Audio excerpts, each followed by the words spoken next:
Good morning once again.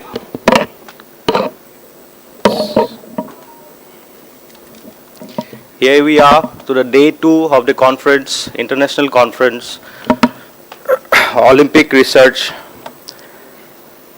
I am Bhargav Sharma, the host for the sessions for the day 2. Before going towards the sessions for the day 2, I'm going to brief about what we had discussed and what are the topics we had on day 1. Just a brief about is the 2036 vision, pathway to becoming an Olympic host, including the global best practices and comparative analysis in Olympic city selection and the host city selection process.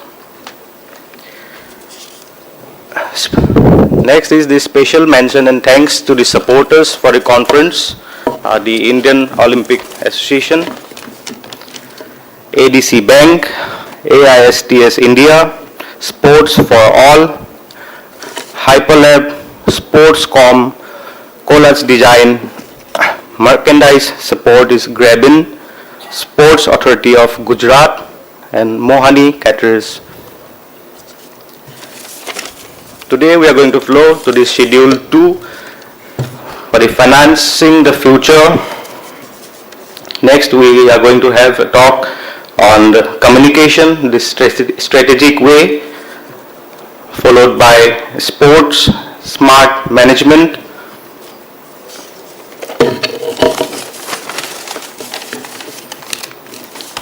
and the last session will be for the balancing cost and benefits. To start with the first session, we have with us today Professor Rajendra Srivastav. I welcome Rajendra Srivastav sir to the dais, please. A big round of applause for Rajendra sir. Please.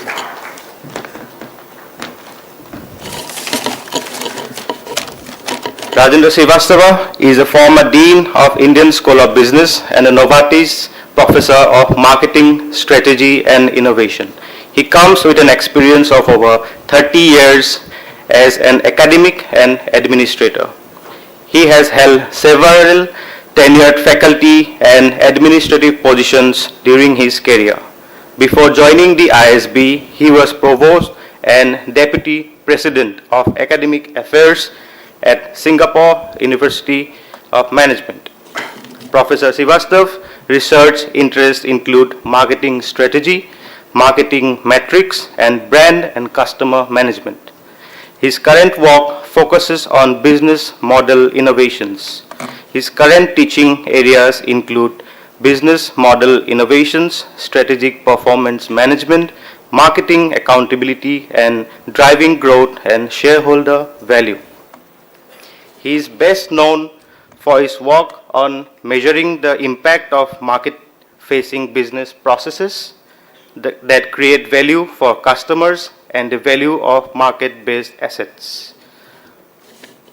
Today, Professor will be presenting and provide insights on financing the future, innovative economic models for hosting the Olympics in India, an approach towards sustainable funding and investment. So I request Professor to please take up his session for a day 2 of the International Conference on Research. Please, sir. Good morning. Can you hear me? I guess you can. It's the clicker. So before I get into anything, it's important to figure out what is it that we're trying to finance, what is the aim, and the aim is not necessarily cost minimization. So I want you to picture what has been the impact of the G20 summit that we had earlier. I want you to imagine the impact of the Indian Premier League in cricket. You know, when I was young, which was a long time ago, the Vita is off sync by about 10 years. And when I was young, there were a few Indian cricketers who were invited to go and play in county cricket in England. and the rest of the cricketers were struggling. But now you see what IPL has done. It has led to participation across India, participation in cities. You see youngsters playing, and you see that it provides not only livelihood for the players in close competition to, for example, the National Football League in the US, but now we see India as one of the hubs, if you will, for global cricket. So when we think of financing something, what are we financing? Are we financing the future of sports? Are we financing the community participating? And how do we go about doing it is also going to depend on, will the events be concentrated, let's say, in one city? Or, for example, you take so many sports like kayaking. Now I can tell you it will be difficult to do kayaking in Ahmedabad. Where will we do kayaking? Himachal, Arunachal, Kashmir. So some of the sports are just going to have to be distributed. And so one way to look at it is a concentrated model, another way to look at it as a distributed model.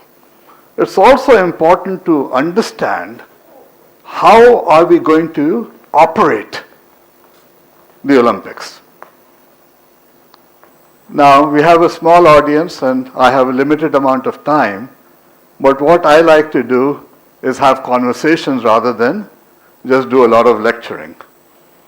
So I want you to guess how many swimming pools would be needed just for the Olympic swimming events. So, how many think that 10 swimming pools will be enough? Raise your hands. How many think we need 20? How many think we need 30? How many think we need 40? In Paris, they had 60 swimming pools operational. Why? It's not just for the contest. People have to practice. So whether we're talking about swimming or we're talking about hockey, or if we bring in cricket, it's not just the contest, it is also preparing for it, practicing for it. So we have to visualize what needs to be done and not be caught flat-footed at the last minute trying to struggle. So we need to build the infrastructure, we need to have operations related to the infrastructure. So what I will be doing is giving you a bit of an overview. This is not about discounted cash flow analysis, although I'm happy to do that. And so my focus is really going to, oops, I don't know how we got there. But yeah.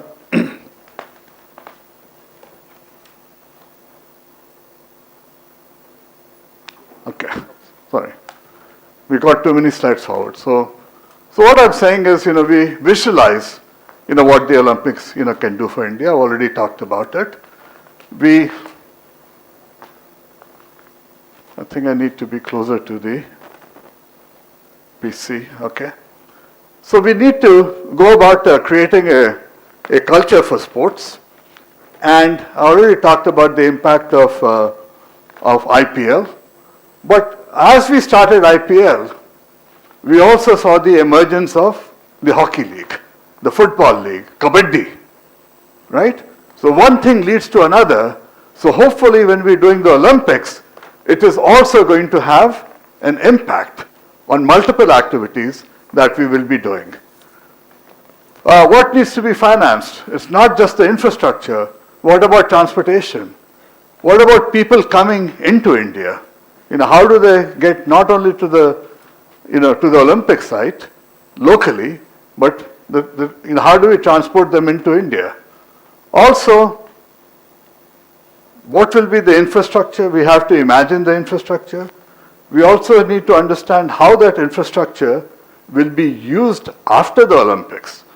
So for example, and I'm skipping forward in the interest of time, when the Olympics were held in Atlanta, they used the Olympics to reinvent the downtown area, but all the housing for the athletes and things like that was used as infrastructure for Georgia Tech University. So the Olympics literally helped start a new campus for a university. So we have to look at not only what is it, how are we going to house the athletes, but how do we use that infrastructure so it does not become a white elephant. So it has to be integrated into the planning for the city. It also has to be integrated into the planning for the for the country. We have to worry about logistics and operations, and with logistics and operations, we are also going to run into issues related to security. What will be the operating costs, not just the construction costs, what will be the operating costs, and how are we going to finance the operating costs? And we have to, as I said, worry about security, and what is the investment. By the way, I see people taking pictures. Anybody who wants a deck is put together by my RAs and me the last 2 days. We'll be happy to share it with you. And there's no great, what we've done is put it together in a hurry, but we'll be happy to share it with you. So anybody who wants it, it's rks@isb.edu. rks@isb.edu. We'll send it to you. All right.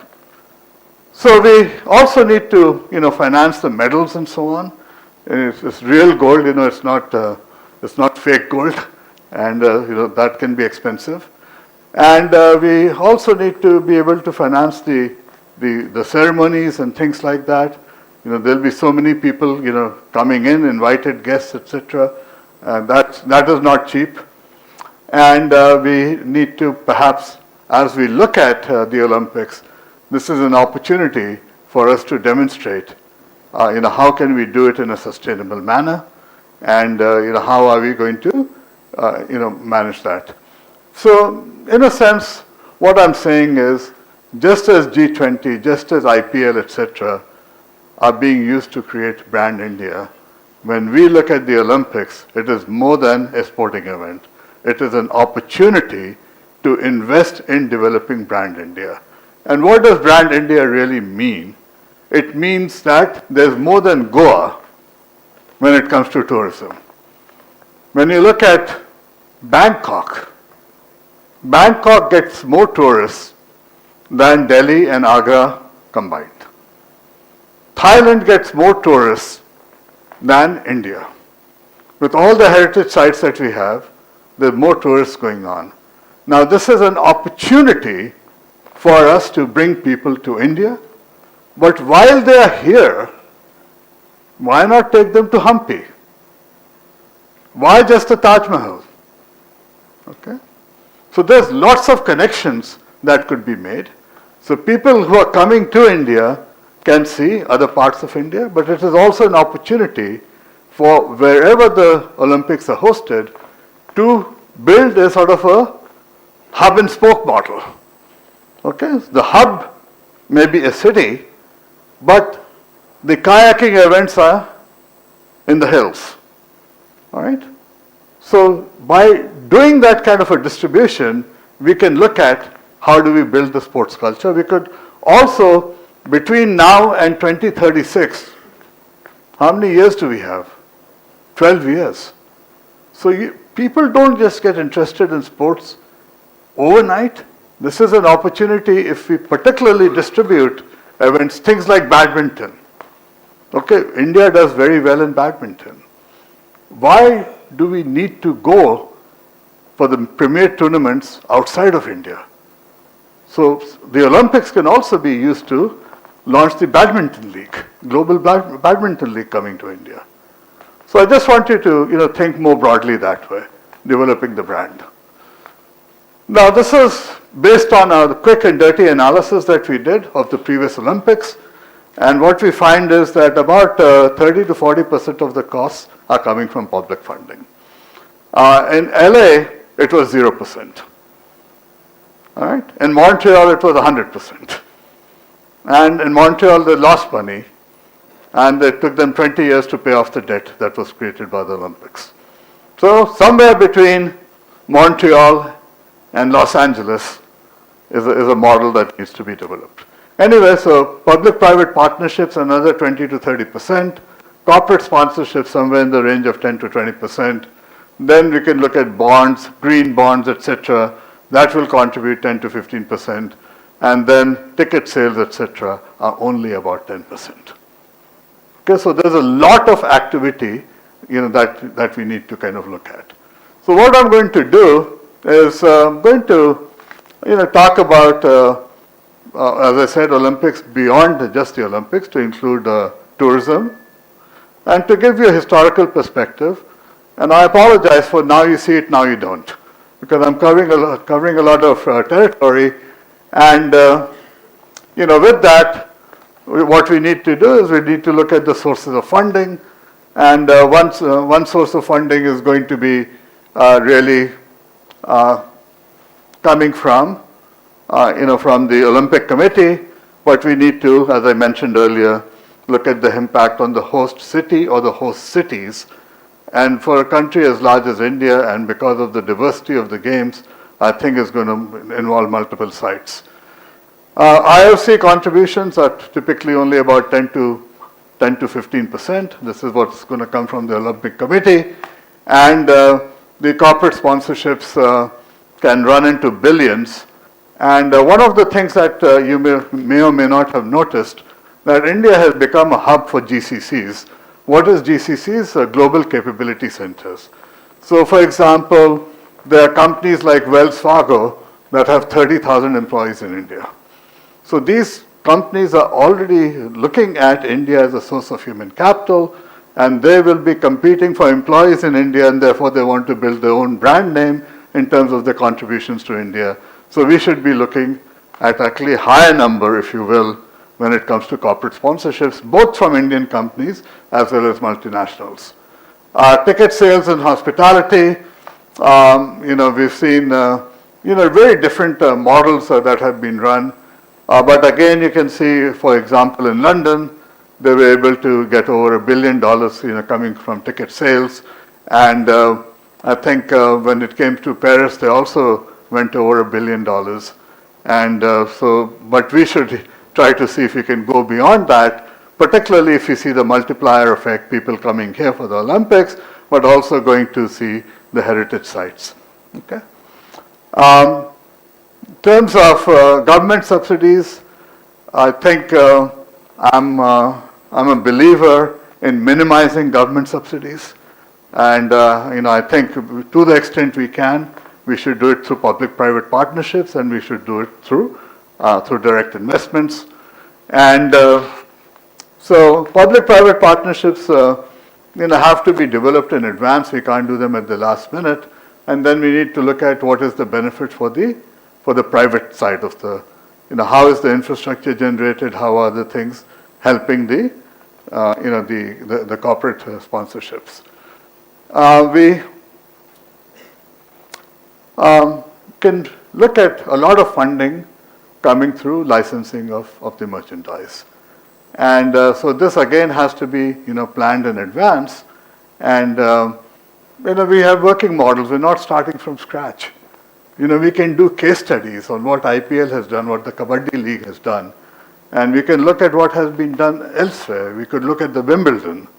So we have multiple case studies that we can learn from. And we can also, look at naming rights. So whether it is, the swimming pool infrastructure or the hockey fields and so on, we could look at that. For example, when you look at a university, you can name the business school, you can name the school for public policy. In a similar sense, we could be saying, okay, so-and-so is the sponsor for hockey, so-and-so is the sponsor for kayaking. So we can get, umbrella sponsorships, but we could also have sponsorships for individual games. We could also be looking at broadcasting rights. A good model to study would be the National Football League, or locally, the IPL. I don't know what the numbers are for IPL in terms of broadcasting rights, but I will eat my hat if it is less than $1 billion. Okay. not not a billion rupees, but I'm very sure it's over $1 billion. We can also be looking at how do we leverage social media. So we can look at how things have been done in the past, but we could also look at how do we use social media in order to get more people involved. But also, I'll give you some examples of how you're using new technology to generate money. What are some of the lessons that have been learned? In the past, Olympics have failed to deliver because they've just focused too narrowly only on the sporting events, too narrowly on the infrastructure, and they've left white elephants, meaning buildings, etc., that are not being used not being used later on. So that's the point I was trying to make. Let's avoid white elephants. Let's make sure that whatever we design, we can use even after the Olympics. Need to bring in sustainable hosting practices, and this itself is a big study that we can do. But it's being these are some of the processes that have been put into place by countries like Australia, and we can look at what they have been doing in order to address the issue of sustainability. There will be public resistance, particularly if we are seen as blowing too much money. Okay? If it is tax money that is going to be used to finance the Olympics, of course we need some level of public financing, but we need to communicate to the public that, look, the public financing is only a fraction, but we need to be able to explain the long-term effects of that investment. And the long-term effects of that investment, again, IPL would be a good example, or Kabaddi may be even a better example of how, investment in the processes, investment in the structure actually generated cash flows for the future. So we need to, as I said, worry about that. In terms of some innovative financing models, and I'm speaking a little bit fast so we have some time, left over for Q&A. So just giving you a glimpse. What are some of the innovative ways? Number one would be, to some extent, decentralized. I mentioned earlier of sort of a hub and spoke system that maybe the finals are held in the major hub city, but you have multiple tournaments that are taking place that lead to the quarterfinals and then the semifinals. So just as we distribute cricketing events, we should be looking at how do we distribute the Olympic events, and that takes the participation across cities. We should also be, I've already mentioned hub and spoke, but the idea out here is that this will lead to pan-India participation, pan-India involvement, into different sports. And, I'm from Lucknow originally, and I work out of Hyderabad now. In Hyderabad, badminton is very popular because of the badminton academy out there. So when we think of the Olympics, in advance of the Olympics, we should be thinking, what else could be done to generate the interest. So it's not just sporting events taking place in India, people flying in and flying out, but what is in it for us, for our children. As we are looking at a different world that we live in today, we can think of crowdsourcing, crowd sharing. My son is a musician, and musicians live hand on foot. But when he is trying to generate enough money to be able to do the tape recording, video recording, and to be able to, come up with the albums, what happens is, he's gone through crowdsourcing, and I put in, let's say, $1,000. Some friend of his puts in $20, and so he's been able to, raise money through crowdsourcing. I'm sure that when we look at something like the Olympics, we can also build a crowdsourcing platform. We could,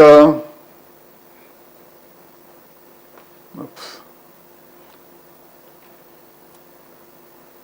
All right. So, we could, We could be leveraging UPI.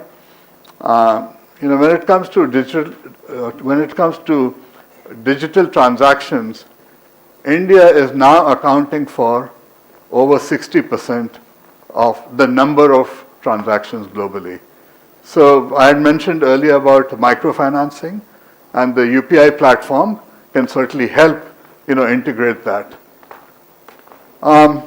Lottery funds, whether we call it gaming, we could also have, funds that are related to, generating resources, for the Olympics, through lotteries that, for example, you buy a lottery ticket and that qualifies or it puts you in the pool to get certain favored seating arrangements.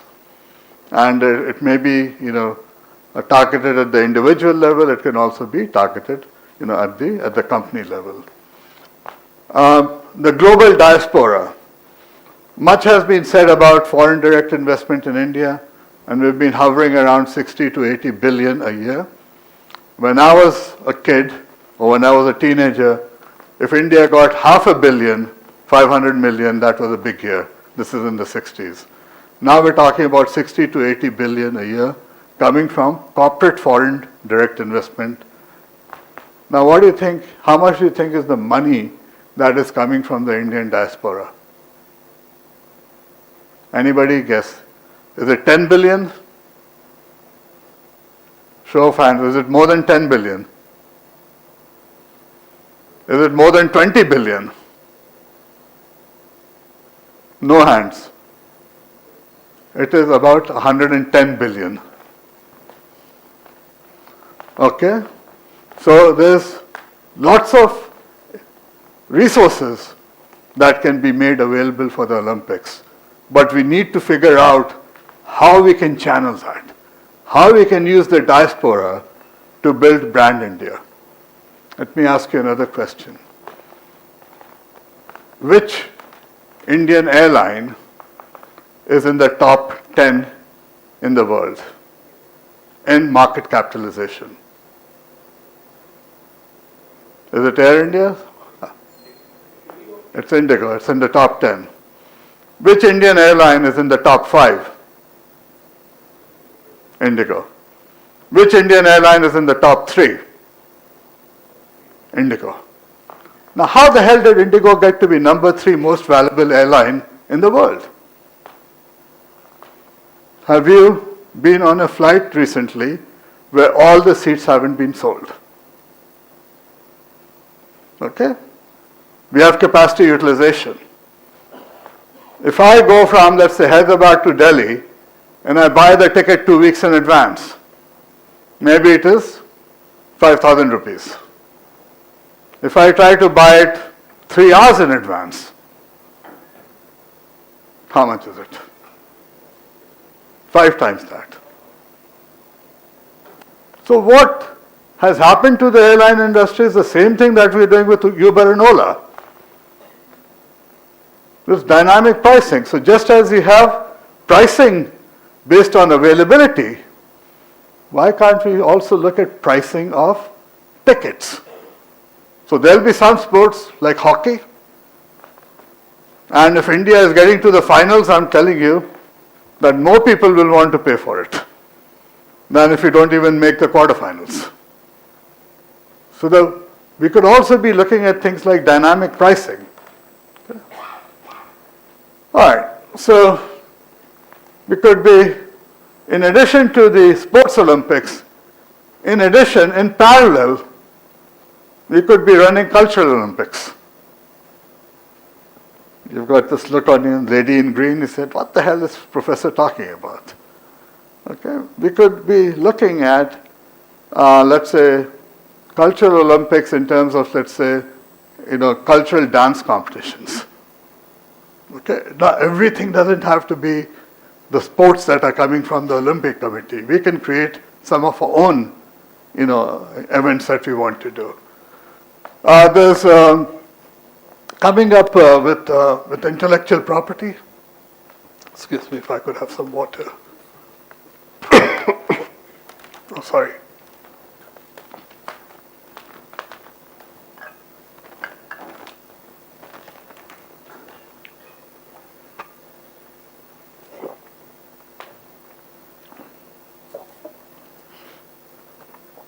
So when you have a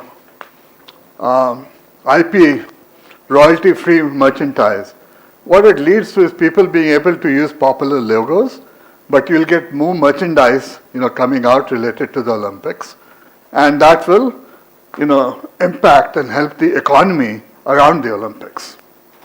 Okay. And then experience auctions. What do we mean by that? Let's say somebody from the diaspora, are they willing to pay for special tickets to have dinner with the Indian cricket team? Okay. Now, people have paid $1 million to go to the inaugural ceremony with Mr. Trump, President Trump. Okay. I mean, he's a celebrity as a president. Isn't somebody like Virat Kohli a celebrity? And if it's playing cricket in the Olympics, whether it's the cricket team or the hockey team, can we have events, involving these athletes, and which can be also auctioned off, if you want to think of it that way. I've already mentioned dynamic pricing, looking at Olympics in the same context as we do in OLA. Related to that is also what we call the surge.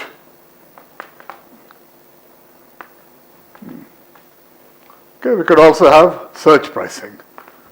And the surge pricing, really depends on if there's too much demand for one event. By doing surge pricing, we can shift the demand to another event. Okay? And we can use profits from one event to subsidize another event. So these are new ways of thinking, and it requires that the committee that is put together is, it includes people from marketing, it includes people from finance, it includes engineers. So it can't just be that, we got to build infrastructure, so let's get finance and engineering people. What I am best known globally is for bringing this concept that marketing is an investment, it is not an expense. Okay, why is it an investment? Because it creates future customers. And you'll see many companies competing on customer acquisition and retention. So the new competition is not based on factories, it's based on who is buying from you. And so this is work that I had done almost 25 years ago that is now being commonly accepted in something called SaaS models, software as a subscription, but it is also product as a subscription. You could also look at infrastructure as a subscription model. So we can look at it that way. In terms of, we have the opportunity to look at something called, called a reverse sponsorship. And out here, the notion really is that companies, get to be able to use the opportunities that they have created and, include them into the Olympic Games.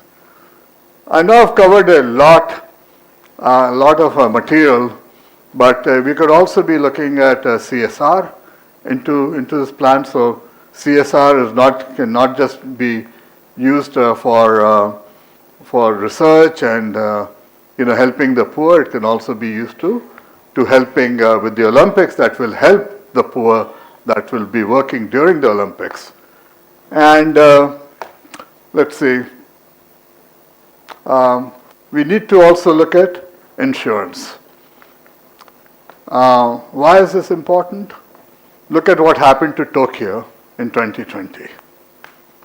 Okay, nobody knew what was going to be nobody knew about the pandemic. But Tokyo got caught in 2020 because of the pandemic. And we need to be looking at, how do we ensure our participation or our investment in the Olympics, and certainly some plans, should be included in that. Then, as I mentioned, what is going to be our marketing strategy? How do we take this thing global? People like Amitabh Kant had started with Incredible India, and we look at the G20. We should be looking at, if we are marketing India, how do we get, for example, from India, being less than Thailand in terms of tourism, how do we use the Olympics to take people coming to India into different parts of India, and how do we build India into a destination? And that means that it has to include everything: security, it has to include local transportation, it has to include hotel services, it has to include people who can show other people around. A lot of my friends, I'm not talking about Desi friends, but foreign friends who come to visit with me, I sometimes take my research assistant and said, hey, can you take them shopping to the Pearl Market in Hyderabad? Because then they can go back to the Pearl, buy something at the Pearl Market and take it back home. So all these things are valuable, getting to know India. So it's not just the sports events. It's like, how do we turn it into a bit of a cultural event? Basically, let me just really summarize very quickly that what we have to do is look at the overall picture. This is not just the Olympics. It is an opportunity for us to build brand India. And these are the historical cost numbers that I shared with you earlier on. The funding from the International Olympic Committee is only going to be about 10% or so. We have to figure out the remaining 90%. We have to minimize the public spending. India is not a rich country.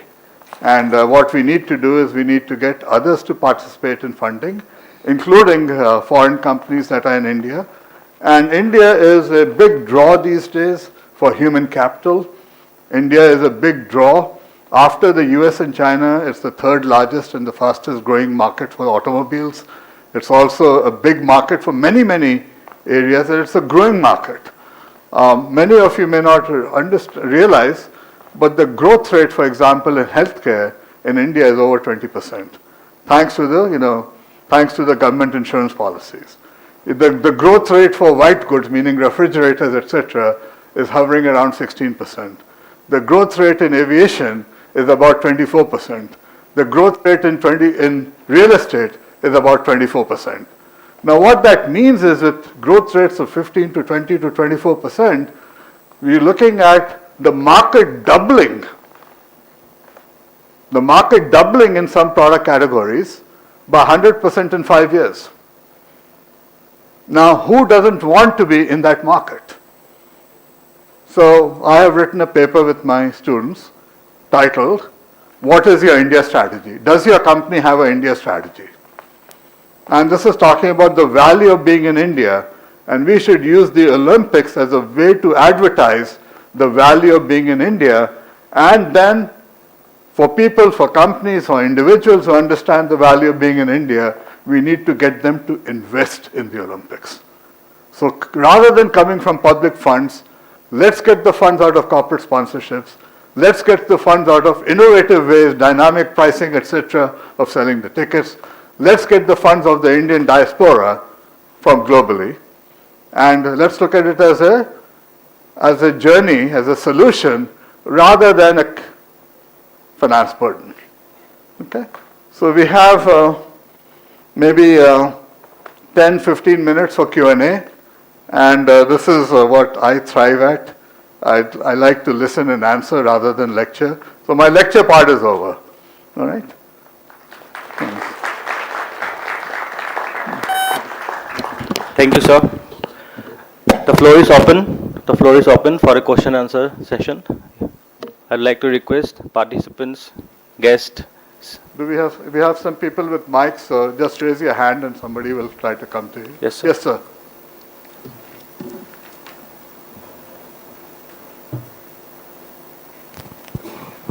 Thank you, sir. It was really insightful session. I just want to ask one question. How much is the overall turnover or budget of one Olympic? It will depend on where. The answer to every management question actually is it depends. So it gives people like me a loophole to get out of things, but it can range anywhere from 15 to $20 billion. Depends on what you're replacing. So for example, in Beijing, when they did the Olympics, They cleaned out entire neighborhoods, they bulldozed the entire neighborhoods and built the infrastructure. In Paris, they reused existing facilities. So it depends, number one, it depends on what is it new that you're building. Okay, that's one thing. The second thing is that construction costs in India may be lower because the labor cost is lower. On the other hand, there may be some other things that are more expensive. So if we can look at how do we spread the costs. So this notion that I was talking about, that maybe the early stage events can be distributed across different cities, it means that we could use, for example, the existing cricket stadiums here and there and the hockey stadiums. And if we can use existing structure to some extent, we keep the cost down.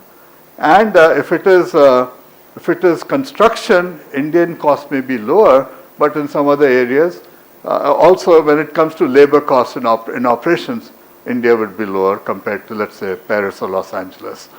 But when we start looking at the scale of things and the fact that we don't have existing infrastructure to utilize. So when I mentioned that in Paris they used 60 swimming pools, they were distributed around the city. Now, do you tell me which city in India has 60 public swimming pools? None, right? So we're going to have to, either we distribute it or we're going to have to build it. So the answer is it depends, but in infrastructure costs it may be lower, but in some other areas it may be higher. But we're looking at about, I'd say, licking my finger, 15 billion or so, US.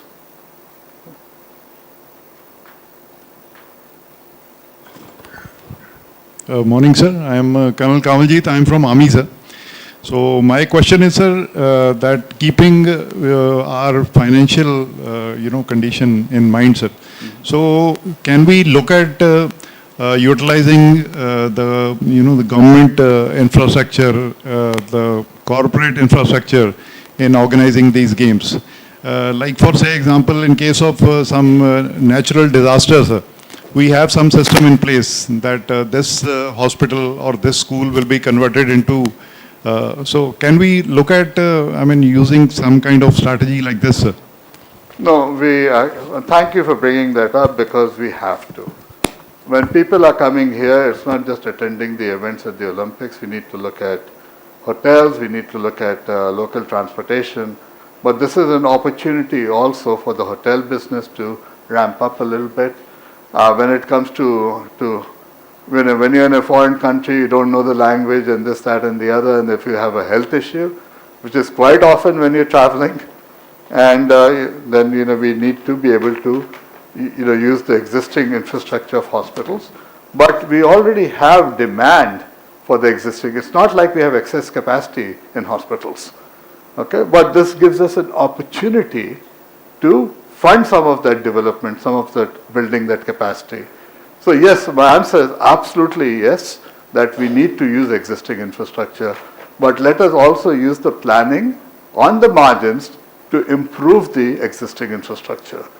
And so hotels, the safety, healthcare, these are all very much part of it. And remember, these are the Summer Olympics. जुलाई में क्या होता है India में? गर्मी आती है. Okay? So we have to be prepared for how the hell do we handle the July, August kind of heat. So thank you for that.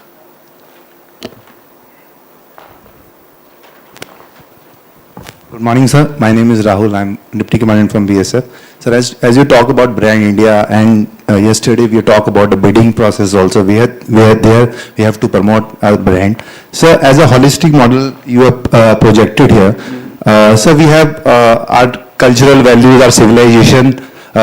India is a civilization state. We have a spirituality hub here.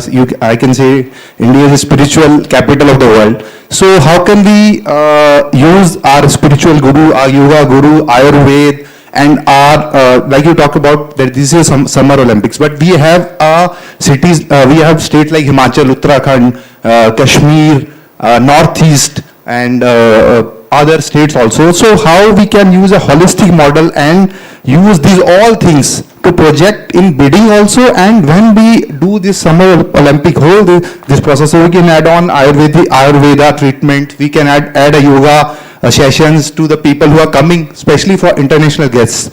And how can we use this as a brand? Because this is our, I think this is our true brand, which we are propagating through our Prime Minister and all other, like we have a National Yoga Day, now we have International Yoga Day, we have a meditation day 21st December also by declared by the UN. So I want to know this thing from you. Thank you, sir.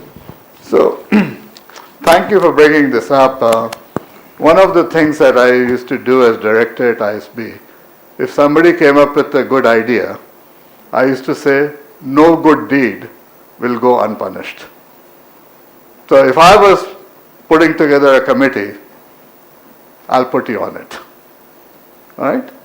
Because this is exactly the thinking that needs to go in. You know, I put one slide on Cultural Olympics. What you have done is you have just articulated those Cultural Olympics. Well, people come here and, you know, it's not just the Taj Mahal. Okay, there's so much to see in India. There's so many heritage sites that it gives us an opportunity to develop them, and people just don't know the beauty in Himachal or Arunachalam. You know, everybody, you know, yes, Kashmir deserves all the attention, but, you know, when I've gone to Himachal or I've gone to Arunachalam, it is so beautiful. Then, as you said, there's yoga, there's spirituality, and you know, there's no reason why somebody coming to the Olympics should not go to Haridwar. Okay? Idhar aaye, udhar bhi jaye. So thank you for asking that. And if I was putting together a committee, you'd be on it. R as in Rajendra, K as in Kumar, S as in Srivastav, @ ISB, which is Indian School of Business, .edu, sorry, .edu for education. Good morning, sir. I'm Chandrakant Dhiman from Banaras Hindu University. Actually, I would like to ask, what are the major logistical demands that India look for the hosting the Olympics for the upcoming games? Okay, well, I'm glad to encounter somebody from BHU. My mother was in the first batch of women graduates from BHU under Madan Mohan Malviya back in 1936. So good to encounter anybody from BHU. The challenges are many, and they don't all have to do with infrastructure and technology. It is sometimes it's what are the processes for handling something unusual. And please forgive me for those people who get angry at me, but about 20 years ago, I was coming on a flight and to Delhi, and there was a young French couple who were coming to India for the honeymoon. And for whatever reason, their airline did not check whether they had a visa or not. So you've got a young couple who've come, somehow landed up in Delhi, and rather than saying, okay, made a mistake, let's not do it again, but in some way processing them, you send them back. Okay? So we need to be looking at how do we handle things like this, because it's an opportunity to build brand India. It's also an opportunity to destroy brand India. Our own media sometimes picks up negative news, and then the foreign media just amplifies it. So 5 years ago, somehow the word had gotten around the world that it was not safe to be a woman in India. Okay? But what we need to do is we need to take care of everything. Transportation. Sometimes the taxi drivers take you for a ride.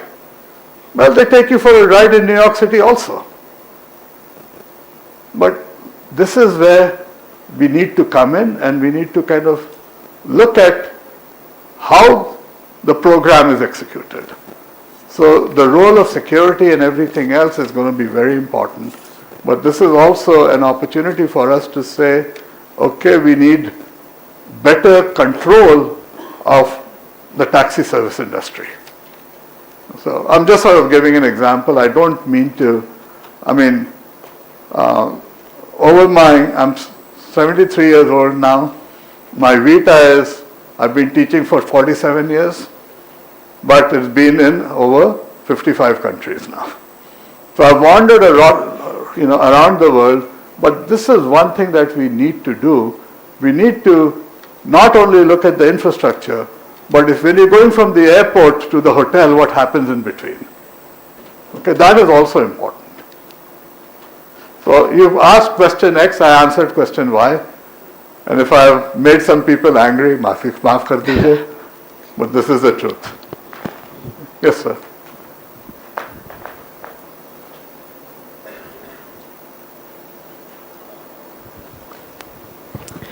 Good morning, Professor. I think one of your points which mentions about corporate sponsorships that needs to go around 10 to 20% of funding. I've been doing sponsorships for around 10 years now in the country, and I've seen how the Indian sponsorship model is definitely different from the global sponsorship model. If I were to give you an example, you could very easily see the presentation ceremony at an IPL match having the number of people doing the presentation versus an Olympic presentation ceremony. So my point being that the global sponsorship scenario is way different. It's much more neater, probably for the lack of what the Indian sponsorship model is at your face. It's very on your face. Do you think in such kind of a scenario, the Indian brands would want to take up sponsorships at a global event with the kind of deliverables that Olympics comes up with? Well, I'm glad you asked that. First of all, I don't think it's that different, it's evolving. But who was the sponsor for the Afghani cricket team? Amal. So there's no reason why Indian corporates can sponsor only Indian teams. Why not sponsor? Why don't Indians, like Bharti, Airtel, is quite a presence in Africa. So what stops Bharti from sponsoring a hockey team from Kenya?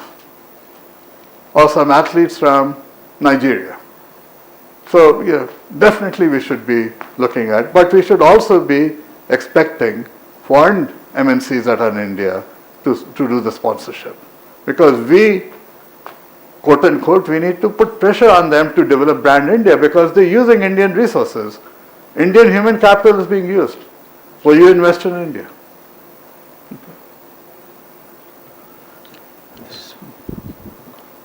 One last question, please. Hi, good morning, Professor. Anil this side from AISTS. In one of the slides you have mentioned regarding the ticket sales. That is also an important part of revenue. It is showing 5-10% and for a market, say 15-20 billion, for an amount, 5-10% counts a lot. So in my top of the mind, I can remember 2-3 stadiums saying cricket only having a strength of 50-60 or 1 lakh capacity. But other than cricket and football, majority of the sport do not have that capacity. I don't remember any squash stadium or a badminton stadium having a capacity more than 1,000 or 2,000 people can watch it. So for say, if we create a badminton stadium, squash stadium or swimming pool stadium to incur more people to see, but what will happen after the Olympics, we all know regarding that. So just wanted to understand, maybe according to what is the point of view of yours, that how it can be tackled or what can be the other solutions for engaging more fans, not compromising on the financial situations as well. Well, again, I want you to look at the financial impact not just during the Olympics, but what is the impact in subsequent years. Okay? So, I spend maybe 2/3 of my time in India and 1/3 of my time in the US. Is it likely that when I'm in the US, India is playing Australia or England or something that I want to watch cricket? Or if Indian hockey team is doing, would I be interested in following hockey? The answer is yes. So you don't make money just on ticket sales. You make money on broadcasting rights. You make money on sponsorships. So look at the multiple ways in which you're making money, and also look at the ways you're making money down the line. So if badminton gets more popular, and then badminton academies are not just in 2 or 3 cities, Hyderabad and Pune, they start expanding like kabaddi. Okay? So, I mean, I haven't done an analysis of kabaddi, but I think kabaddi is probably a profitable sport. So why can't we make badminton a profitable sport? Why can't we make table tennis a profitable sport? So again, let's not get stuck with, will the tickets cover the expenses? I'm telling you they won't. Already told you they'll cover only 10-15%. So we have, and maybe the Olympic Committee commits 10%. We're still worried about the 75%. So let's not get stuck with 10, let's worry about 75. Okay.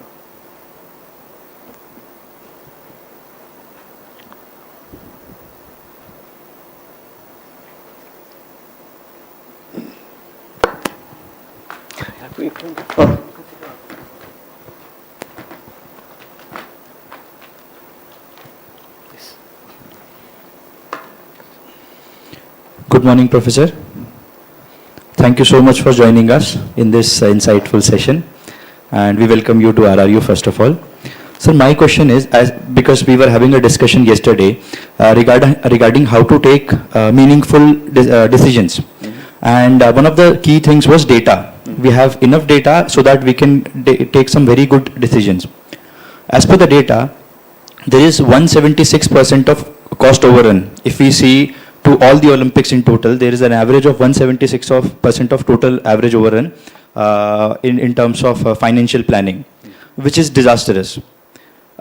Paris is the only epitome of having a good financial plan which reduced budget overrun, but there was a budget overrun there too. So that's the only example. So if we were to decide that, okay, how exactly Olympics is going to influence Indian economy, what would be your stake as per the data I'm saying? Well, number one, we have a habit of looking at the past. And now this is a comment about how we manage businesses. We looked at EBITDA. We're looking at how did we do last quarter. We don't, and this is, remember I made the comment that I'm best known for talking about marketing as an investment, not an expense. So when you treat all, just imagine whatever we do in the Olympics, think of it as marketing. Corporate sponsorship, it's all marketing. Forget about infrastructure. Let's say it's all marketing, it's all an expense. There's no way in a single quarter or single year you're going to be covering that expense. You have to look at what I would call a multiplier effect, that with the infrastructure, now you have that infrastructure that's available. That infrastructure, like I mentioned, in Atlanta, became the infrastructure for Georgia Tech. Then for a university, what is the infrastructure cost for running a university? I'll lick my finger and say 18%. So for Georgia Tech, 18% was saved in the future. So what we also need to look at, what is the benefit that these activities are going to be bringing, to India? What is going to, if we all we did was a sporting event, and not what was being suggested by one of our colleagues here, saying that, look, this is an opportunity to sell brand India on the cultural side and so on and so forth. This multiplier effect is not something that everybody that I've talked to is not very good at doing because they're putting on a cost accountant's hat. So let me give you a totally different number. Something, if I look at a company called MasterCard, and I look at the ratio of something called market cap, price of the company, market cap to balance sheet ratio. What is the stockholder saying it's worth and what the accountant is saying it's worth? That ratio, sir, is 55 to 1. Meaning the accountants are measuring 2% of the value of MasterCard. Now, where the hell is the value of MasterCard? The value of MasterCard is in millions of people who use it, hundreds of thousands of banks that issue it, millions of merchants who accept it, and God knows how many people who are advertised on that platform. So the value of MasterCard is in the network. Now, if we look at data, and the data this event is going to generate, all the people who flew in. Okay, I mentioned, earlier on I mentioned Indigo being the number 3 most valuable airline in the world. Why is it? Because they're using data to adjust pricing. They're using data to figure out which routes are more profitable. So whether Delhi Lucknow needs 3 flights a day and Delhi Hyderabad needs 8 flights a day. So they're doing, when you have data, you do the analysis. When you have data, you also do marketing. So those people who came to the Olympics, you go back to them next year and say, we have we have come up with an offer. You had come to India, you had not gone to Taj Mahal, you had gone to Hampi, and you learned something about the Chola dynasty. And by the way, the Chola dynasty is what led to the development in Cambodia and Indonesia and Bali. And we, just as we have Delhi, Jaipur and Agra, we have a three-way between let's say Vijayawada, that's close to that area, and Bali and Angkor Wat. So we have to be creative in saying how are we going to use the data, and the data that is generated, related to the Olympics can be, that data itself is more valuable than what we think it is. Okay, so I'm sorry for giving an extreme example like MasterCard, but let me raise the same question about Nestle. The market value of Nestle is 63 times what the accountants say. Why is that?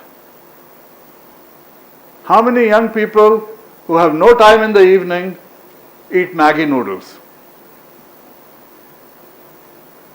Okay. I mean, this is when I ask the students, they survive on Maggi noodles. So the value of Nestle is in the consumers and how you're going to target them. And we need to use the Olympics to bring people to India, and then we need to look at other ways in which we can tap that pool.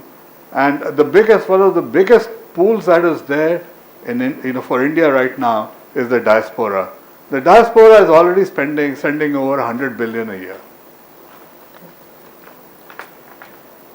As we are exploring many ways today through the budget, any more questions, please? Any last question for the session? One more yes, question. please.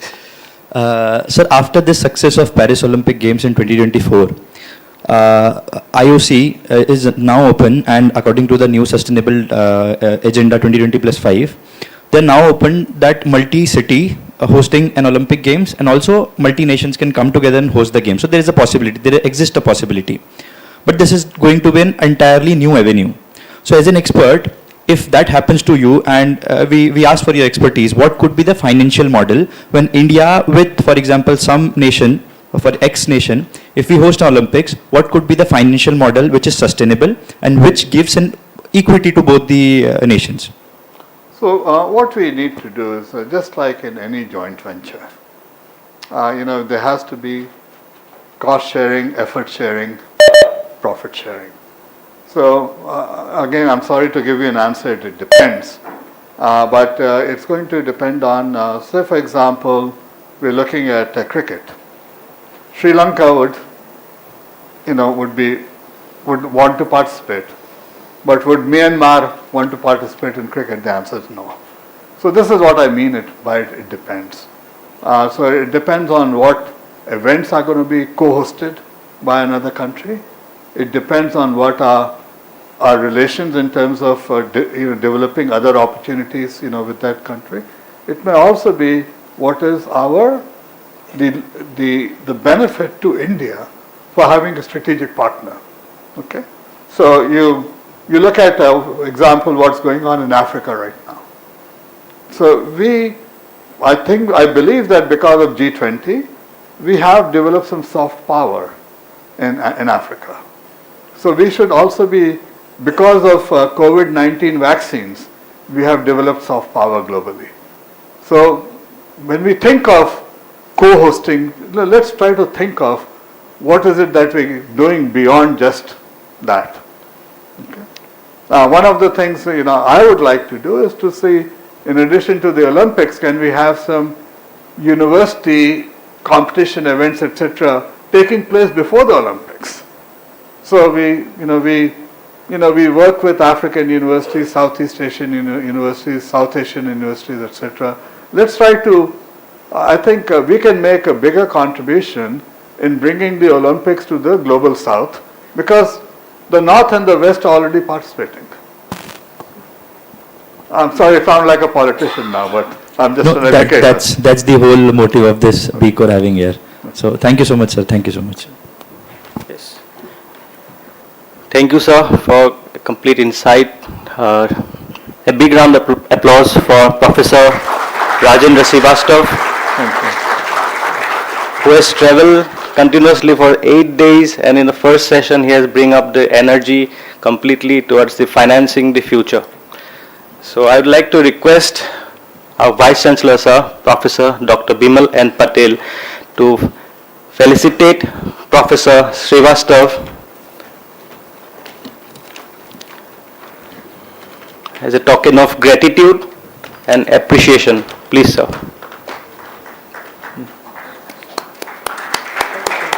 Thank you, sir.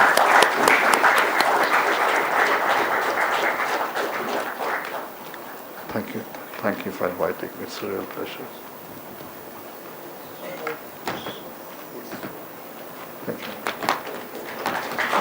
Thank you so much, sir. Please, sir. We'll have a short break now.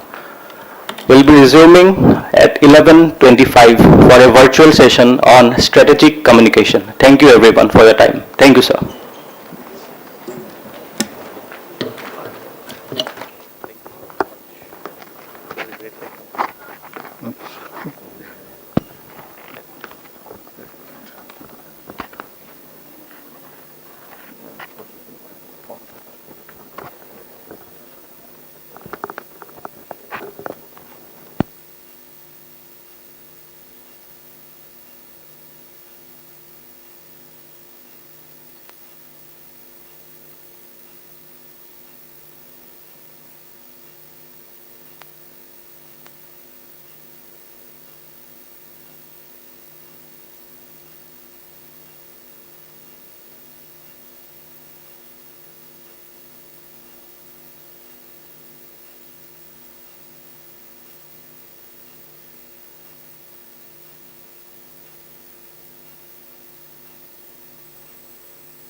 before, we definitely talk right away or remember right away these images, the Eiffel Tower, the Seine, right? This is what is in our head.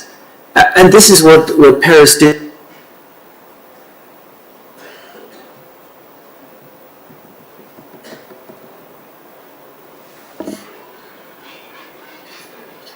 Work with the media and the broadcasters, because in particular our media rights holders, they are so big, they create such a massive audience, and you have that in India as well. So use your media landscape, use your broadcasters, use social media in order to spread this message. But then also every event comes, in particular,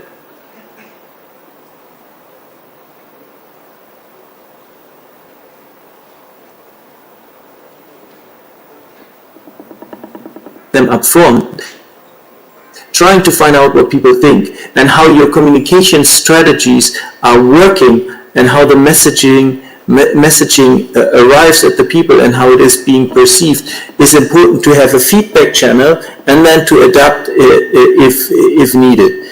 And lastly, another point which our colleagues from France made and which is shared very much by us is having a strong and visible leader is very, very important. Somebody who stands for a project, because, you know, people like to talk to people. People don't necessarily like to talk to organizations, but they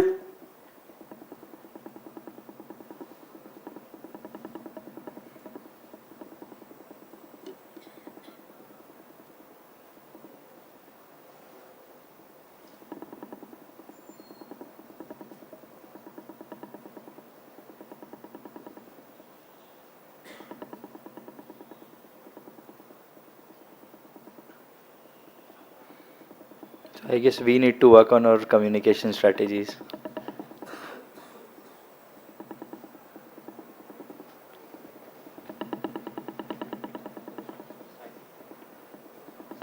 I'm afraid you're broken again.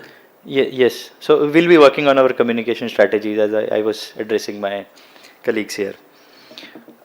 Christian, I would like to know something very interesting, because as we are talking here, this is the first International Olympic Conference we are hosting in Rashtriya Raksha University. And he's gone again. Once again, I don't hear you.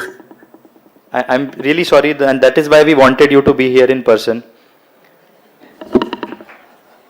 So next time anything we do here as a sort of conference or something, hardly makes a difference. Okay, anyone, if you have a question, otherwise.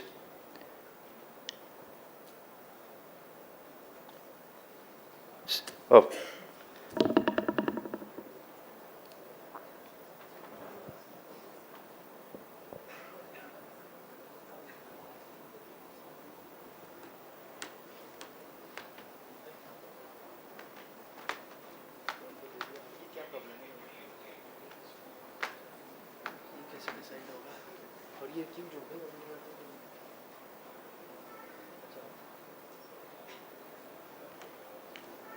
I can't hear you.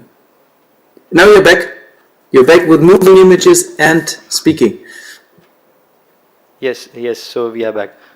We have Mr. Lambis from all the way from Paris, and he have something for you.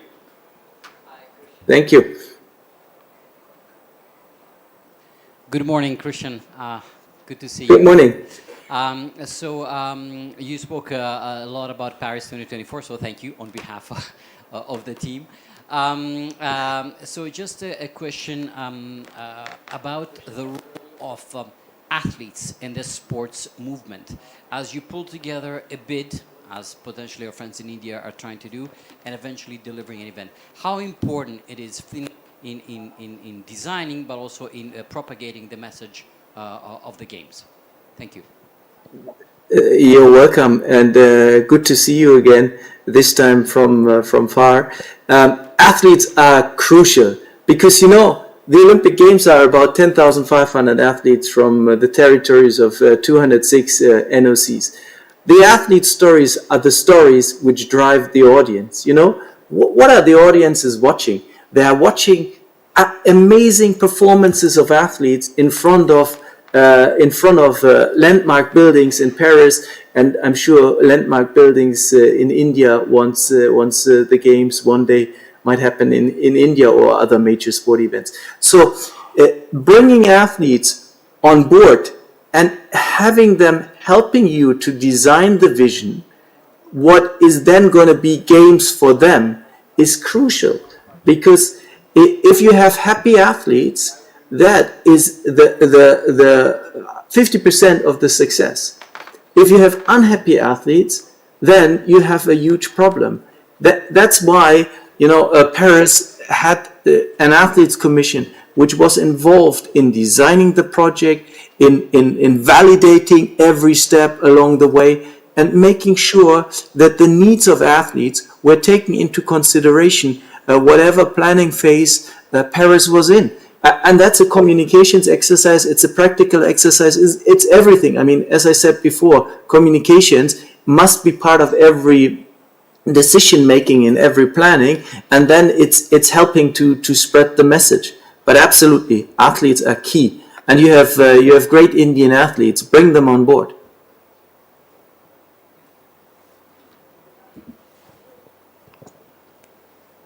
Hi, Christian. Ritika here. My question to you is about the communication strategy. As you are aware, the bidding process is on. We've submitted our expression of To your question in one sentence, it's absolutely crucial to have communications on board from the first step you take. Right. Sorry, just a follow-up question to that. And it's okay for the strategy to keep changing over time as the developments progress, right? It doesn't have to be set in stone. It must, right? It must. Everything must evolve, because you need to adapt to situations which come your way. I mean, again, looking back at Paris, there were so many communication challenges which we had not planned for and had also not hoped for.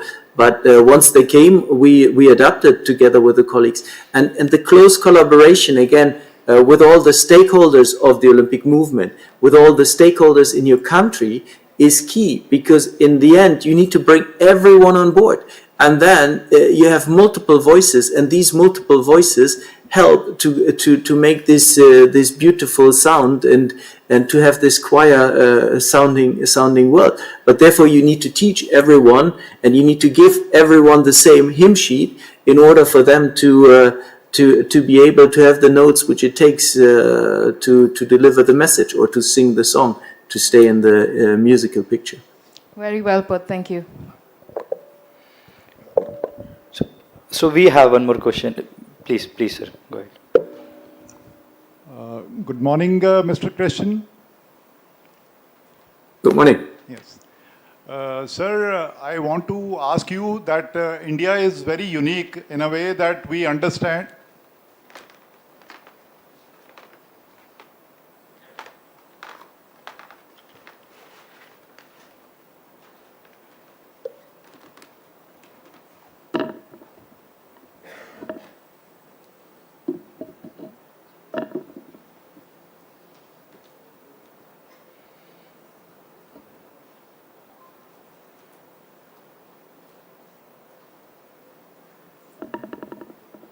Yeah, you're back. Yeah. Morning, sir. I'll repeat again. Sir, do you feel that India, being a unique country where we understand English, we speak English, so right from a rickshaw puller to a car driver to a shopkeeper, you know, we can, communication is our biggest asset. So do you think this will be a major turning point for India to bag 2036 bid for Olympics? Well, absolutely, it's a huge opportunity.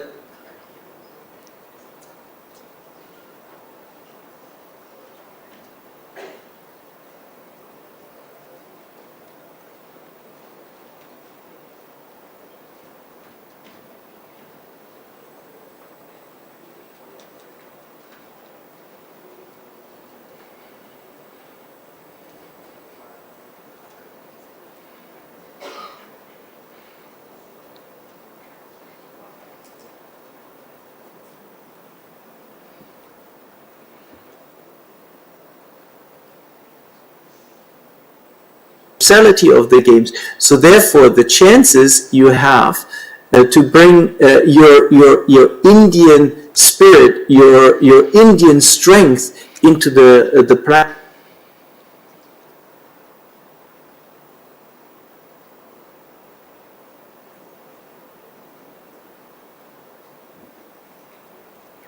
has really, brought in the French culture and gave the games a French touch with the French creativity, and I'm sure you would give the Olympic Games a very Indian touch, and everybody in the world would appreciate that. But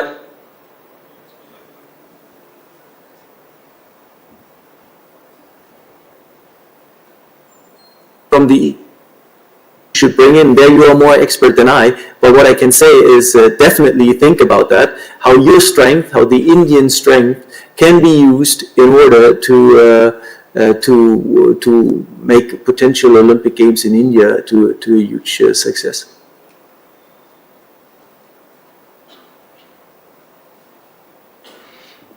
Hi, Christian. Oh, so we are audible, right?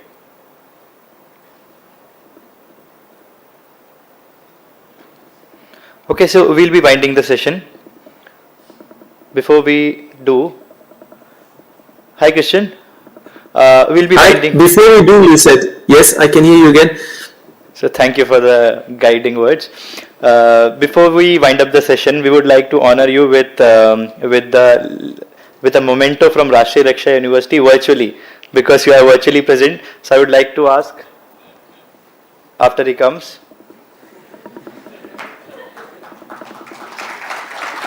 Blue Cross. So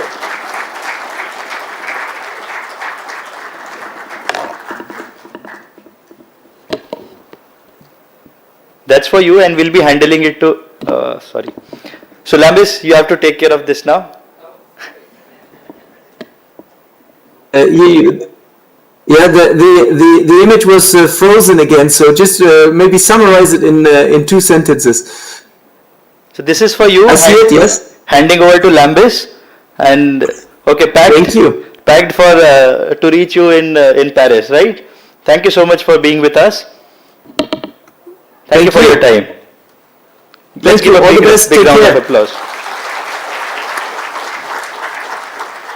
Merci. Have a good afternoon. Have a good afternoon to you too. Thank you. Thank you. So handing over to the next session.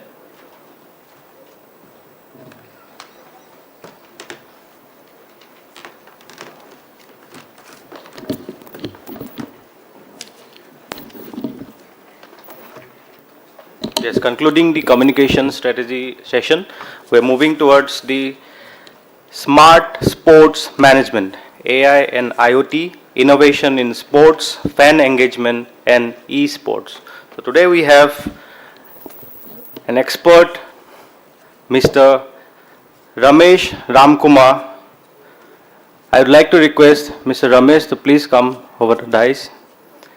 Ramesh is leading IIT Madras Center of Excellence in Sports Science and Analytics, vision to be among global platform for fostering innovation in sports technology and delivering products and solutions to enhance athlete performance and fan on-ground and media experience.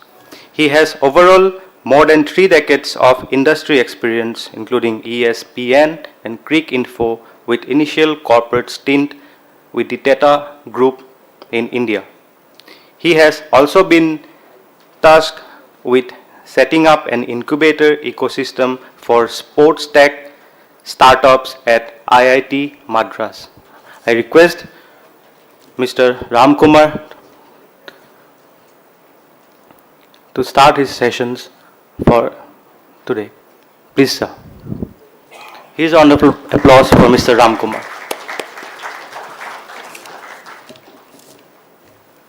So have your presentation, complete the video. Thank you. One small correction. My name is Ramesh. Thanks for the introduction. I head the IIT Madras Center of Excellence for Sports Science and Analytics. I am the CEO. I work on the center along with the guidance of Dr. Mahesh, who is sitting in the front row. He is the head of Center of Excellence of Sports Science and Analytics, IIT Madras. The center was established under his vision in 2021 to be one of the top institutes in the world in terms of work on the sports science aspect of it. Prior to this, I spent close to 24 years with ESPN. My last role there was as the head of ESPN India and South Asia. I was also heading ESPN Cricinfo globally. So what we'll do is quickly run through a slideshow indicating what's the work that we do and our vision. And then I'll do a brief session on digital sports fan engagement and potentially what I see as opportunities for India in 2036 Olympics, more from a fan engagement point of view. And I think a lot of the points that I present there would resonate with some of the themes that the professor had indicated. But my only layer there would be how can we use technology creatively there. So probably we'll just start with the slideshow introducing our center and the work that we do. Yeah.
So what I'll do now is just run through typical characteristics of Indian sports fans, and there I'll kind of present some findings in terms of the digital sports fans in India. How do they behave across various sports types? What we normally hear is about the huge cricket fan in India, both on television as well as digital. But what has been the real trend in terms of adoption of other sports on digital media platform, both on sporting websites, apps, and also off-platform. By off-platform, I mean social media platforms. And this is clearly an important thing, as we heard from a lot of these experts, in terms of in terms of clearly one of the success of the Olympics for 2036 is genuinely is there an emerging multi-sports fan in India, genuine adoption of the content that happens, genuine adoption for the sports beyond cricket in India, both urban and rural. So we need to clearly understand what are the current sports fans in India, what is actually the beast, both in urban and rural areas, what are their characteristics, what do they consume, what is the media consumption habit, what is their off-media consumption habit, and what are the opportunities for us jointly to configure something which is compelling for them to consume from a situation where currently almost 85% of the consumption is cricket and 15% is non-cricket, where almost 94% of the spend, media spend is on cricket and only 6% goes to non-cricket. So clearly that has a bearing in terms of the economics of media spend on various sports as we have plans to host Olympics in the country. Also in terms of genuinely as we build a multi-sports culture in India. So as I said, amongst the various goals of our center, in this session we'll be focusing on two things where my brief presentation is on the digital sports fan, but post that I'll be joined by our head, Dr. Mahesh, where we would actually specifically talk about some of the AI IoT tools that we have developed, for which we plan to work both with Sports Authority of India and TOPS in terms of enhancing our performance in various focused Olympic sports.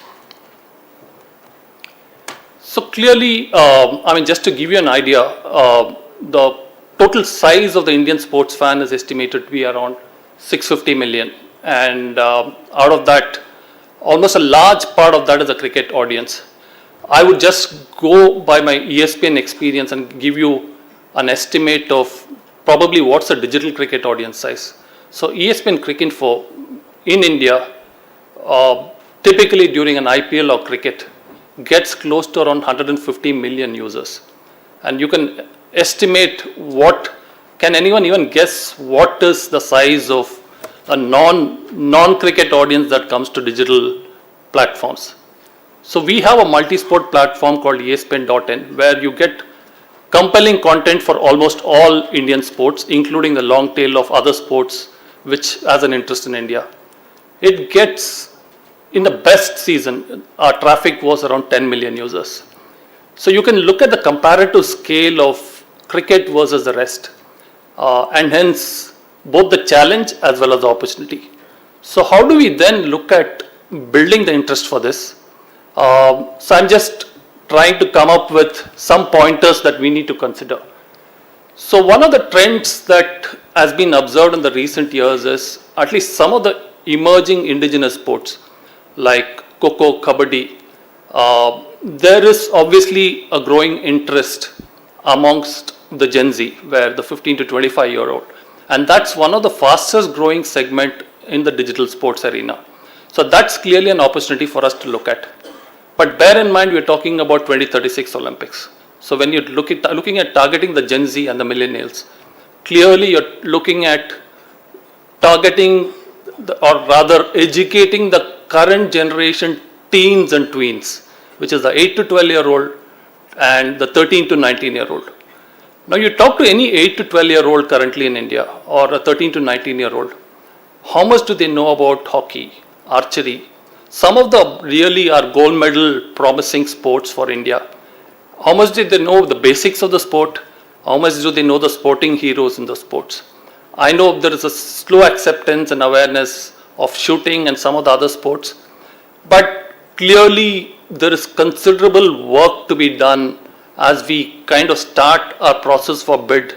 And as we discussed yesterday, by 2026, if by then we come to know our situation on the bid, with a clear roadmap for 10 years, what is the work that we do to build, I would say first an awareness of the sport with the smaller kids in India, for them to even understand the sport, educate about the sports, and develop an interest in the sport.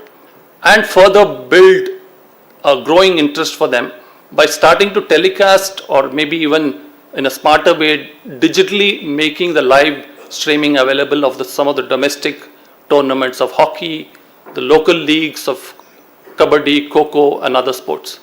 So clearly there has to be education, there has to be awareness. The second target segment that is growing, and it is huge in number, as I'll present in the next slide, is clearly the women audience.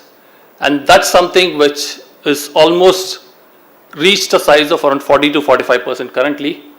And a unique characteristic of the recent spike in digital audience in India, which is growing almost at 2x year on year compared to urban audience, is the rural audience. So what does it throw in terms of how do we even present Olympics content, Olympics coverage, or more importantly, leading up to Olympics, how do we even showcase these sports to our audience? How do we even get them to consume content beyond cricket on digital platforms, be it the official rights holder platform or more importantly on social media platforms, on non-rights platforms? How do we even present a content which is easy to consume, entertaining, snappy, and also educative at the same way? So clearly multilingual is a way that we have to clearly look at, because if you break down further in terms of English versus the rest, the content, sports content that's consumed in English is just around 40-45%. And that also explained why recently most of the official rights broadcasters of cricket and other sports, IPL for instance, has a 11 language feed, and that's been hugely successful.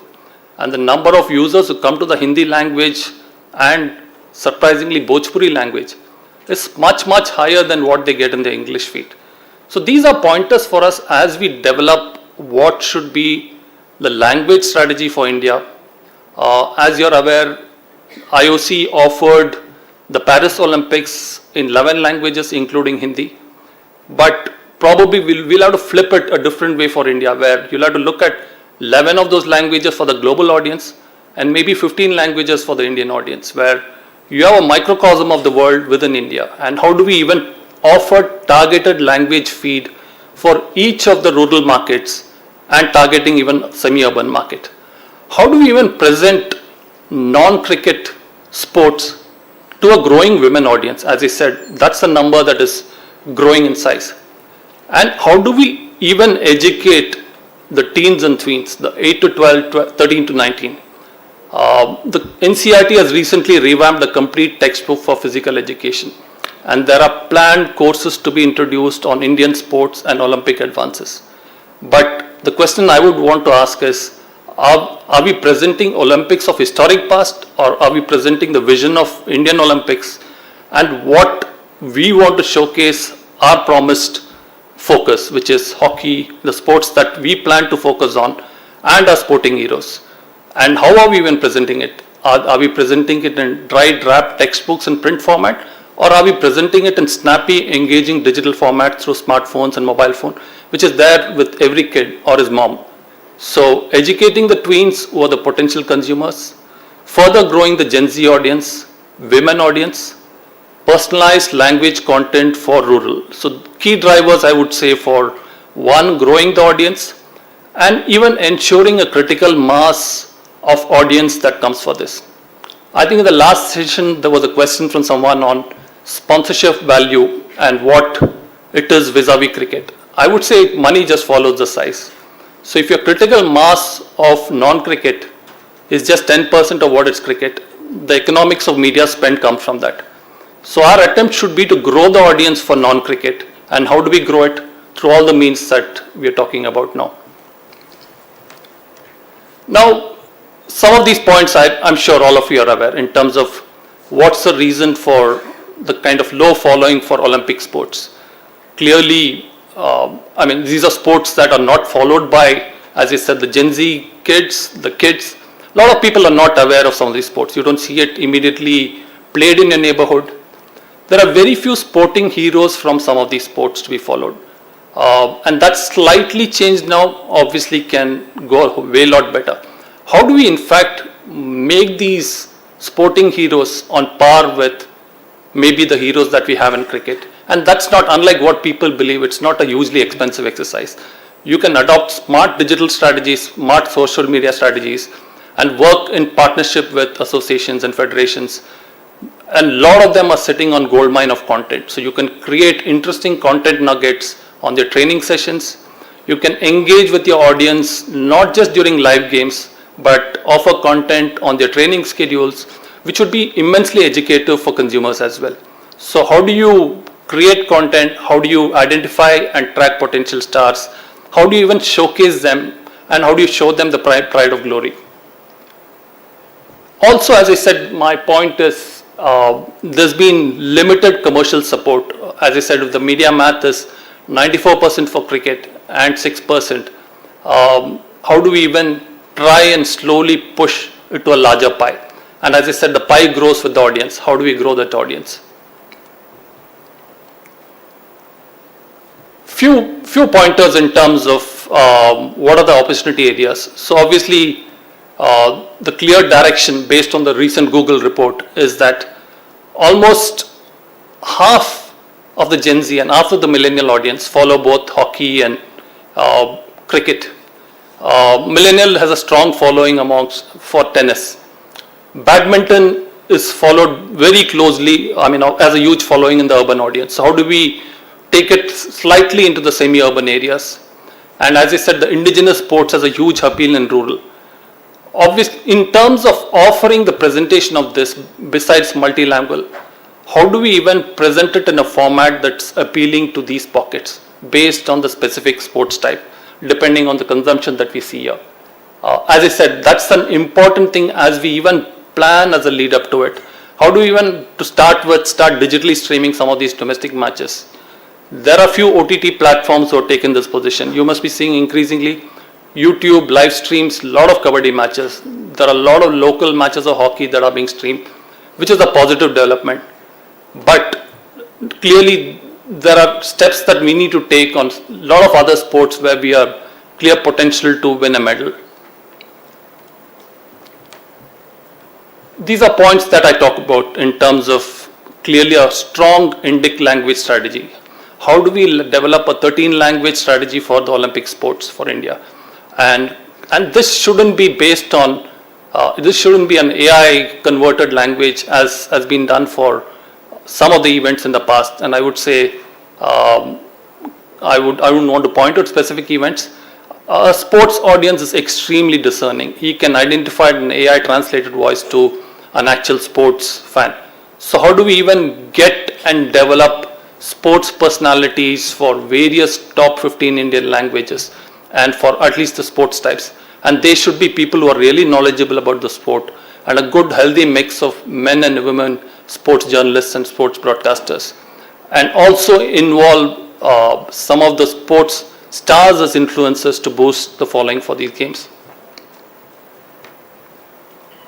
This gives an insight in terms of the primary media consumption. So as I said, the Gen Z is the largest follower, but the Gen Z doesn't just stick to broadcast.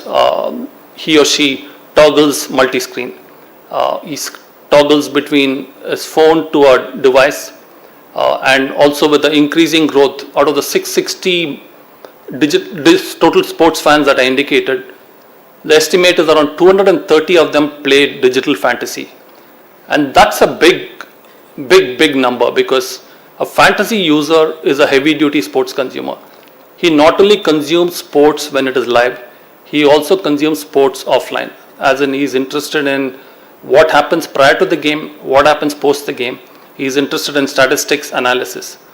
So the end game is all about how do you increase the engagement of fans? How do you grow the catchment size of the fans? This dual strategy will ensure you have a very valuable consumer segment for sponsors, advertiser. More importantly, I'm saying not just from a commercial perspective, but also from a strategic perspective. If you genuinely want to grow a multi-sport nation, that's the way to go. And even as I speak about this, though my background was as ESPN Cricinfo, driving the world's #1 cricket destination, let's be mindful that the next Olympics, cricket is back in the stage after almost more than 100 years. And that's a big opportunity because cricket is being played in the US, where the estimate is there are 30 million sports cricket fans in US. And with some bit of marketing, it can go to almost 60 to 75 million. There are valuable pointers that we can learn from this. How can a country which is grown to typically non-cricket grow its cricket audience from anywhere from minuscule of 15 to 20 to 75 million audience. And that's probably aggressive marketing and a combination of packaging of the sports is what we should look at as we put all our might into packaging, delivering and making our Indian sports genuinely attractive for the growing sports fans in India and even presenting it in a compelling manner. And as I said, that can really turn the commercial math. It can make sports as an attractive career opportunity even for sports and sportsmen and students. So let's also follow what happens during the next Olympics in LA and look at all the experimentation that is being done on cricket in a country where cricket is a minority sport. And we should look at what all things that we need to do make archery a mass sport in terms of following. How can we look at showcasing table tennis? How can we look at hockey much bigger than what it is now? And also our prime sports of wrestling and boxing to a larger audience. If kabaddi can be played in apartment playgrounds, historically what has been an indigenous and rural sport, that's a pointer for us in terms of looking at innovating in terms of presenting the sport, looking at how we even involve the younger generation and make it attractive, and the content and also media partnerships. Right, we spoke about all of this, and this slide kind of talks to some of those points that I'd anyway alluded to. So clearly with 2036 as a push and considering our primary medal push sports, and I kind of looked at other sports, I kind of marked out in blue potentially newer sports that could come in where we have a good contention for a medal. What should be our strategies? And I think a lot of the themes the professor in the morning hit upon, which I was really excited about. I think we should play to our strength, our multilingual audience, our rural audience. How do we get them to consume a lot more content? How do we present our sports in the most compelling regional language format? How do we make viewing extremely attractive to our audience in semi-urban and rural areas? How do we even present domestic events in all of these sports through digital platforms and social media platform? One, if we just look at the typical economics of broadcasting a game on television versus digital, it's very obvious that digital is a smart way to go, and even as you're building the sport. So can we look at working with the federations in enabling digital streaming of most of the sports that is happening, and even look at how do we leverage the training videos of some of our top athletes and using it on social media in a really smart way to engage with a lot more sports? How do we create sports education videos? I would ask you to look up the most popular YouTube content to engage with the current age kids, even on a supposedly serious topic of STEM, which is science, technology, engineering. It's presented in a nice, snappy and easy to consume entertaining manner, and that has the highest of consumption. So let's look at all kinds of innovative ways, partner with content providers, content platform owners, both rights and non-right platform. How do we foster partnerships with local cultural events, festivals, in terms of as we even look at a 10-year roadmap into this, so that we have a template whenever 2036 happens in terms of how do you even dovetail some of these events with the local sporting events that happen, local festivals that happen there, local cultural events that happen there. Because let's bear in mind that Indians' historical consumption habits in terms of one, propensity to play sports and propensity to play and consume sports beyond cricket. One, we need to educate, second nudge, third push. And it has to be through a combination of making it attractive, engaging, and also weave it along with what they do as a natural thing, which is festivals and cultural events. This is a session, where I think Mahesh would have a lot to talk about in terms of leveraging technology, AI, to look at personalized feeds wherever possible. How do we even leverage the latest in terms of AI, ML, IoT? And there are a whole lot of solutions that we have developed, some of which we'll talk about in the next session. Look at how do we even personalize feed? I mean, just to give you an idea, within Cricinfo, we have a home page for 11 cricket nations. So what you get as a cricket fan in Pakistan would be different from what you would get as a South African cricket fan. We personalize to that extent. What you would offer as a news feed to an audience sitting in West Indies would be different from what a user gets in, say, North America. So look at personalized offerings by region type, language type, based on the style presentation on the platform. Secondly, how do you even offer content that is educative, entertaining, as well as engages both the sports fan and also people who don't know much about the sports?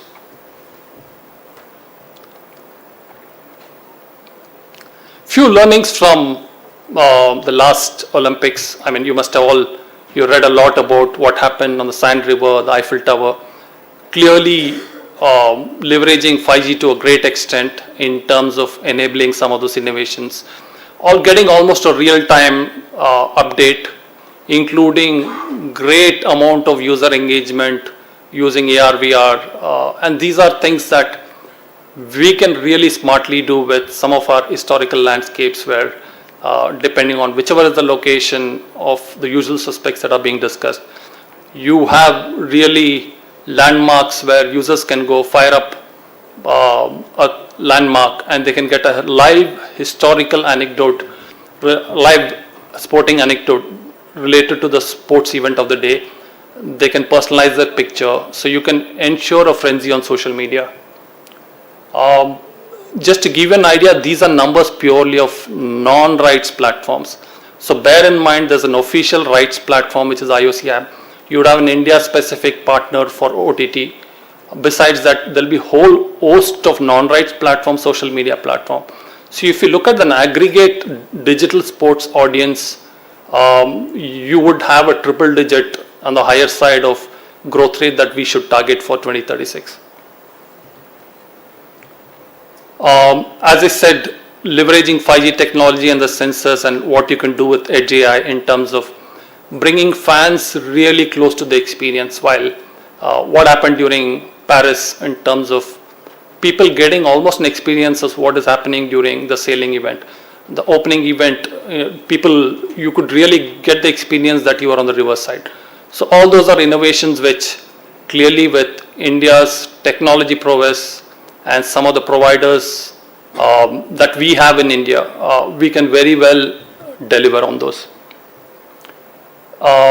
In terms of gaming, the official app that had those games, but we could look at a lot of variants which could have a vernacular rendition of it, including themes that resonate with the local audience to ensure interactivity during those entire duration of the Olympic Games. There's a fair bit of stuff here, but broadly what I'm kind of summarized here is how AI was used during the Paris Olympics.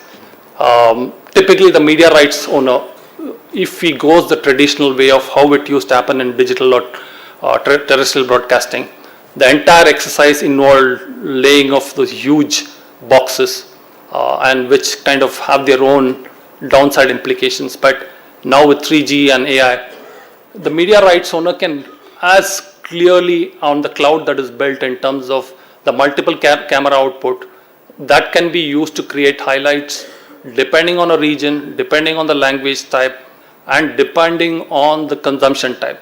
So an audience in Manipur can be presented a basic short snap of the boxing bout in the language that they want and in a style that they want, compared to what you would present to someone in Punjab of a boxing bout, which is quite different depending on the camera angle that you want to slice and dice. And these are things that can be entirely done on the cloud, and enough and more was done during Paris, and I'm sure there will be only a lot more innovations in this space as we look into the next few editions of Olympics. We spoke about the languages and the huge opportunity for personalization in India. From a language, from a style, from presentation, from product, depending on regional variations, you could offer your platform that could be tailored for that. Here I would like to mention an opportunity here. On Cricinfo, we launched a revolutionary product called Ask Cricinfo. I think you should just look it up. It's a text as well as voice-based application. You could just go there and ask anything about cricket, and it recognizes what you're asking and pulls out the answer. And here I don't mean the standard Google queries of averages and scores. It can go to the extent of Virat Kohli against leg spinners, playing against an opponent in a certain venue. So it actually drills down and does an extensive AI analysis and offers the things. So can we build something like this for our Indian Olympic sports, where even as a lead up to Olympics, consumers are offered this platform to even get to know India's rich history in Indian hockey, who are the stars, and potentially as a lead up to 2036, people even have their pick in terms of players. People get to know their records. People even try and understand what are the various moves. So it's a good way to keep fans engaged and also educate them. Paris also saw a lot of innovations in terms of venue, and smart venues is something that clearly there are a lot of innovations, a lot of partners to work with, and it offers a very efficient way of managing your crowd, ticketing, in terms of services that you provide. And even within the venue, the AR/VR engagement that you could offer. I think even here we should be very smart in terms of not follow the standard model that is happening in some of the other countries. We should rather look at what are the best innovations that we can do at the point of viewing, which is at home through apps, which is at public viewing centers, at village gatherings, town centers, city halls, and other places. So I kind of have few examples of some of the emerging trends in that. This is the latest in urban viewing, which is called shared social viewing. So potentially this could be an experiment that we could look at in some of our high traffic city zones. I would say as a more premium experience, clearly targeting metropolis. So this was launched during some of the Premier League matches. And it's a technology which is really a shared reality. So you get an experience of virtual reality, but you also have a shared community experience along with your sports fans. So if you could just play the video.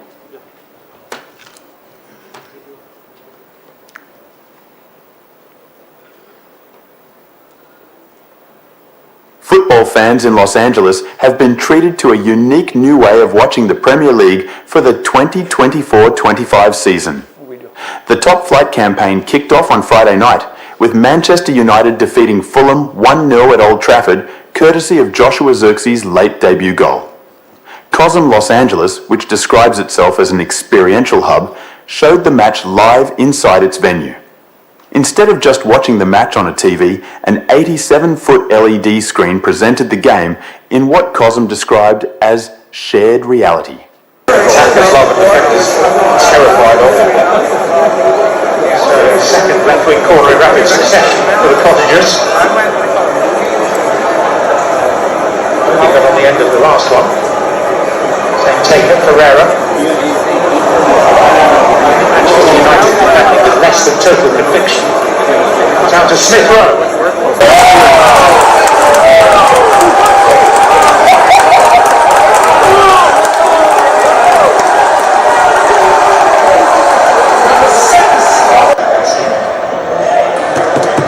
Football fans. Yeah, so you get the drift there. It's more a premium experience, so potentially something that we can target in our top cities. But what we should look at in a much more large distributed format is what do we do in our semi-urban and rural areas in terms of a larger community viewing experience on giant LED screens. And there again, I think there were some good experiments that were done in LA, which was again as models that we could follow, but again, bearing in mind the Indian situations of language, weaving in cultural themes and festivals, as the professor mentioned, which can be a huge opportunity, and also tying in contests and games around it.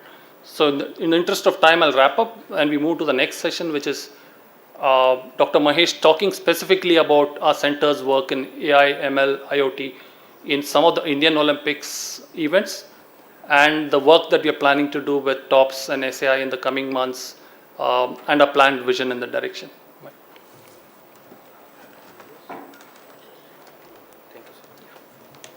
Thank you so much, sir, for an insightful session on smart sports technology. Now I would like to request to continue the discussion on the same topic. I'd like to request Professor Mahesh.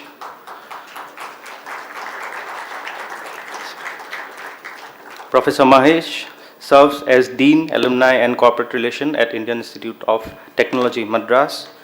His expertise is in fluid dynamics, pulmonary mechanics, aerosol dynamics, spray nozzle design and combustion. He is passionate about building institutions that endure generation and help students and researchers, as well as to nurture, mentor and mold the leaders of tomorrow. Please, sir, I request to have your sessions, please. Thank you. Good morning. It's a delight to be here at the first International Olympic Research Conference. My name is Mahesh. I lead the Center of Excellence on Sports Science and Analytics along with Ramesh. Our single-pointed focus is to be partners with the athletes and coaches of the Indian sporting ecosystem in their journey to excel. We want to be the technology development partners. We want to be providing them whatever support technology can bring and give every athlete in India the edge that he or she desires to do well at their chosen games. So over the past 6 years or so that we've been informally active and formally for the last 4 years, we've worked with several federations in India. We've worked with several sporting establishments to work on their problem statements, to get them to be adopted by coaches and athletes. We worked with boxing, we worked with cricket, of course. You can't escape cricket in India, as Ramesh mentioned. We've also beginning to work, as Ramesh also mentioned, with shooting, archery and some other combat sports that we believe gives us the potential to be the world leaders right away.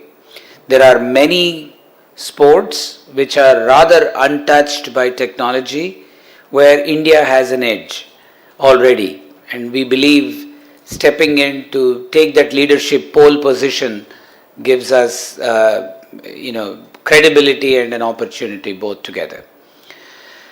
I want to talk a little bit about the theme of the day, which is the 2036 Olympics, and how we can all, as people invested in this ecosystem, come together to make this somewhat of a reality. As Professor Srivastava in the morning mentioned, there's a money part. I'm sure, as I was talking to him offline, $15 billion is not a lot of money in India today. There are people who can write that check out of their pockets today. Individuals. Although that model has not been experimented any time in the past in the Olympics, it's certainly something that can be a first time. One could imagine that being a reality with the Indian Olympics coming around. So the money part is really not that important. There are two aspects of Olympics in India that really I think we need to be paying attention today. One that Ramesh talked about is that we need to figure out how we can become a multi-sport nation. We are too invested in one sport, cricket, and we need to figure out how we can get other sports to take the mind share of the bigger Indian, of the larger invested population in India. I'll take a little sidebar. I was at the Kumbh 3 days ago. IIT Madras along with IIT BHU is working on a project with the UP government to help them understand how efficient the multimodal transport in and out of the Kumbh has been. So and I must as a sidebar remark that the kind of data, the kind of technology that is today being put to use in Kumbh is remarkable. So somewhere down the line, a few months from now, I'm sure there'll be a case study of what technology has done to manage this large crowd of people coming in and going out safely. But the real takeaway for me was this. We had developed an app to track every individual Shraddhalu, every individual devotee who comes to Prayagraj and leaves. So we have sort of a track of where they went, what they did and lived. We had developed it as an app to be used on an Android phone. And our little survey right there on ground showed that our app would be used by about 5% of the people who actually come to the Kumbh. 95% of India either is still on candy bar phones. 95% of the people who we sampled were people who would be on candy bar phones or with no mobile phone at all. Fast forward 2036, clearly these numbers are going to increase. You'll see far more smartphone adoption. But the reality is that this group of people are rather untouched by digital entertainment, and it presents an amazing opportunity for India to truly become multi-sport. A rural person with a candy bar phone somewhere in rural Uttar Pradesh is dying to see a sports hero be showcased as a role model for him or her. That's the reason you see the more indigenous sports like Kho-Kho and Kabaddi really taking root. We should be able to do the same with the more Olympic indigenous sports like archery or maybe even wrestling, boxing. There are many, many different sports that I believe we have to devise the right media strategy to reach out to these people who today are not yet in the digital world fully. Bring them on board right from day zero as a multi-sport fan. I really believe that's the shortest, that's the path of least resistance for us to take India into the world of multi-sport countries. The second point that I want to double click on, Ramesh mentioned this briefly, is the idea of India being multilingual. No other country in the world is like India in that sense. So our media strategy, our AI adoption strategy, our way of packaging sport is very unique to the way it has to be very Indian and has to be very contextual to the way our fans will consume. Again, when I look at what is happening in the world of technology, in the world of language technologies, I have a colleague, Professor Mitesh Khapra, who leads a project called Bhashini for the Government of India.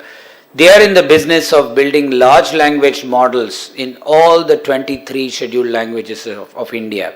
So like ChatGPT, you should be able to ask your question in Gujarati and get as intelligent an answer as ChatGPT would give in English, only in Gujarati. This requires an amazing amount of back-end work. And not just that, they don't want to stop with text search like ChatGPT. They've gone on to voice. So you could ask a question in your own native voice, in your own native accent. The model will understand your question and read back an answer to you in your chosen accent. This is not a pipe dream. It's already a reality. You can go on Bhashini and test this idea, and in about 6 months the API will be ready for commercial adoption. So when I look at Olympics 2036, I see all these little technology pieces that will begin to come together to make this bigger story closer to reality. We need all these little pieces of the puzzle to come together to really make that bigger goal sort of more grounded in the India, in the Bharat that we all live in. The last point I want to leave you all with is the power of technology itself in making sporting more exciting and sports more our sports people more competitive. How many of you have seen the national games, either on TV or live? Okay. In a self-selected sporting audience, I am seeing less than 30%. If I did this at a fluid dynamics conference or a mechanical engineering conference, it would be minuscule. I think that's the start. Make the national games a priority. Make them as competitive as one would like our Olympics to be.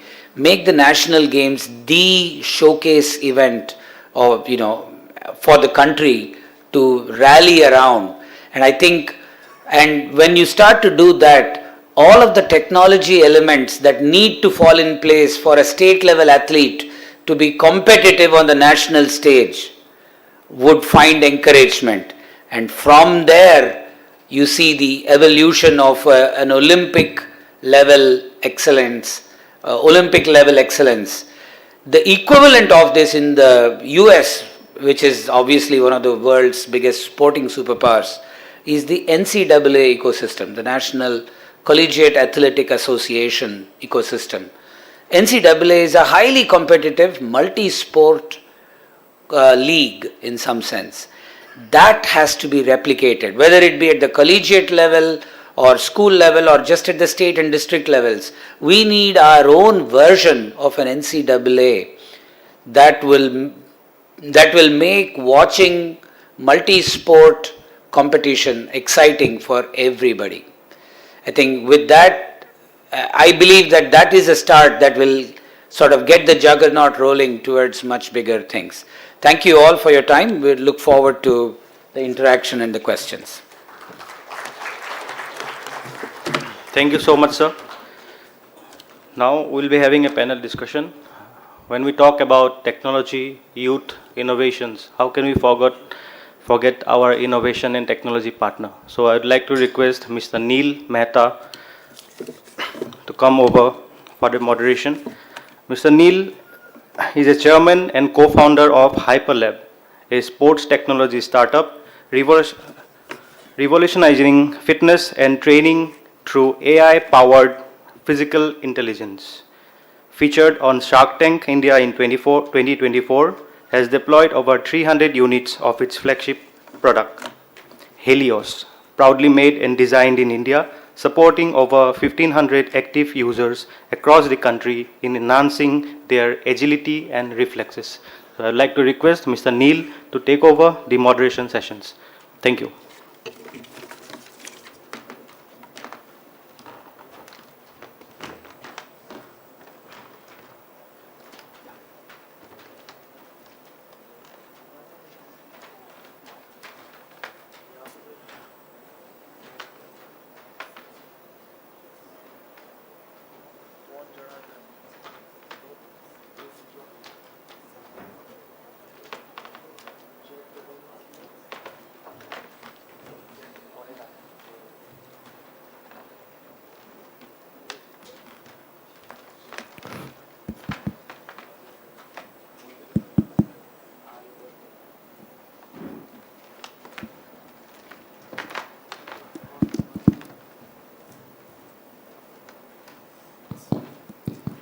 Thank you, Ramesh, Professor Mahesh. It was a truly, it was truly an enlightening overview of how digital engagement is evolving, particularly in India.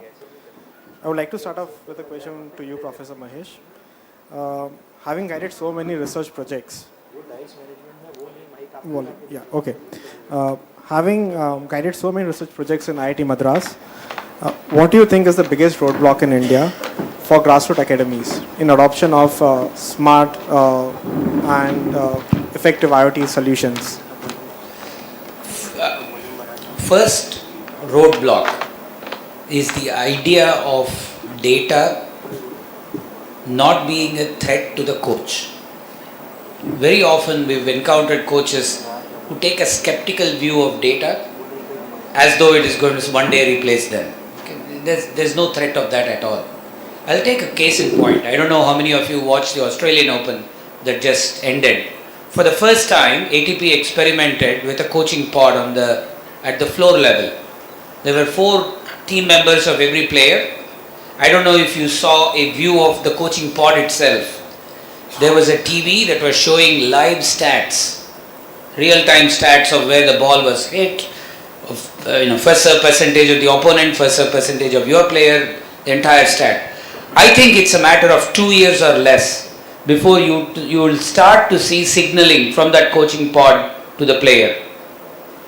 I can't imagine it being more than 2 years. That the player would get real-time input on what to serve, where to serve, based on the data.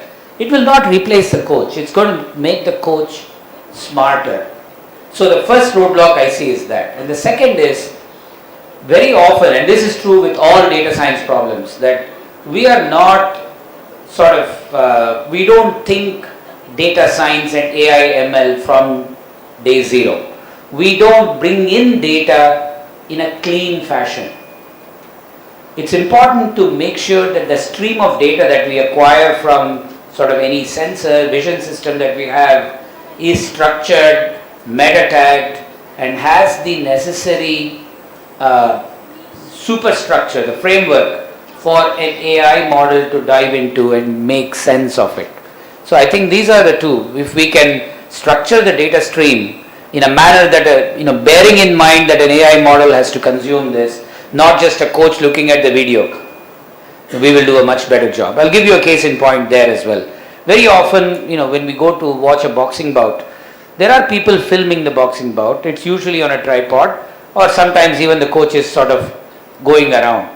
Now, the coach carrying a video camera around is of absolutely no use to the AI model, right? So we need to bear in mind what could be of use and what will not be of use. Definitely. And I would just like to double click on the coach's angle. How do you see humanizing AI for sports? So when I say that coaches are afraid that it might replace them, how do you perceive coaches should look at AI and how can it complement their day-to-day work? I think this is the statement that is often made by everybody. Professor Jan LeCun, one of the top 3 people in the world today in AI, said this at a recent lecture at IIT Madras.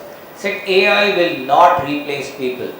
People will get replaced by people who know AI. So coaches will get replaced by coaches who understand the power of AI. And I think we just need to understand that idea. Code writing will not go away. Code writers will get replaced by code writers who know how to use AI. So secretaries got replaced by secretaries who knew how to use Microsoft Word. Same idea. Thank you, Professor. Ramesh, there's a question for you. You have seen how first-hand media and technology has evolved and how it has made IPL a big hit in India. Like we have seen in your presentation as well, for indigenous sports like archery, kho-kho, kabaddi, we are slowly bringing in those nuances. But if you had to double click on it, if you had to pick a sport, should we go in phase by phase sports manner? Because you are trying to build a multi-modal sports fan, how do you see this evolving? How should the journey be for next 12 years? I think firstly we should first ride on some of the current success of the existing multi-sports. So I think straight away, if we can together work with players in the kabaddi, volleyball, and the experiments that they have done, and further amplify the effort there. The second tier would be looking at newer sports, which is hockey. Surprisingly has been there for so long, but in terms of reach and impact, it's still not gone the way it should, considering the promise. So how do we ensure that right from a grassroots level, a school level, one, there's an increased adoption of that sport. Two, the following is covered, both digitally and on social media. Third, our hockey stars are showcased as real stars in the space. And all three going hand in hand with targeting a lot more people both in urban and rural areas to play the sport, because genuine fans would only follow if the younger generation kids start to play the game, and then naturally over a period of time start to follow the sport. Correct. Thank you very much, sir. And I just have a add-on question to it, which is for both of you. You mentioned the relationship between sports education, how NCERT has also revamped their current physical education books. What is the relation between a good fan who is educated in sports for upcoming digital fans to evolve? Basically, sports education and being a good sports fan. How do you see a relation between those two things? I would again go by my ESPN experience and also the trends that are really seen and really the advanced sports markets. So ESPN developed something called the ESPN Innovation Center, where they kind of innovated in the forefront of presenting content. So they experimented with an AI presenter. So all those tend to fall flat. So a sports fan is extremely discerning. They like someone to capture the nitty-gritties of what is happening on the field, on the sport. So to your question, there's a big difference between someone who's a fleeting sports fan, who is just there simply because it's a fad, as you can see for some of the IPL matches.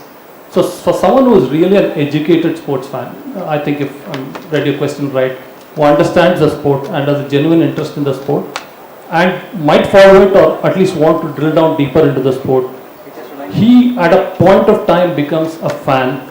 He would really want to know and follow the game and want to be seen only with experts in the game. And that also explains why certain formats of sports presentation work even in the broadcast medium. And that also explains why, the often question that is asked is, Google can easily build a sports destination. Why is that not work compared to an ESPN or say a Cricinfo? A sports fan is extremely discerning. He doesn't like to be seen with a group of flirters. He likes to be in his own closed community. Unless you're saying that it's a wider group of a kind of a fleeting sports fan. Fair enough. I think yes, sir. Correct. Professor Mahesh, a question to you. From your perspective as a researcher, what are practical steps teams and federations, smaller federations in India, can take to safeguard athletes' data and keep running systems smoothly? So with the 5G coming in, you have a lot more data that is being captured, and there's an issue of privacy as well as the data safety. So what are small steps can be taken in if we have to start thinking for future onwards? Whether you like it or not, whether the federation has it or not, Google has it. Right? Yes. So there is, data privacy is now a central linchpin in our AI strategy across the country. Everything we do at IIT Madras is adherent to the DPDP Act and the requirements that DPDP has on us. Having said that, these are all enablers. At the end of the day, an athlete wants to do better, do well. A coach wants to help that athlete become better. That pair is more or less an independent pair. I'm talking an individual sport, a team sport, you can sort of make the same analogy. But that pair, the coach and the athlete or athletes, make their data decisions. They're empowered to make their own data decisions, right? So it's a matter of finding a credible partner that can work with them and help them do more with their own data. First, secure their data, structure their data, help the data be archived in a manner that can be used for a long time. If you want to ask, 5 years ago, what did I do? What was my height, weight in anthropometry, and what am I today? And Olympics come every 4 years. Correct. So you have to really be able to archive data from a long time ago. Someone like Sharat Kamal, I met him in Chennai recently, right? He's outlasted multiple Olympics. It's a classic case of a person who has been able to archive his own data for a very long period of time. Correct. To be able to do well for himself. So I think these are all the requirements of any good AI model, and those same requirements get passed on Correct. to a coach and an athlete pair. Perfect. Going to that point, there's a question that comes from Indian context specifically. India is a price-sensitive market, and with a large number of population, we cannot spend unlimited budget. So where do you see a striking balance between a cutting-edge technology versus every Indian athlete gets a taste of IoT and AI performance centers around it? So in the space you are talking about, high-performance athletics in India, we are not a price-sensitive market. Okay. Colonel Joel is here, he runs tops. The amount of money India spends on every athlete going to the Olympics is absolutely not a L1 low price bargain. Okay. We are there to make sure our athletes have the best facilities that any other country in the world would provide to a similar athlete. Understood. Now, if you come down to the next level, come down to a district level Correct. athlete. Correct. At the district level, yes, there may be a little bit of price sensitivity, but imagine this. Imagine a district in rural Bihar where they want to conduct a 100-meter sprint race. They need a gate timer. Correct. Right? Just to sort of make sure there's some objectivity to the way this race is being timed. Those kinds of technology components, I think, provide us a great opportunity for indigenization and bring down the price. Again, I will not use the word price sensitive because even that situation is not where they will choose not to have it if it's 5 rupees or 10 rupees more expensive. I think India today has gone beyond the core idea of price only sensitivity. Correct. We are not a price only sensitive market. Correct. We also demand performance. Tata Nano is now a case study is taught in schools, right? Correct. As to why price sensitivity alone is not a good thought process. Thank you, sir. Ramesh, a question regarding esports. As esport is growing in India, it is reaching a 1 billion market cap according to certain resources. Does this shift in digital competition and the landscape affect the traditional sports as to how they are being viewed and how the marketing is being spent on? It is, and I would say it's an opportunity purely from a commercial point of view. But as someone who's deeply wedded to sports and its development, and as I said, Indian Olympic sports development, it's something which needs to be balanced. So as I said, if our core audience, which is our growing teenagers and 8 to 12-year-old, if increasingly they're going to be exposed to console games and Xbox and esports, how do we even get them on the ground to play? Because as I said, you can't get a genuine sports fan unless they've really played one or two sports, at least one sport. So I would say more on balancing this effort in terms of looking at the commercial opportunity without cannibalizing the growth of a genuine sports fan who needs to grow. So as a nation, we need to invest, I would say, more in playing sports. By playing sport, I mean playing in the actual playing field. Understood. Especially for the growing grassroots level children and athletes. Over here, I have a question that is tied up to again that digital essence. Currently, as you mentioned, we are spending more on digital fans. Fantasy games are coming up. A lot more fan engagement is happening digitally. Do you see a way of improving fan engagement in physical spaces as well? Few things that I said were, if you're saying from a fan engagement point of view, as I said, we need to look at our own novel ways of Indian, where look at giant LED screens. Already we have some examples of that in IPL fan parks. Can we look at a slightly low cost initiative of that in some of our smaller towns and villages? A giant screening need not be LED screens. How do we even ensure that it's a very wholesome experience for a larger catchment of fans? And introduce interactivity even within that. So you could, at the screening stage, bring in certain innovations for the fans who are aggregated in that place. Understood. Thank you, sir. A question to both of you. With Olympics 2036 coming down the line, 12 years down the line, we'll have much more digital reach to audiences and players. And we will, like we discussed, we have to relook at how physical stadiums are redesigned. What is your take, or if you can give some examples that are happening in the current ecosystem, how physical stadiums are being redesigned so that there's a stadium 2.0 for the future?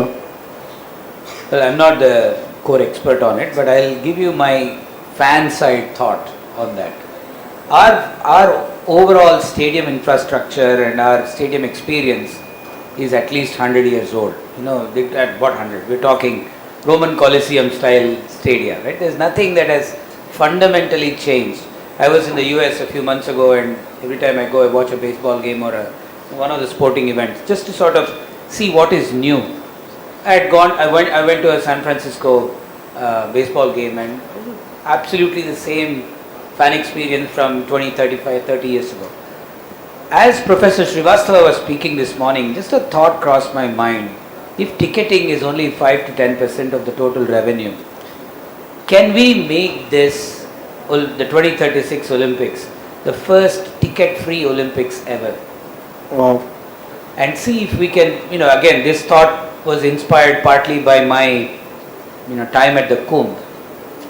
If you can imagine a stadium that's just a natural amphitheater of sorts, where people can aggregate and cheer with the right experience infrastructure setup, I believe we can sort of make this a very different Olympics. Probably not all sports, but some sports where this is even possible. Where you don't need to build a closed stadium infrastructure and spend billions of dollars on just that part. Let's figure out natural venues where this sort of a fan engagement is even possible. As Ramesh said, everybody today, of some relevance to this discussion, is already watching sport even inside the stadium on a screen. Yes. Right? So now, does the stadium really matter?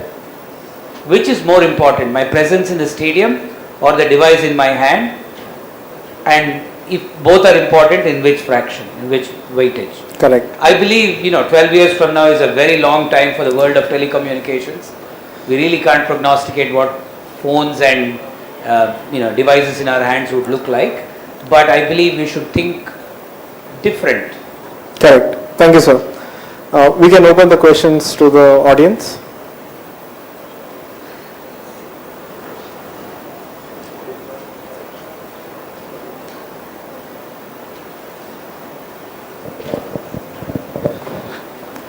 Thank you, sir. Sir, in your presentation, you talked about the fantasy sports. The fantasy sports is growing, and it is good point that the new generation is get addicted to the fantasy sports, and they are taking interest into the fantasy sport. But at the same time, this new generation is from the particular tiers, 1 or 2, 3 cities or specific financial families, financial sound families. But what do you think about the games like Rummy Circle or something like these are coming on the various websites, and the advertising they are doing, the middle class or low middle class, which is the higher numbers in our country, they are getting diverted to these games, and their main focus is getting shifted from the actual games or actual sports to the sports which is not relevant at all for us. What do you think, or how it is important to shift that class, or is it really important to shift that class from the unwanted games to the fantasy sports or esports? Your point is right in terms of a certain chunk of audience going for these. I won't even classify Rummy Circle and others in the cricket or any sports fantasy space. As you're aware, in most of the advanced sports market, fantasy is a huge segment. And in fact, the most evolved sports fan is a very heavy fantasy consumer. So fantasy per se is not a space which kind of corrupts a sports fan. It in fact makes him a much more deeper multimedia, multi-sport fan and a more engaged sports fan. So probably I wouldn't look at fantasy in that bucket, but maybe the other product which is more a game of chance offering and any offering than that space clearly doesn't follow in the sports category. So I wouldn't even bring those under the discussion on sports as we are talking now. Hello. Good afternoon, sir. My name is Praveen Rawal, and I'm MTech Data Science and Machine Learning only. So my question to you is about to a very root level, if you talk about sports,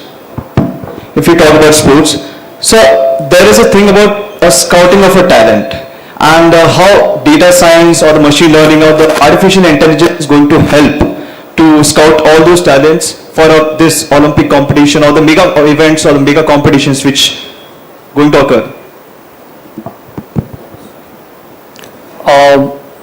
I'll kind of ask Mahesh to speak about it, but before that, what I would say is, as a center of excellence, one of the big things that we identified is clearly this absence of even grassroots level data of Indian school kids. That is even the 8 to 12 year old and 12 to 15, which I mentioned is a core audience.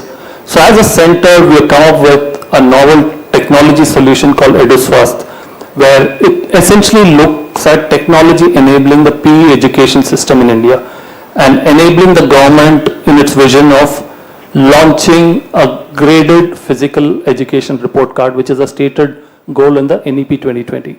So what IIT Madras would do is work along with various stakeholders to launch this toolkit, which is essentially a combination of certain hardware and software, which would measure the activity level of students during the physical education class and grade their progress.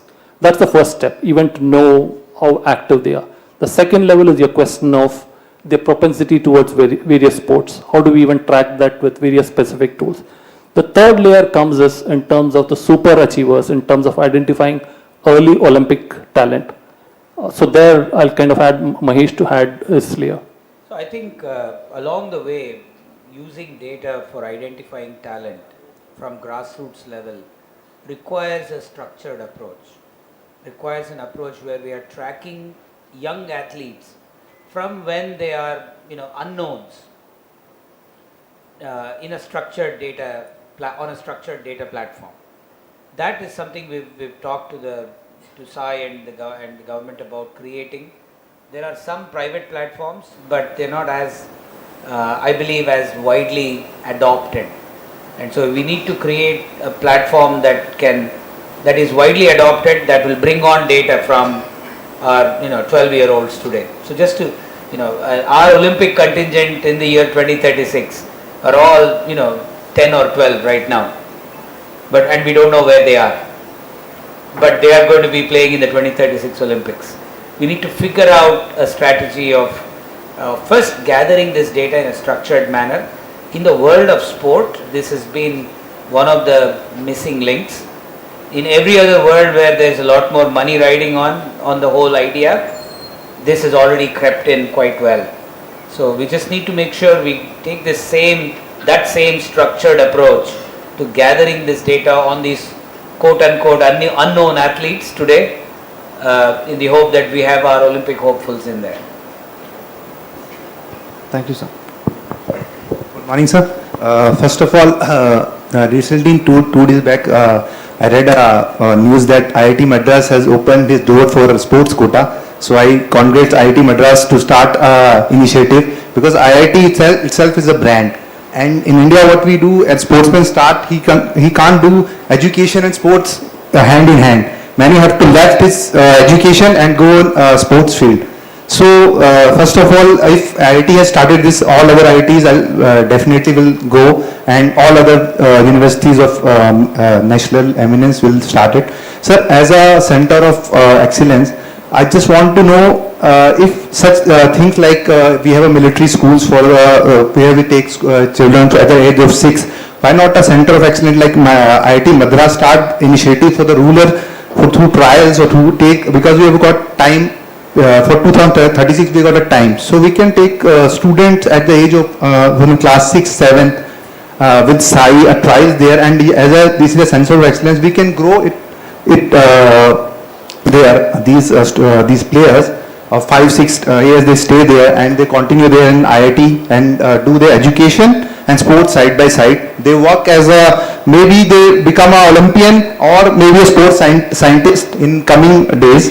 And linked to this, as the previous question is, that we as a rural population, we have said that we don't have a data with the rural population. As IIT is itself a brand, we're talking about a brand, India brand. IIT is also a brand, and if somebody IIT go to the rural area as a brand, they will conduct a trial with SAI. Like previously there are trials for like Speed Star. When I was young, I also given a trial for Speed Star, ESPN Speed Star. It's a very famous trial. And we choose a fast bowler. So why not for the basic rural population where the basic sports like sprint, archery, these things are, so why not IIT and SAI can come up with this plans like that and do a trial and make a way for 2036. It's my question to you and also kind of suggestions to you, sir. Thank you. First of all, thank you for your wishes. I'll take a few minutes to talk about the IIT Madras Sports Excellence Admissions Program. It's the first time that an IIT has stepped up to do this.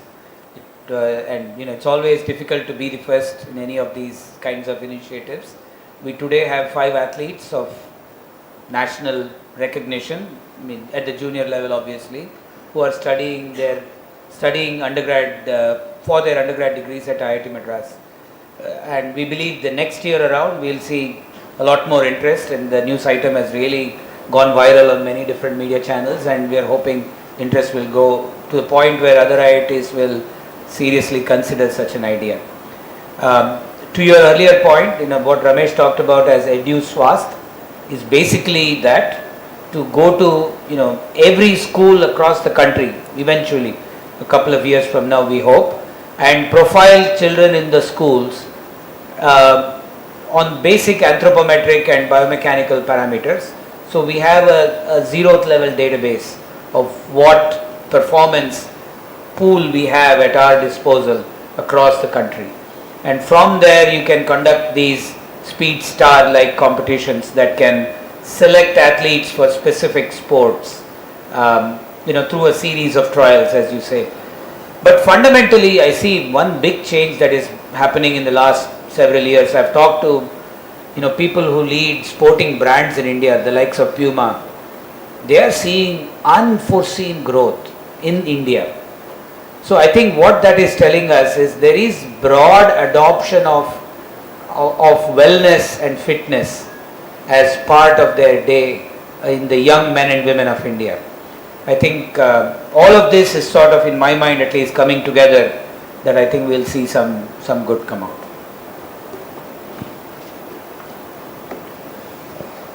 Hi, I'm Colonel Johal.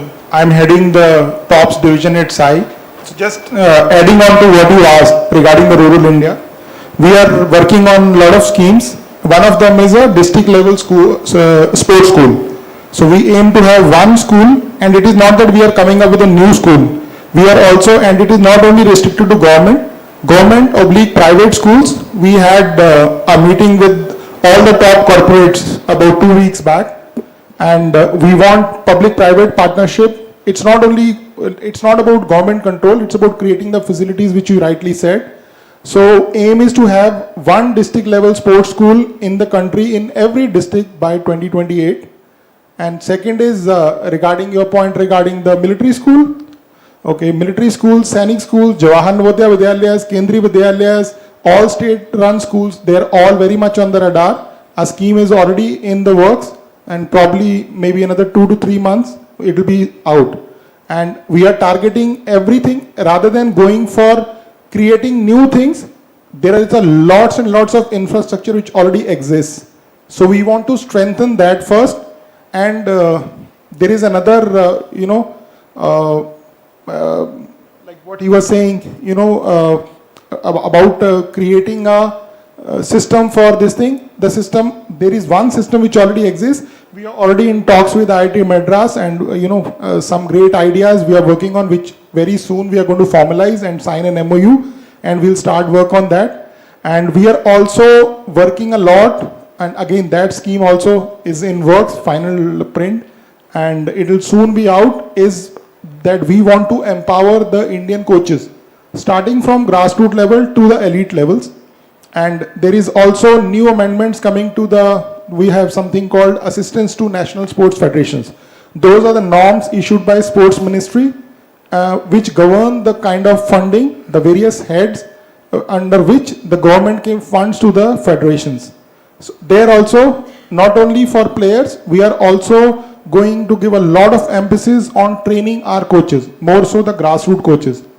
And it's a moment, you see right now, Honorable Sport Minister giving a lot of push on cycling. Actually, PMO is giving a lot of, Prime Minister is giving a lot of push on. It is not about, I see a lot of discussion here just about champions. No, that is just a byproduct. We want to encourage sports culture. We want people to just take to kids to take to sport, even everybody, just for happiness, for fitness. But excellence is a very, very small, subset of the entire bigger picture. So lots and lots of new things under the Honorable Sports Minister's guidance and leadership are under works. So just wait for about 2-3 months. You will have a lot of good news. Thank you. Okay, so Colonel Saab have just informed us about the DLSS schools. So I have also discussed that under 10 or 12 years of age, athletes will be the star in 2036 Olympics. So this is the main concern. But if we talk about the DLSS schools in Gujarat, SAG people are also here. So one of your best DLSS school is Banaskantha, who gets the maximum medals in Gujarat. But my concern is only this, that the mainly the competitions or the selection in these DLSS schools is under 11 years or under 9 years is on the basis of just a 50 meter or 100 meter race. No ball game activities till 11 years. All the federations have competitions under 14. All the competitions are at under 14. So we must add some ball game activities at lower level for at the age of 5, 6 or 7 maybe. Thank you. We are writing the testing protocols for not only one but almost 25 sports, which is going to be publicly made available, because we'll put that information.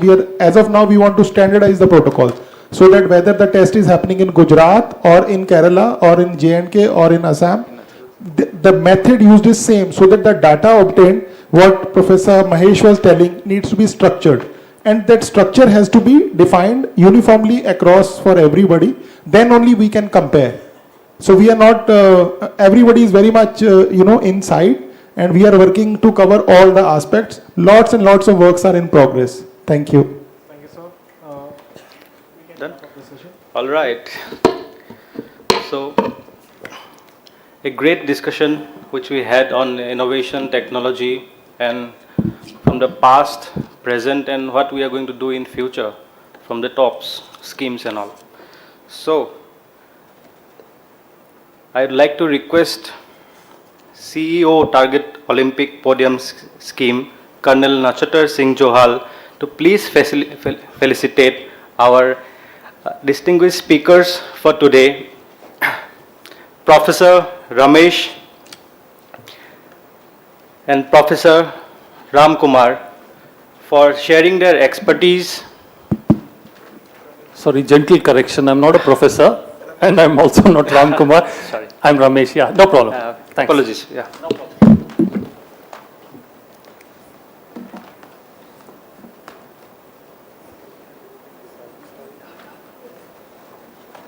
Big round of applause for.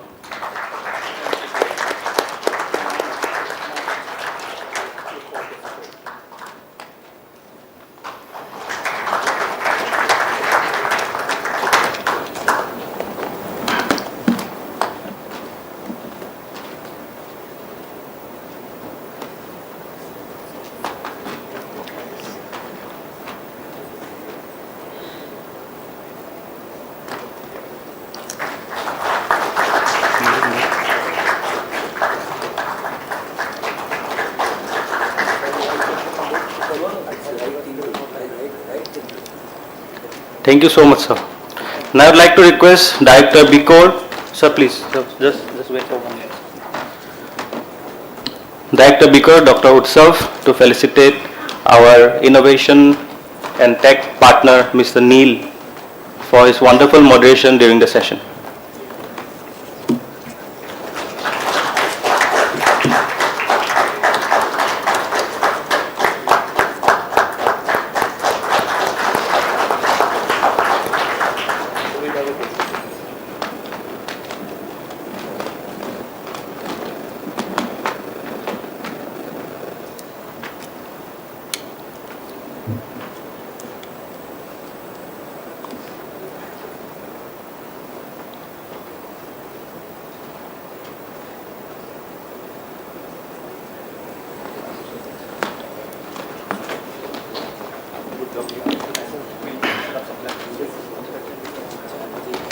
Thank you so much, gentlemen.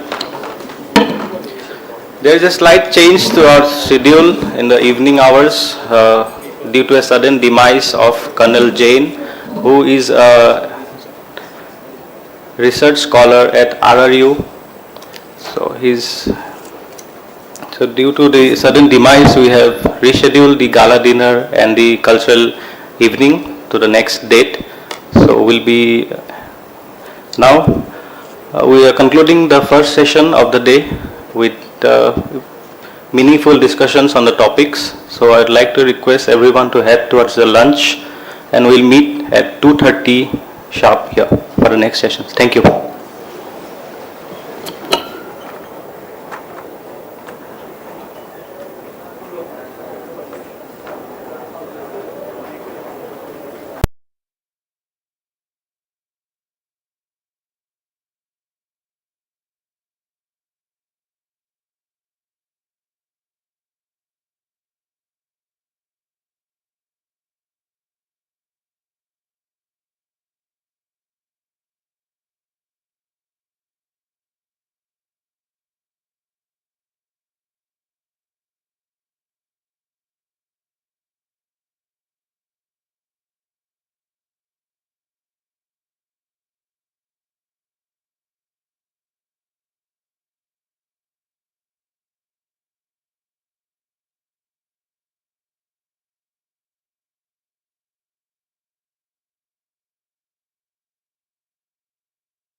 Good afternoon, one and all. There is a slight change to the schedule. We'll be having a session on financial services, and after that, we'll be having the panel discussions today. So, we'll be starting in another 10 minutes. Thank you.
It's a request to one and all sitting behind. They can come forward. Please occupy the front seats.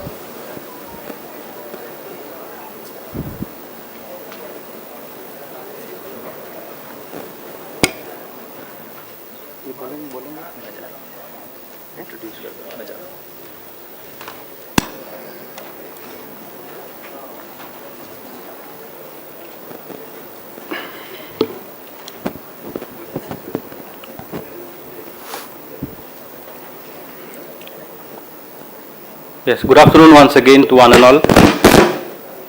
Towards the topic, balancing cost and benefits, financial strategy for Olympic ambitions, a look at economic modeling, budgets and long-term analysis. So we have with us today an expert, Dr. Dipesh Shah, Executive Director, International Financial Services Centers Authority. Dr. Dipesh Shah has over 23 years of professional experience in international business, project development, corporate affairs, corporate law, and policy matters. His most prominent achievement includes setting up and operationalizing India's first smart city and international financial services center. Today, Dr. Shah is going to present on a topic, International Financial Services Center at GIFT City. I request Dr. Shah to please start his session. Thank you. Thank you very much. I hope I am audible to all of you. It could have been a little louder. I hope you are able to hear me clearly. Perfect, sir. Perfect. Thank you. Okay. So, thank you very much. At the outset, I thank the RRU for having this session on the video conferencing for the financing through the International Financial Services Center. Just for the benefit of everyone, I am just putting on the video of the GIFT, International Financial Services Center, which gives you a better perspective of what is happening there, and then we can probably take up the overall development of the financial sector, including the technology and the financial financing activities happening from the IFFC zone. With this, allow me to share my video. It's great. I'll put up the video.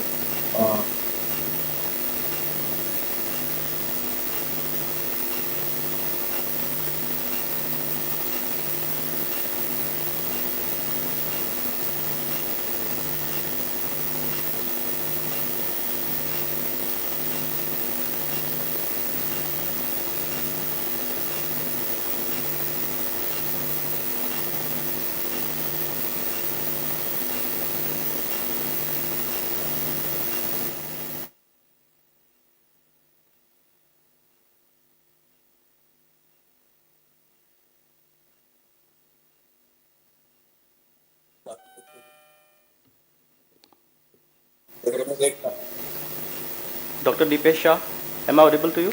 Leadership of the Honorable Prime Minister, the country is spearheading a path-breaking initiative of developing its very own International Financial Services Center. In today's globalized world, international financial centers play a pivotal role in facilitating cross-border financial flows and transactions. To unleash the true potential of India, emerging as international financial services powerhouse, the Government of India in the year 2015 operationalized country's first International Financial Services Center in Gift City, Gujarat.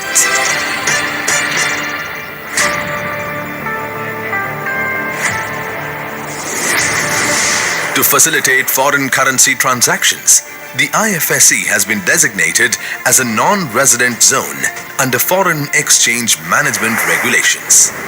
This unique carve-out makes GIFT IFSC as a zone which is distinct from domestic Indian economy.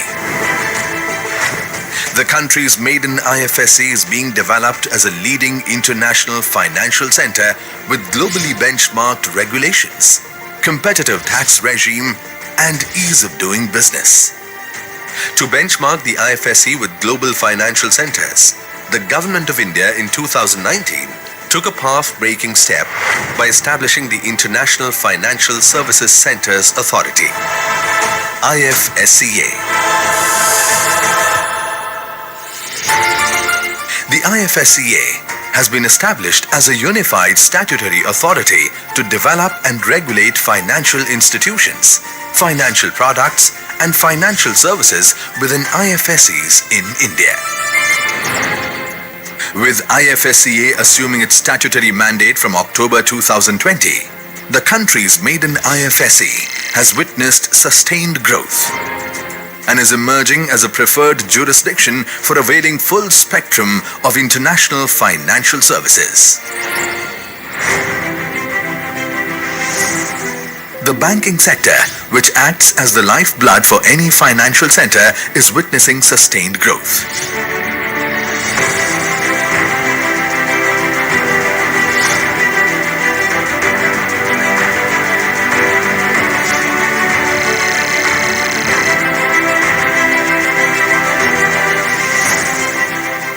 With market infrastructure institutions firmly establishing presence, the capital market ecosystem is witnessing accelerated growth.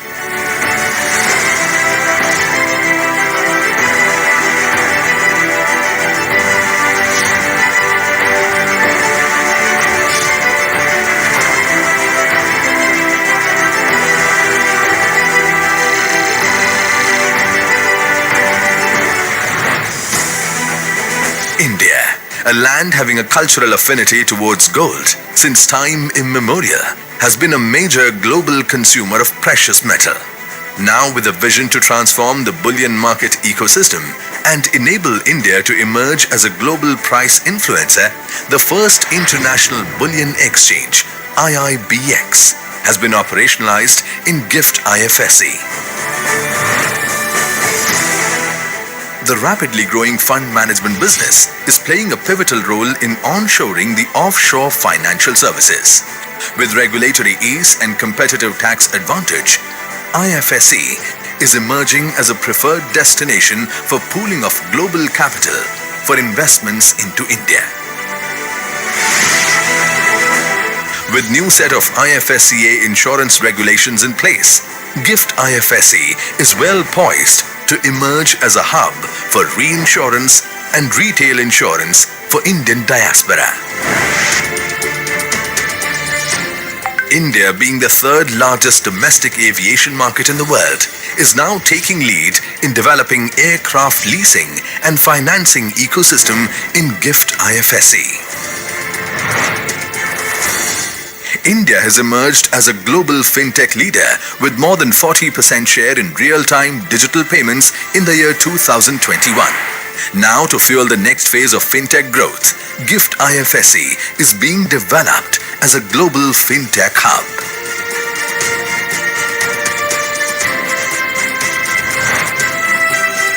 Capitalizing on the availability of highly skilled human resource and low cost of operations, GIFT IFSC is now emerging as a major hub for global in-house operations.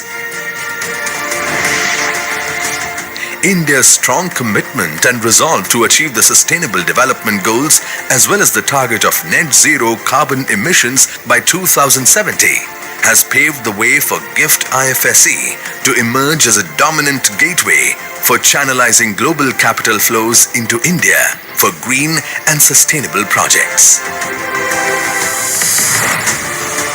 To support the development of vibrant financial market, an entire ecosystem of professional service providers is also being promoted. In its relentless pursuits to develop GIFT IFSC as a leading international financial center, IFSCA is implementing several new projects. IFSC has truly emerged as a center where finance meets technology, talent meets innovation, entrepreneur meets success, and business meets expansion. The future of international finance is in GIFT IFSC.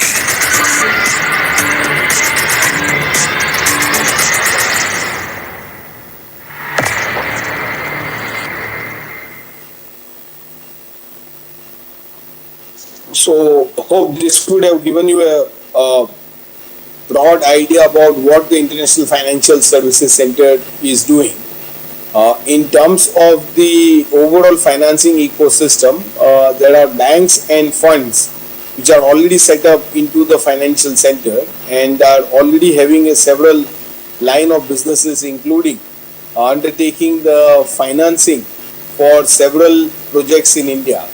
And we have also seen a sports fund also launched from the IFFC ecosystem. So we have a sports company which have created a alternate investment fund into the financial center, and they are able to then invest into the companies into this area. I hope my PowerPoint presentation is visible to the audience, and based on that, I am just running few slides.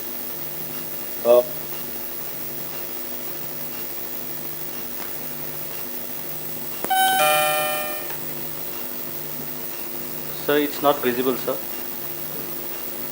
So if you can read. Okay.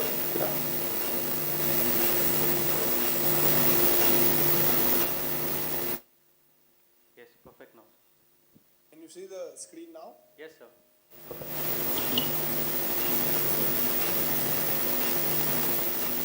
I hope it is visible now.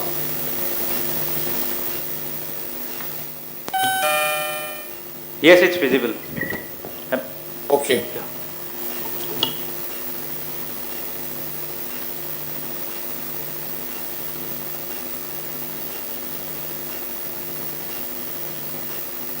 So as I was just trying to explain, that this now provides a great opportunity for financing into the Indian ecosystem, and there are several businesses which have been unfolded into the GIFT City. GIFT City is actually 1.5 hour from the location where you are, 45 minutes to 1 hour, and it is developed near the India's, the Gujarat's domestic and international airport at Ahmedabad, and very close to that, in 20 minutes from that. And this zone has two zone, where one is the domestic and the other is the international financial services center. And what IFFC now provides is that it's an offshore center within onshore, which means that the financing all in dollar or in foreign currency is possible from the GIFT City into India and also into the overseas. So a lot of institutions take in India a dollar funding from GIFT City bank branches. In fact, we have 28 bank branches now operating from the IFFC zone. So external commercial borrowing, trade finance, and all financing facilities have enabled in large scale from GIFT into India, and particularly for the financing ecosystem of sports and others. I think the IFFC can provide a few options to the sector when you are considering the funding requirements. Also, from a perspective of the unique features, this is India's first global financial center. So outside of India, outside of the domestic zone, but having an offshore status under the FEMA. Under foreign exchange law, the zone is declared as a non-resident. There are no capital account controls, as normally India has controls on the capital. Here, very competitive tax regime has been provided by the government. Out of 15 years, 10 years there is no tax on the business profits that the entity earns for the dollar business that they do with India or outside. So these are all for undertaking international transactions. The tax incentives have been offered from the IFFC zone. Currently, as you can see on the screen, banks, stock exchanges, funds, insurance, they all are operating from the IFFC zone, and one can actually combine their requirements into several financial services from the IFFC zone. We also have foreign universities operating from the IFFC zone. We have two Australian universities which operates even the cyber security and related courses from the IFFC zone. And then there are several professional service providers, including the aircraft leasing and ship leasing activities happening from the IFFC zone. We are a separate unified regulator, which means that we combine the powers of RBI, SEBI, IRDA and PFRDA all in one. So you have one single unified regulators for the IFFC zone, created by the Act of Parliament by the Government of India. And currently, as you can see, we are almost 725 plus firms, almost $87 billion of transactions happening on the international exchange, more than 70 plus billion of banking asset size now within the IFFC ecosystem, and large number of funds and fund management entities are operating from the IFFC zone, including, as I said, there are few sports funds from the IFFC zone. In terms of some of the leading players, we have in banks, in funds, even the sovereign wealth fund like Abu Dhabi Investment Authority, they all have set up their fund structures in the IFFC to invest into Indian companies and outside from the GIFT. And we have several large players like Bank of America, and even in the domestic zone, the IBM and Google, they operate their software and the back-end operations from the GIFT City. With this, as I said, there are quite a few tax incentives offered. We are also developing this as a fintech and techfin hub.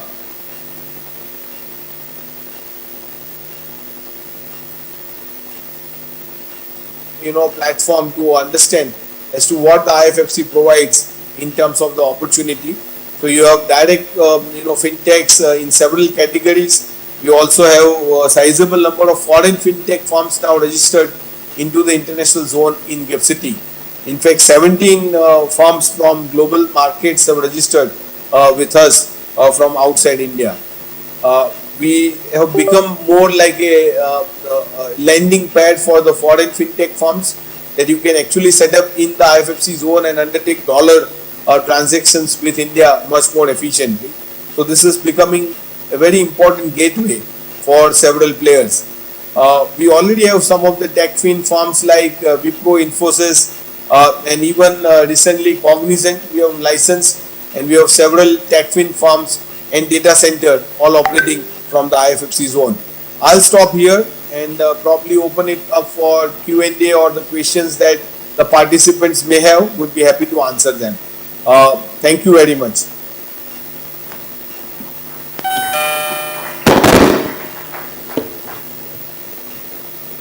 Thank you, Dr. Deepesh, for your insights to the GIFT City Financial Services. Any question? The floor is open for everyone for the question answer sessions.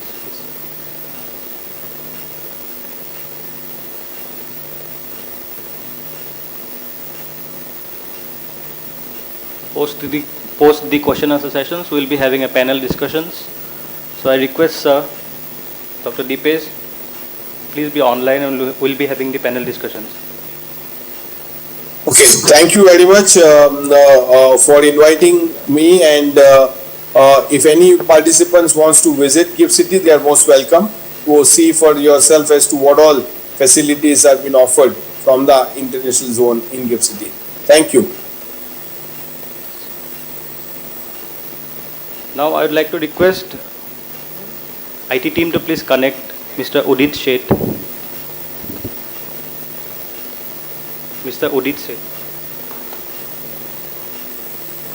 We will be having a virtual panel discussion and will be moderating by Mr. Ravneet Gill, CEO AISTS India.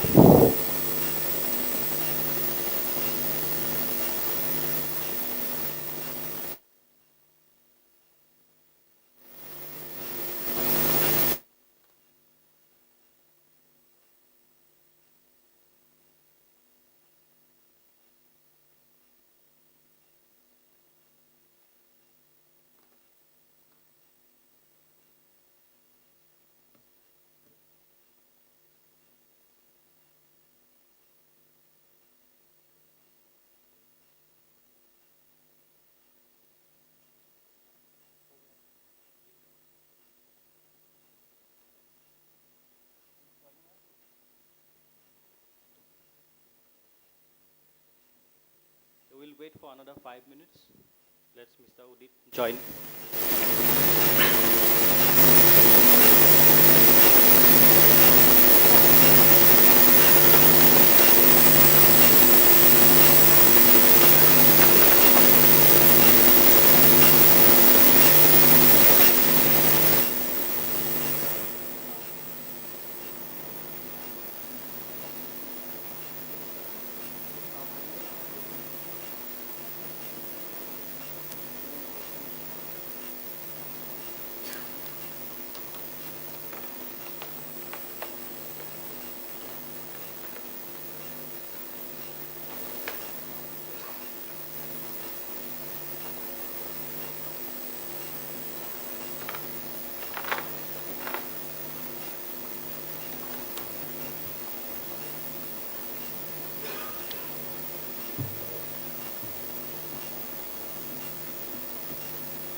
Okay, meanwhile, I'd like to request Mr. Ravneet Gill to please come on the dais for a moderation of the session, please.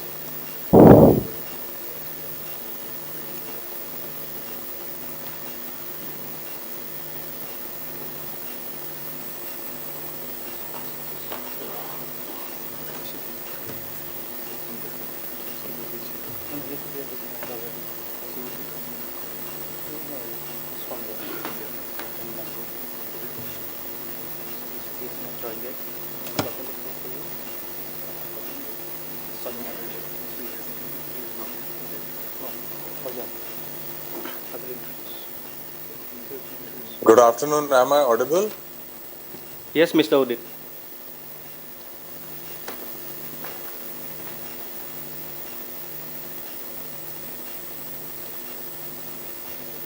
but we are not visible. Are we visible to you?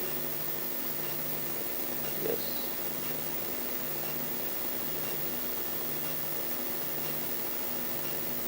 I can see the audience. Okay, perfect. So I'll hand over the session to Mr. Avneet Gill. Please, sir.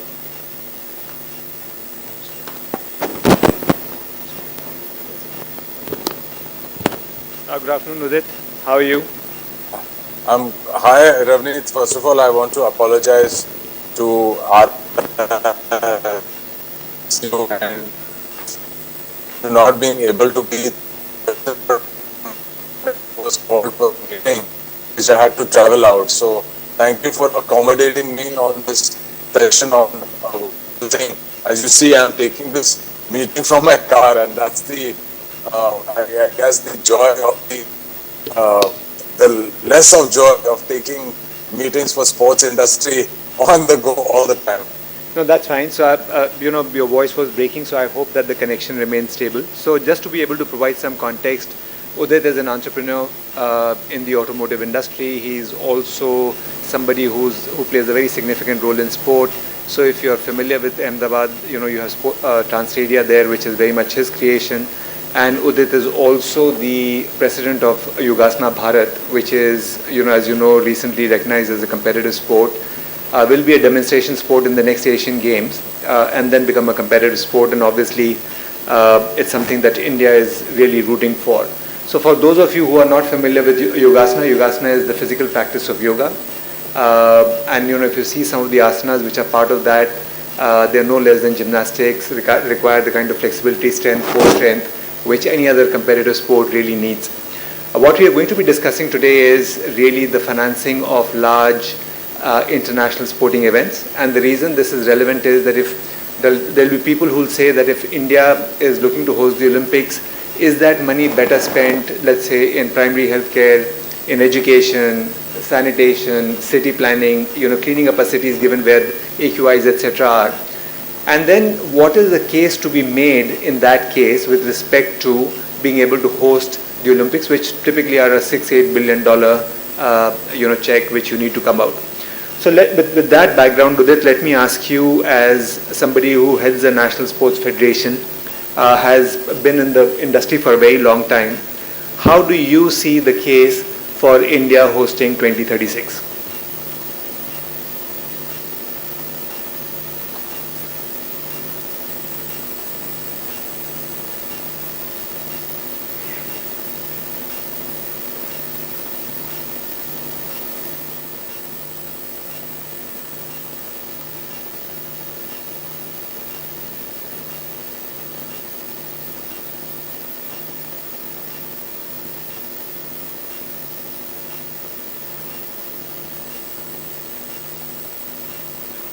Shall we just make this an interactive session that the audiences here could become part of this? Udit is back, I think.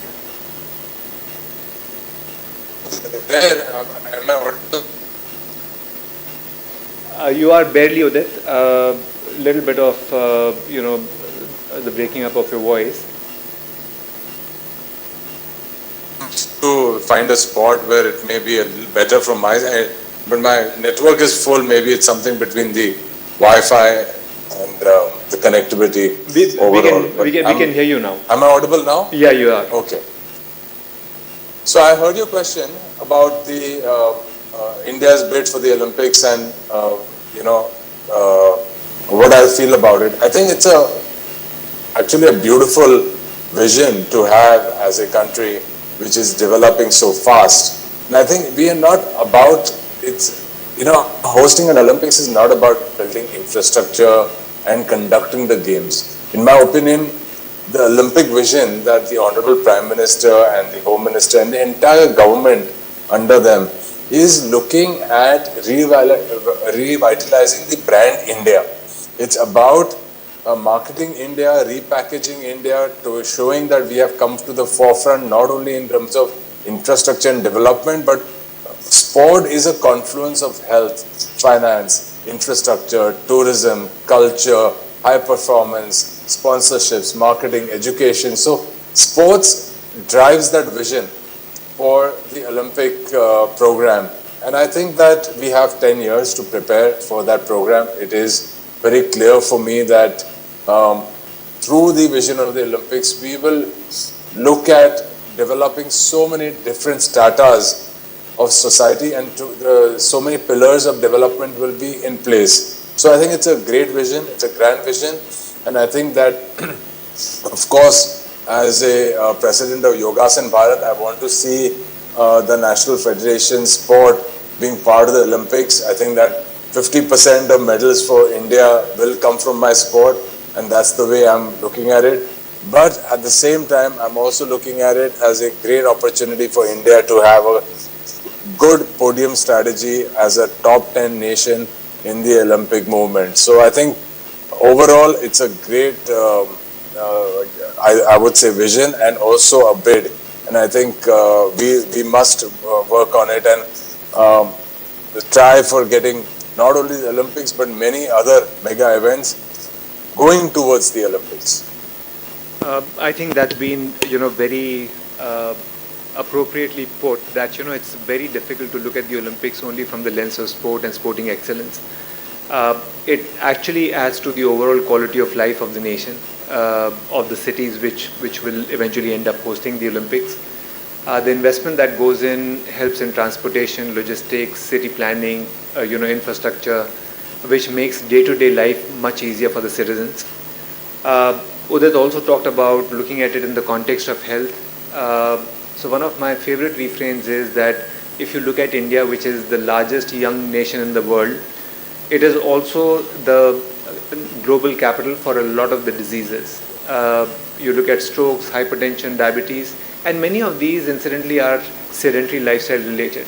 So to be able to build that awareness, build that sports culture, get India moving. So India as a nation is on the move, but Indians as a people are not on the move.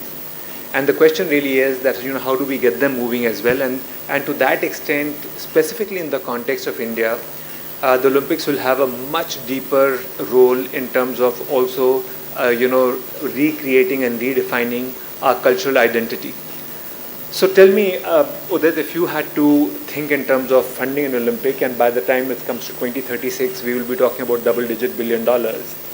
I think the simplest way to do it is to be able to dip into the government coffers and fund it out of that. But what would your thoughts be with regard to how do we diversify the sources of funding, which makes the games more dynamic, brings in more vitality, brings in better financial returns, and obviously lessens the burden on the exchequer? So I would actually go back to the root over here. I don't think that the Olympics is a burden on the exchequer at all. Of course, funding from the government is critical as a guarantee from the government as well. But there are so many sources of funding these kind of mega events. I mean, for example, the UK uses a tried and tested method of the sports lottery, which allows them to, get in as many as 70 billion pounds into their kitty almost annually, which half of it that goes back into distribution into sports and the rest towards the development of sports. If you look at the London Olympics, I think they spent about $20 billion. I think China, of course, outdid everyone multi-fold over, and we can't compare the Olympic model to China because they have a different economic system altogether. Also, once you talk about putting the Olympics, I think there are so many barters as well as sponsorship opportunities that we can bring together. Of course, the IOC has their sponsor body, but you have also the opportunity for also local sponsorship. So, for example, just a small example, when the Olympics happen, we have a lot of vehicular movement. We have buses, we have cars for the VIPs and the office bearers and the contingents and so on. So, for example, one of our Indian companies who are now global manufacturers of these vehicles will sponsor them, and back they sell it to the market after that. So they get the branding over there, plus they can back to back sell it. And that's what, for example, BMW and Hyundai has done in the past. Also, some of the Olympic Games, some of the infrastructure that is built is modular. So you can actually pack it up because you don't need all that infrastructure after the games. So you can pack it up and you can rebuild it to the future Olympics as well. So that is a way to also cut, some of the costs or recover some of that cost.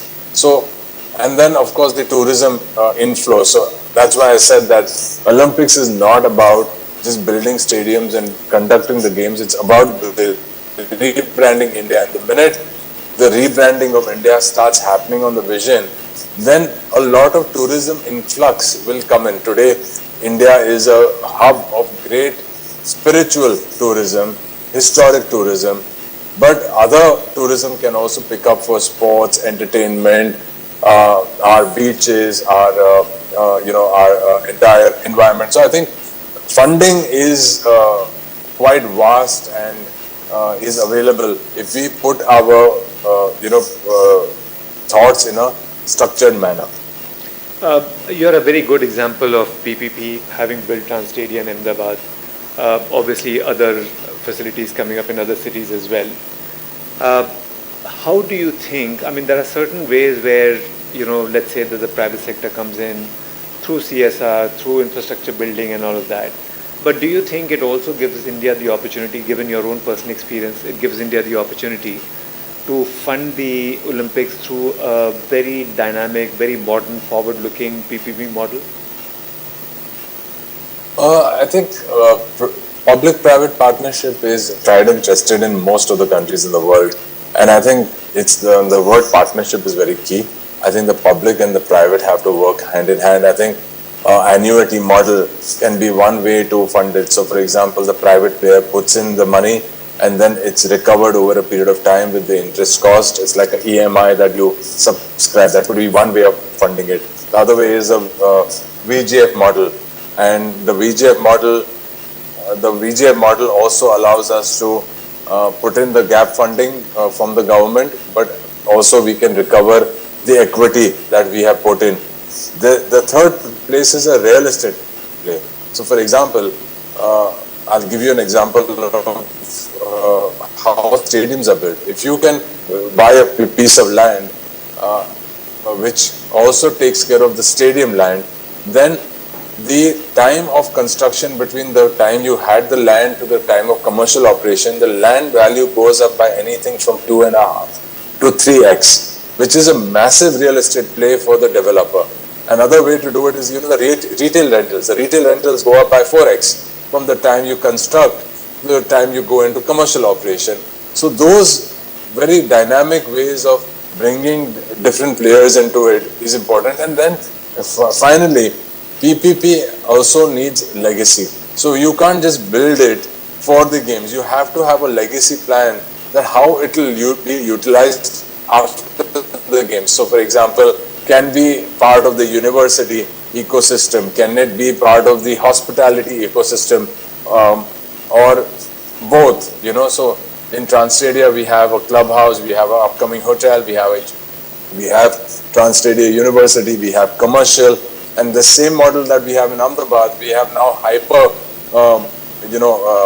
turbocharged it for Nagpur. So we have from day one a very thought out commercial plan, but sports also starts growing. So sports from a rental perspective will not fund the infrastructure, but you need to have all these places of commercial, retail, hospitality, education to actually augment that as a part of the legacy plan. So these are some ideas and some thoughts on how PPP can work and take the Olympic movement forward, and also the other infrastructure. We have about 300 stadiums in India, 300 plus stadiums in India in the center of the cities.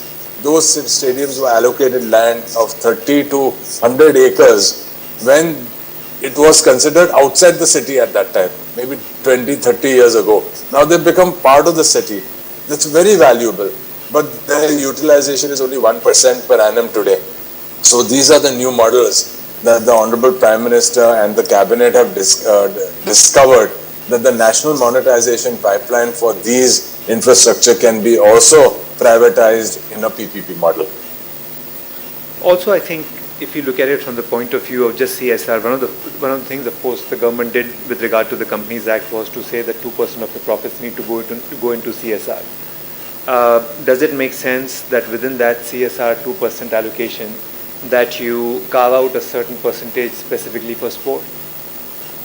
Because if you see the total amount of CSR that corporate India contributes vis-a-vis how much of it goes into sport, is minuscule. So does it make sense to then put in a provision, a subcategory which is mandatory, which is for sport within CSR?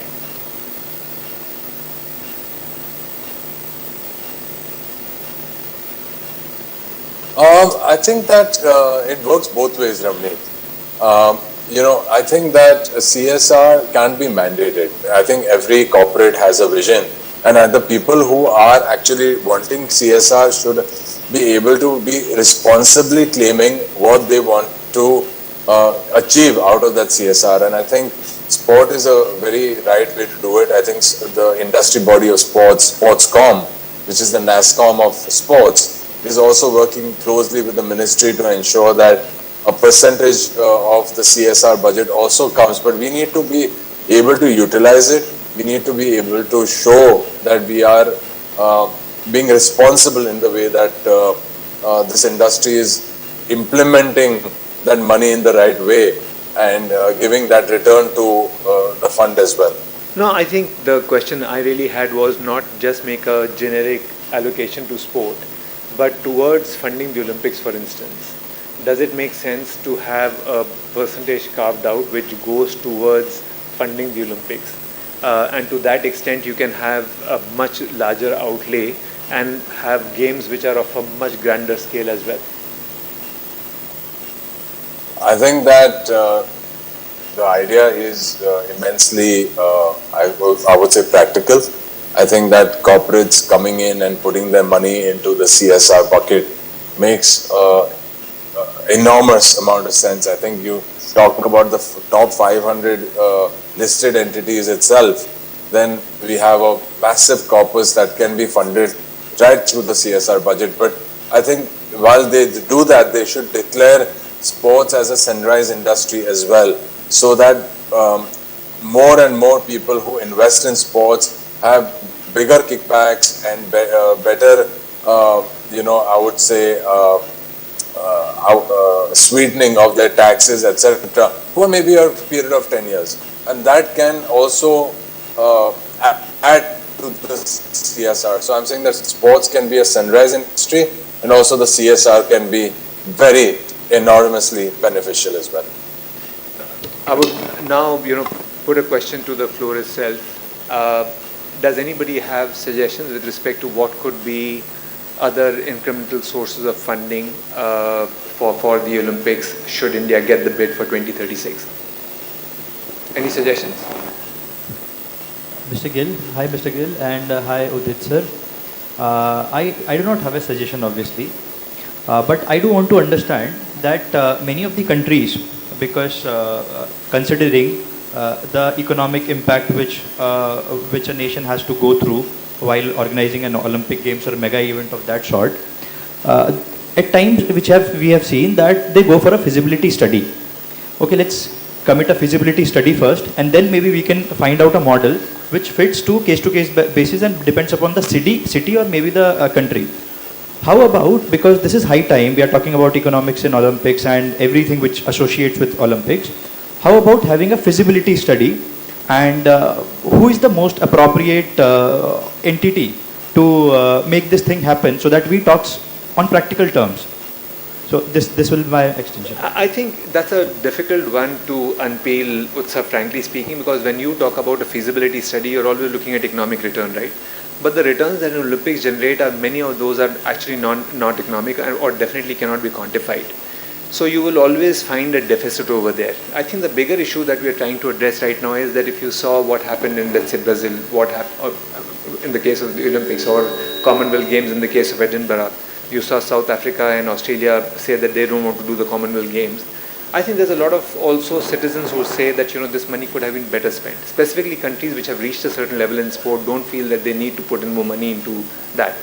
For a country like India, there could always, and we'll always have very divergent views in this nation, and that's a measure of our democracy. People have views that this money should not go to the Olympics; it should go elsewhere. So what we are trying to say is that we don't economize on the scale of the Olympics. We don't just do the bare minimum. We have a grand Olympics. It becomes a very participative thing for the entire country. But at the same time, let the private sector come forward and other sources come forward in terms of shouldering the responsibility of funding the Olympics. And eventually it may be the government that cuts out that entire check, and it's not such a huge amount for a country of India's size. But are there ways and means where we can come up with something novel which hasn't been done so far in the Olympic movement, which could go towards providing cushioning with regard to the government funding? I always think about, sometime back there was a press report that the Saudis offered $5 billion for a stake in IPL, right? And effectively that valued IPL at $30 billion. If BCCI, and again this was a purely speculative report, I'm just giving it because of the numbers, that if suppose BCCI did decide to do that, dilute 17% at $5 billion, I mean that could take care of a very large part of the budget for the Olympics. I mean, everybody says that cricket is the presiding deity when it comes to sport in this country, and maybe it is also cricket's responsibility then to be able to repay that, what the love that they get, the adulation that they get, the commercial monetization that happens of the sport in this country, that could then they also come in. Like I said, that report could have been purely speculative. But the whole intention of this particular session is not so much in terms of determining whether it's viable or not. I think that viability on multiple fronts in terms of development, infrastructure, quality of life, health, pays off. There's no question about that. We're just trying to make that entire dialogue smoother and not come up with any negative friction effectively. So just to add on, it's not a negative addition, but I would say most of the nations, and the data speaks for it, most of the nations which invited Olympics with a good faith that they will definitely boost the economics. Let's keep aside the urban regeneration, because that is the only output which many of the countries have yielded after hosting Olympics. But when it comes to having Olympics in terms of economic benefits, miserably we have seen that there was miserably countries failed.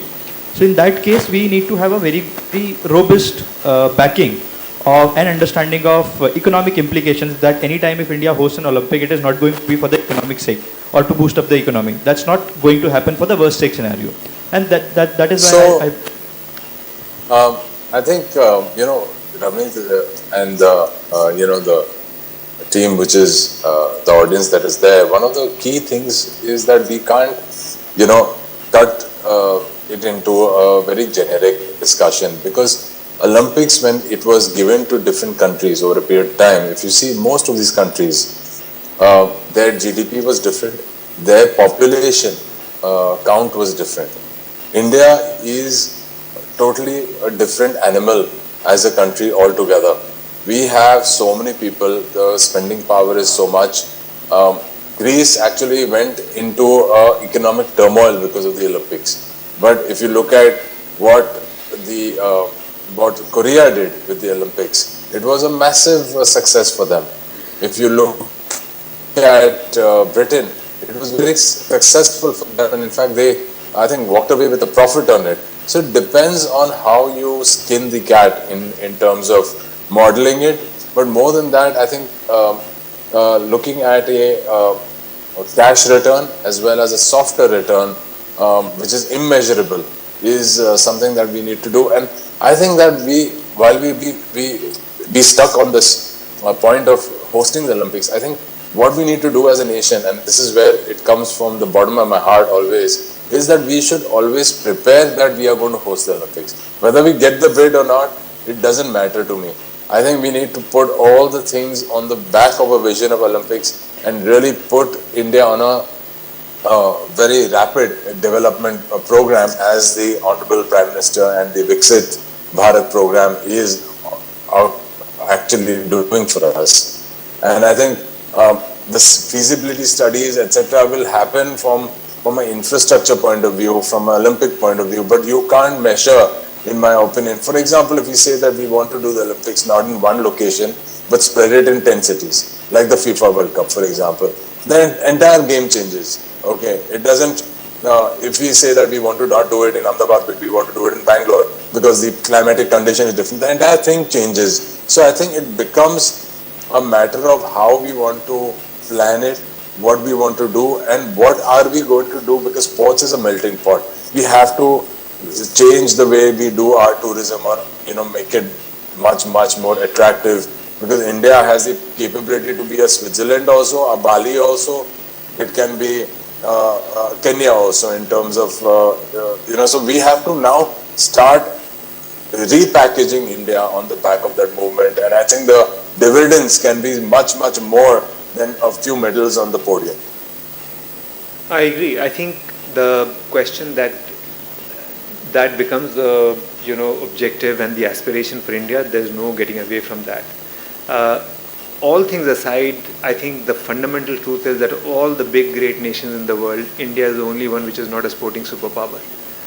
So it's not as if we are one of the three, one of the four, we are the only one which is a big great nation and we are not a sporting superpower. That needs to change fundamentally. And I think the whole quest for the Olympics will bring about that mindset change, bring in that level of respect that sport deserves in this country. And the investment, and then to the point that Udit made, that these countries have been at different stages of their life cycles. In many of these cases, the infrastructure already existed and they probably overbuilt. I think what we really need to do also in many respects is that create that infrastructure from scratch, because that does not exist to begin with, and obviously that investment has a different return vis-a-vis where you tend to overbuild. So I think on that there is complete clarity. Before we close the session, and I thank Udit, any observations, comments, questions from the audience? Please. Could be. Oh, there's a question from the audience. We're just getting a mic across. Hi, Udit. So this is... Hi, good afternoon. Hi, good afternoon. So one of my observations says that if we look at the India's stake as the first time prospectus of hosting an Olympics, so I've had a couple of studies, those who have already hosted and those who never had the opportunity to host it. So we had a socio-economic study on that. Example, 1908, London has hosted very first Olympics. After that, 40 years after that, after the Second World War, they have again hosted in 1948. And finally, 2012, they have hosted finally. So 3 times, so they have undergone sustainability and green economy. And right now, my question or might be a suggestion that what would be India's take at 2036 whether we should go for the circular economy perspective, having the sustainability development goals into perspective. What is your take on having the circular economy where we can have all the things into perspective and keep on moving? So I think to get to the point of the answer, in my opinion, is that any program that we take up, it has to have a sustainable program built in it. I think in terms of technology, in terms of the way that we conduct the games, but also build our future towards that, we need to have a very clear green net zero program around it. And while we do that, I think it's also important to understand, like for example, there is a massive change today, and Japan is leading the way, Sweden is leading the way in terms of construction emission, construction technology, modular technology, and I think those things can be very quickly adapted to India. But also we need to understand that our nation, the way the flora and fauna of our nation is very different from those countries.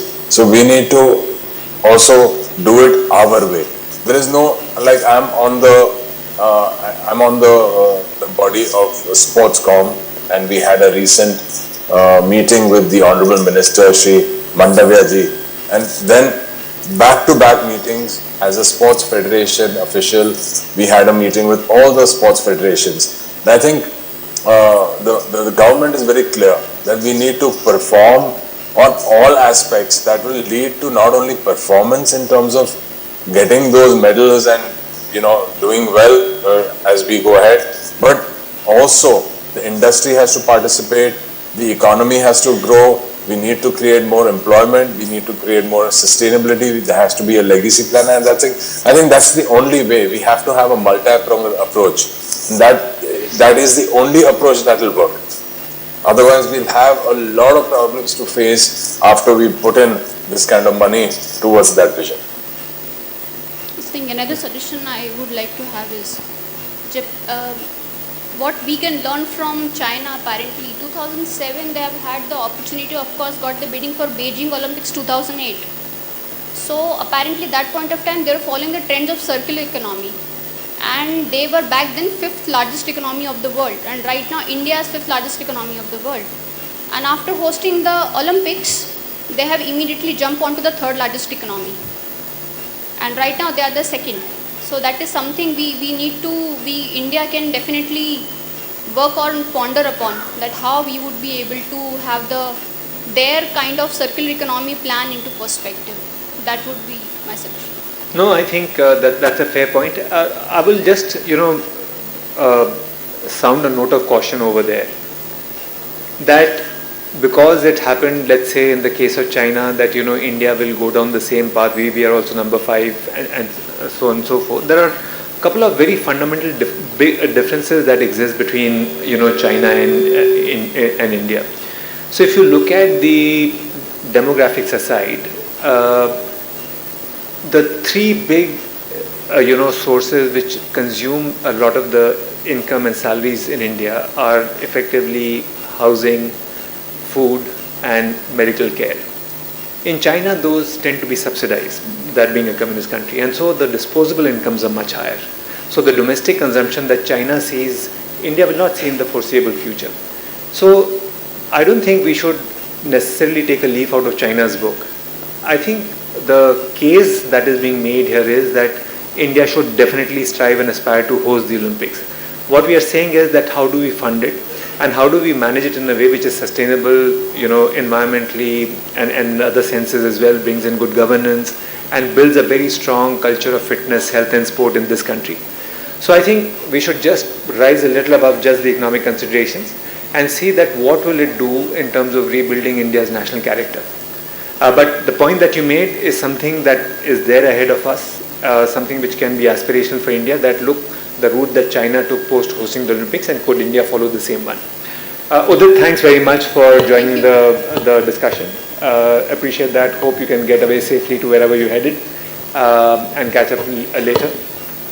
The irony of all the entire thing is that I have to come back to Ahmedabad tonight.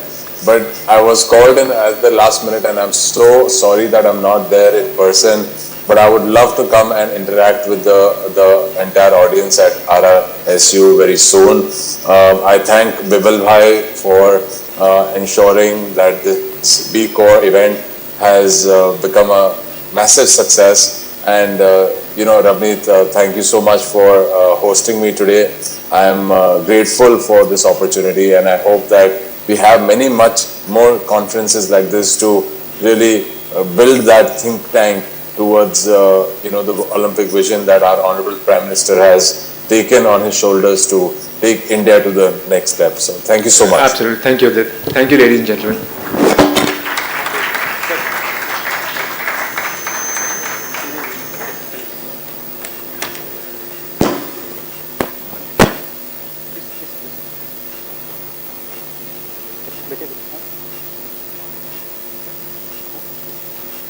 Thank you.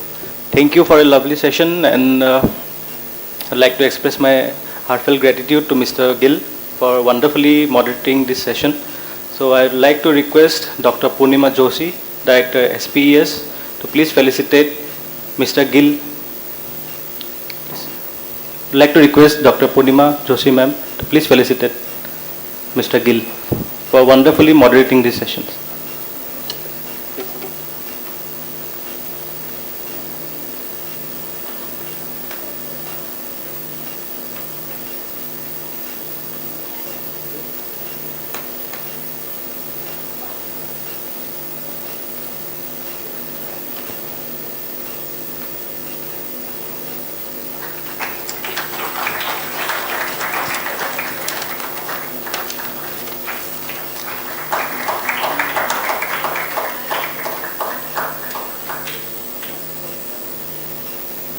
So for all those who do not know, Mr. Gill has been the CEO of Deutsche Bank and has immense experience in banking and financial sector.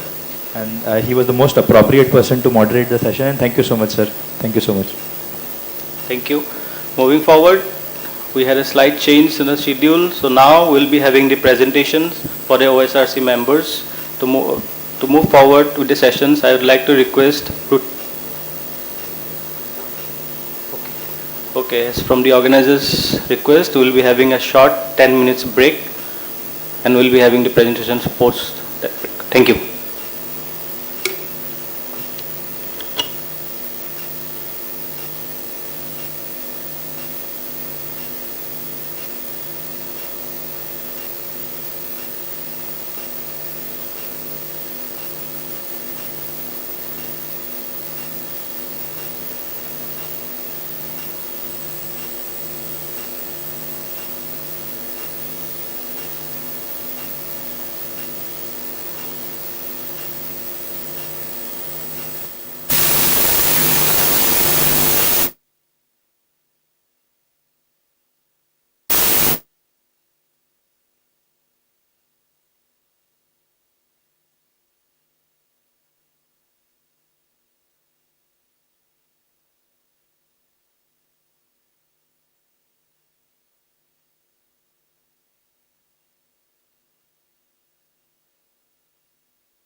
Hello.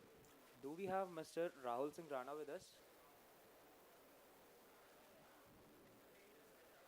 Okay. Thank you so much.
As we start to the next session, there will be an expert session from the OSRC members. So to move forward the session, I would like to request Mr. Prithvi Garban Patel, Advisory Board of BCORE, to please carry forward the session. Thank you.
Good evening, everyone.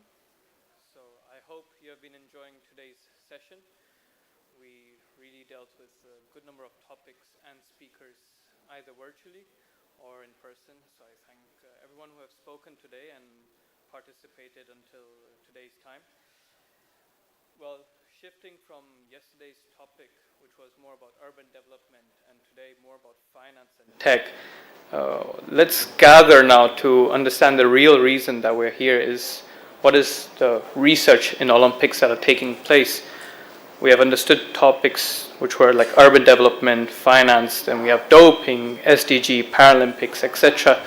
that Olympics really focuses upon. But who does this initially? Who's at the center of this? And that is the OSRC, that is the Olympic Studies and Research Center. And that is also BCORE, which is in India. And that's why we are having this conference, is to gather experts, interested participants to be here, share the insights, take in insights of what are the different matters of Olympics and their subtopics, which we could take them as learning lessons. Currently, there are around 77 centers which are around the world, among 29 countries, and we have today from Switzerland, that is ASTS.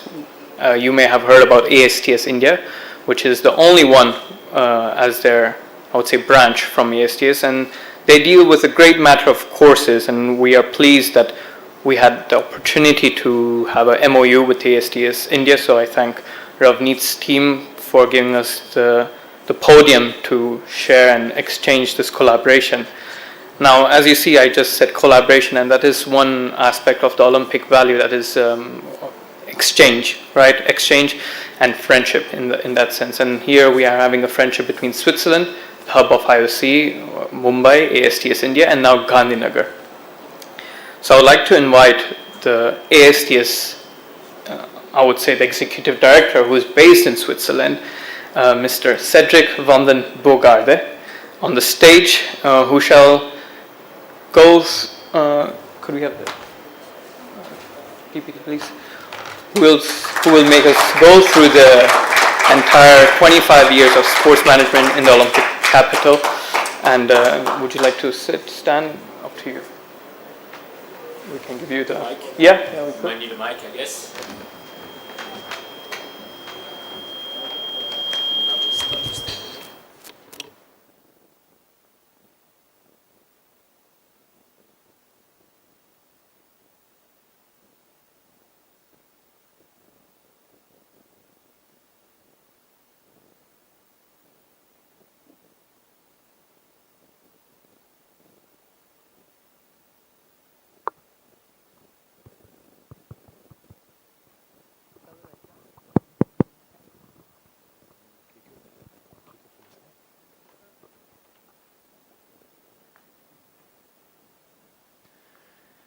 Thank you, Prithvi.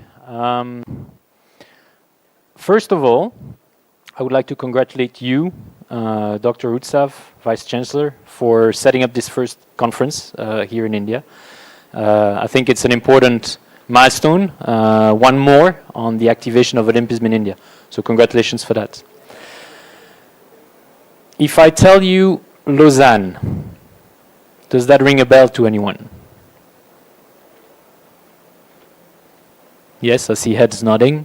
As sport people, we know Lausanne because of being the Olympic capital. The home of the IOC, you just mentioned it. The home of all the other, or many of the other international sport federations.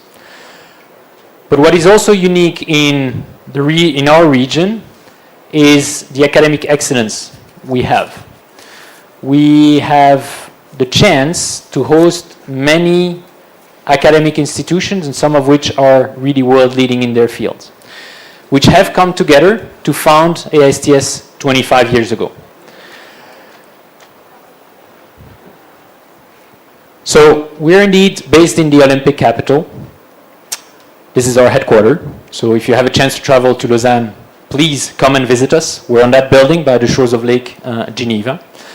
And 25 years ago, the IOC had a question, which was, how can we help the sport movement and the international federations in being more professional? And somehow that question came across the desk of people in academia, and they came together and said, we can help. We was EPFL, the Swiss Institute of Technology, which is currently top 10 in the world in engineering. It was IMD, the Institute for Management Development, world-leading MBA. It was EHL, the Hospitality Business School, #1 in hospitality. University of Lausanne, front-running when it comes to sports science and anti-doping questions. And University of Geneva, which is a prominent institution when it comes to international relations and diplomacy. This is also what builds the DNA of ASTS. We are about multidisciplinarity.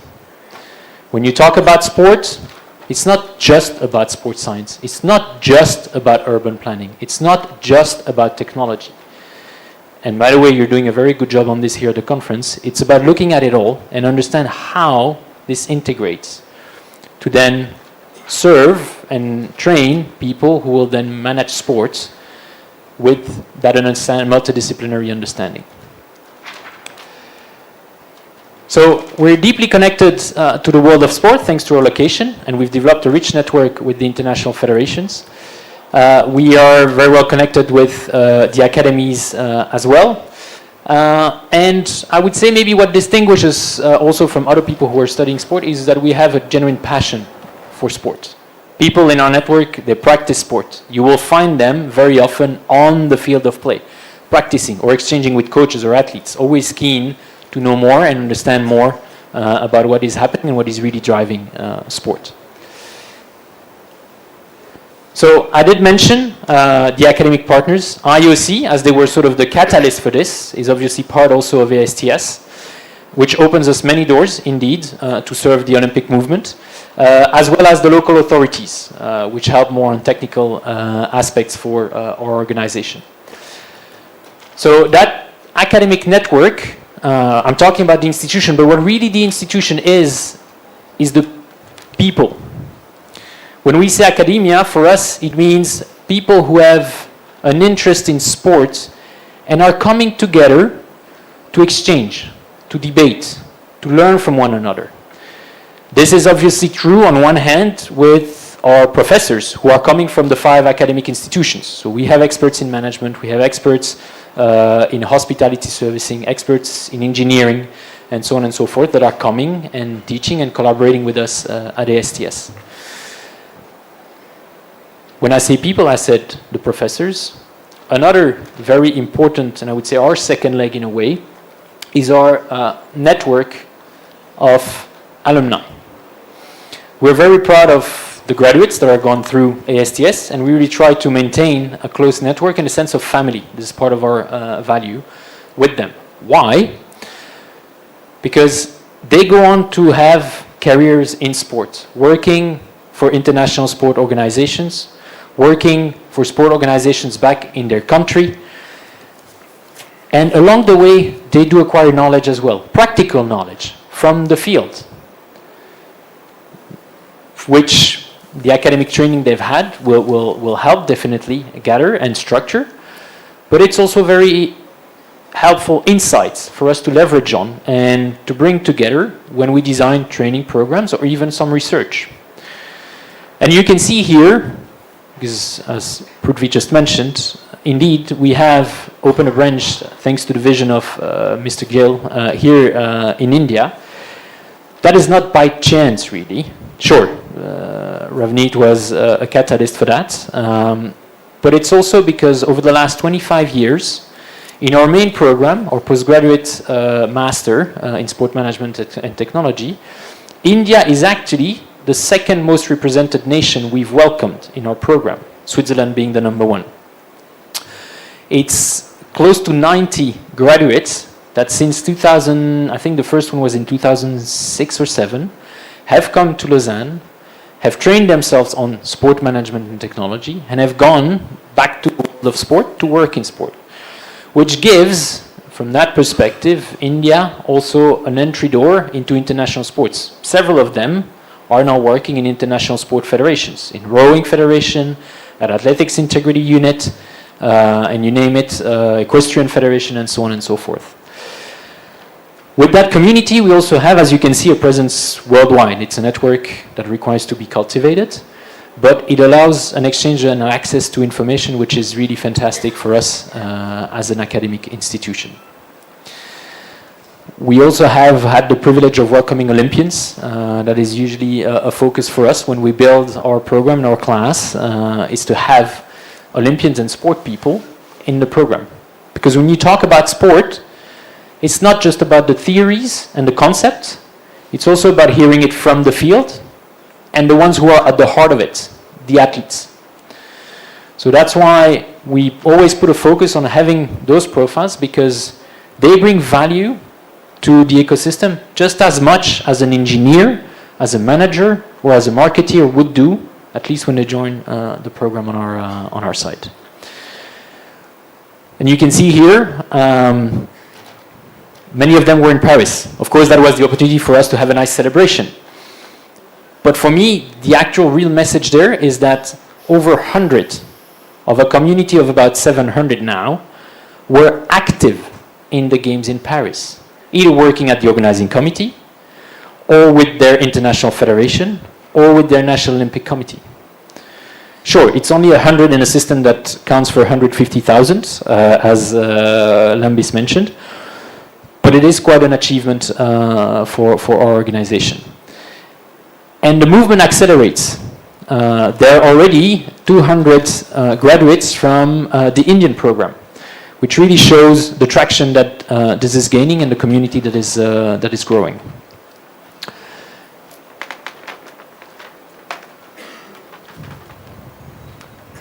Okay.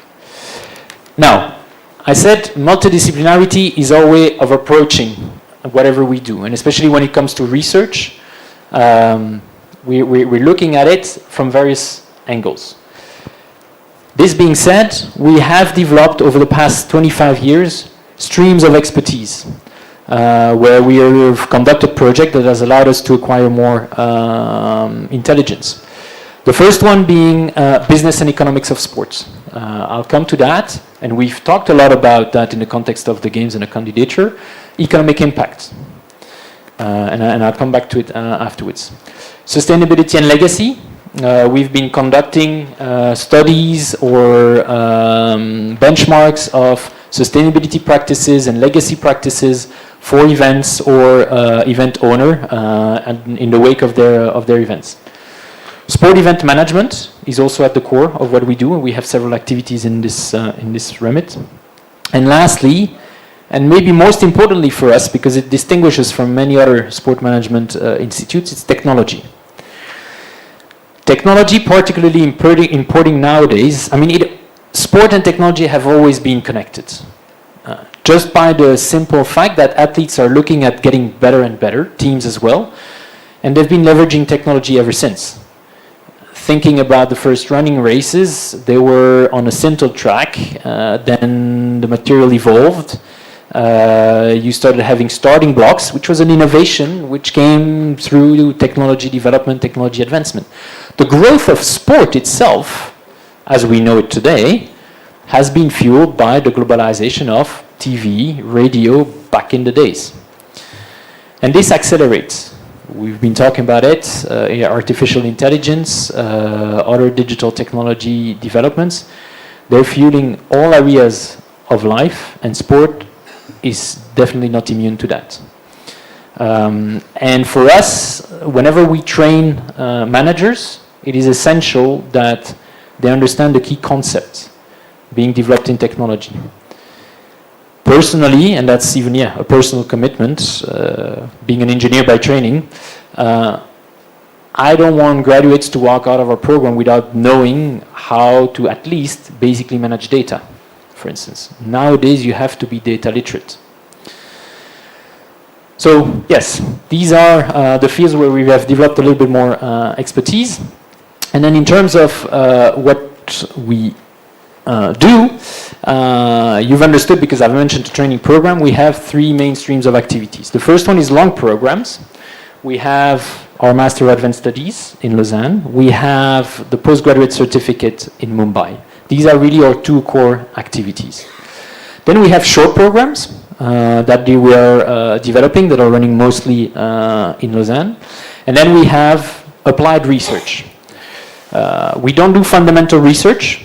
It's our academic partners who are conducting fundamental research, but we are using their results and outcomes to fuel that into the industry. So we're in a way building the bridge between the pure academic aspects and what's happening on the field.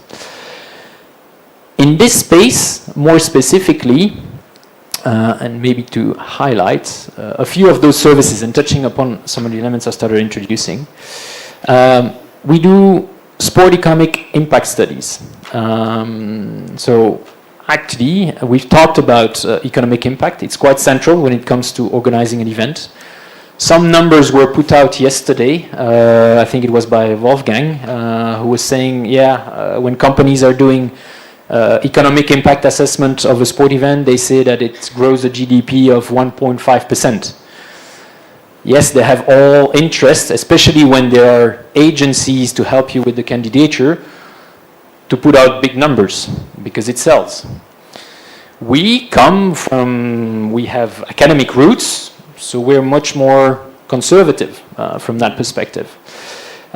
We have actually developed a methodology with several of our professors that has now been referenced by OECD, that has been used by Paris to assess their economic impact. It was a first, being tested on the scale of the Olympic Games.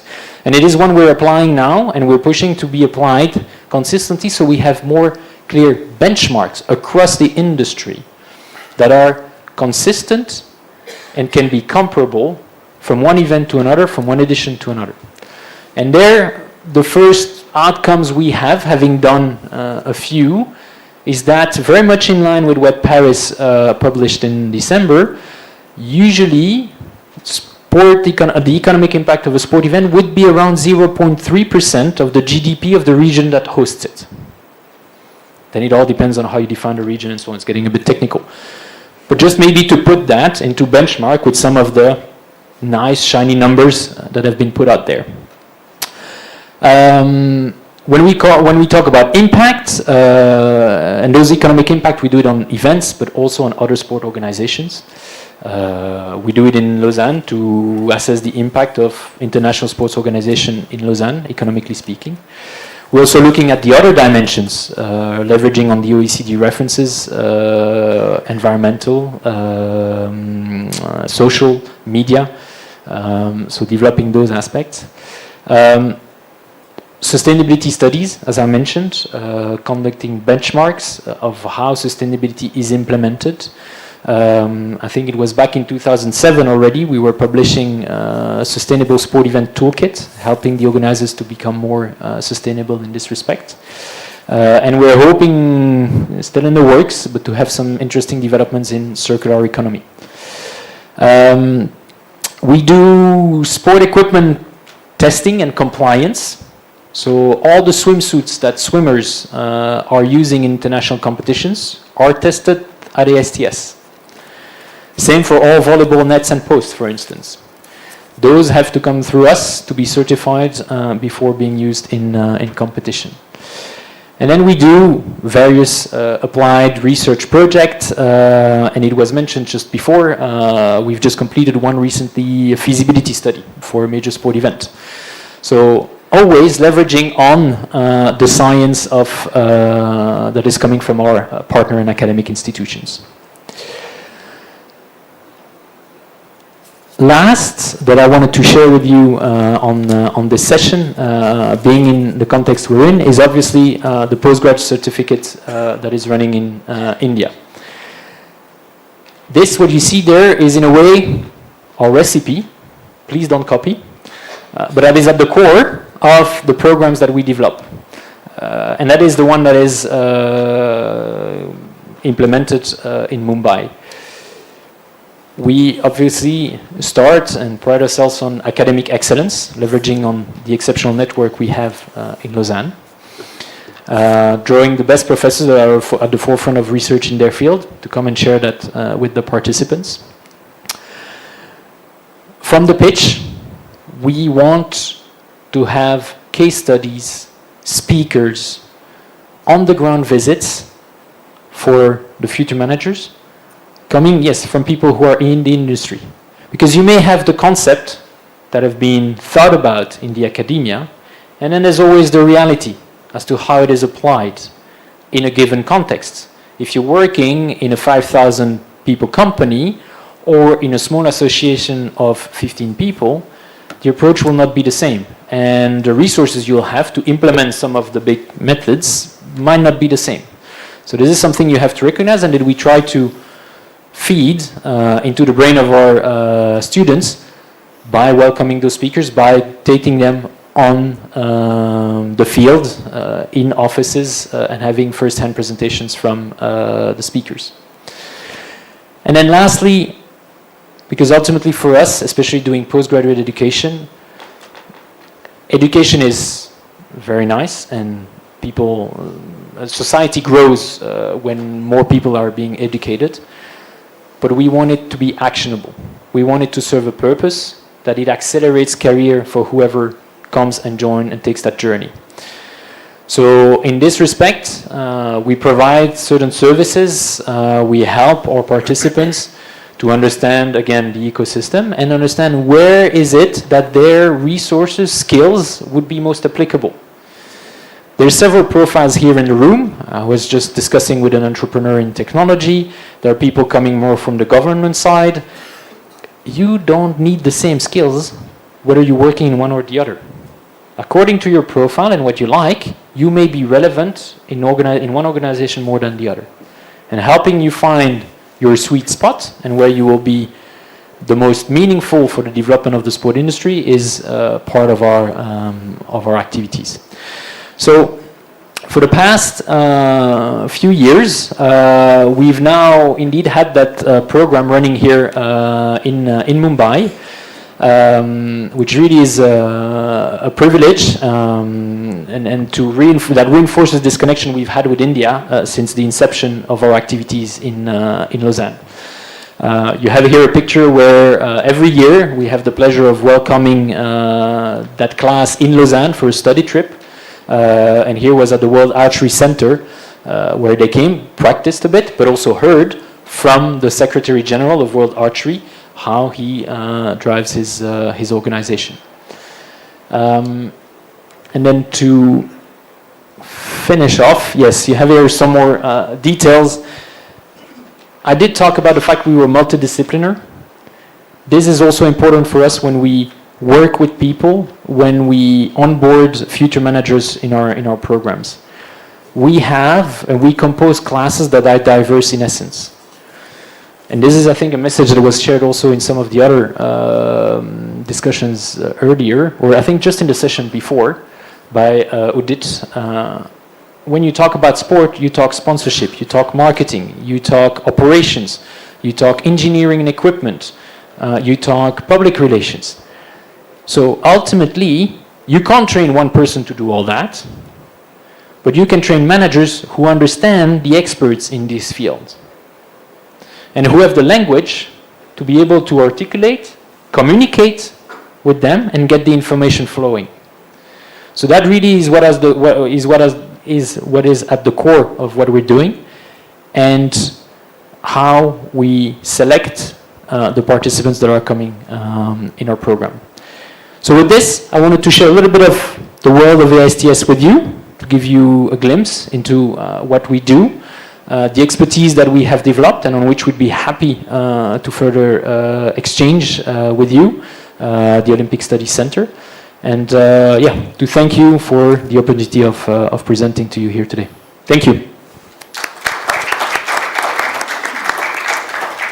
Some questions, is it possible?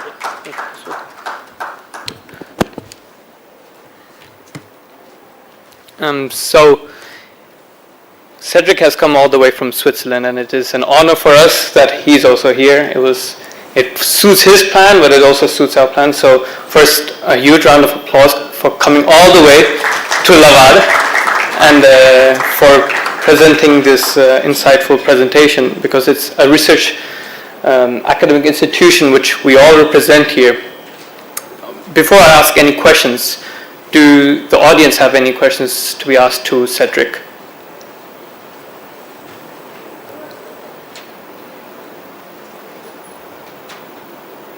I'll take the floor then, it's easier.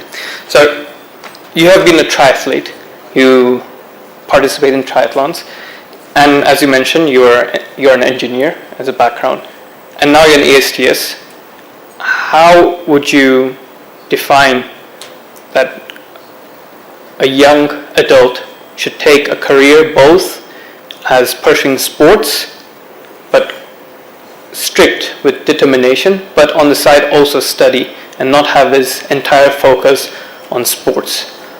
What would you think is your pep advice right now? Maybe I'll go a little bit against some people more on the academic side who would say you need both. I would lean towards that personally. But I think ultimately everyone has to find its own modus operandi when it comes to that. When you're an athlete, what primes the most is that you're successful as an athlete. That's what you have to work towards. But life is not just an athlete career, which is 10, 15 years. It goes much beyond that. So you also need somehow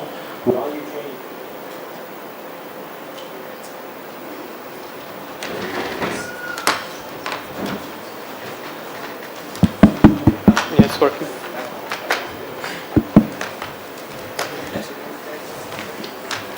So you have to think about the longer game. And there it's a question of balance.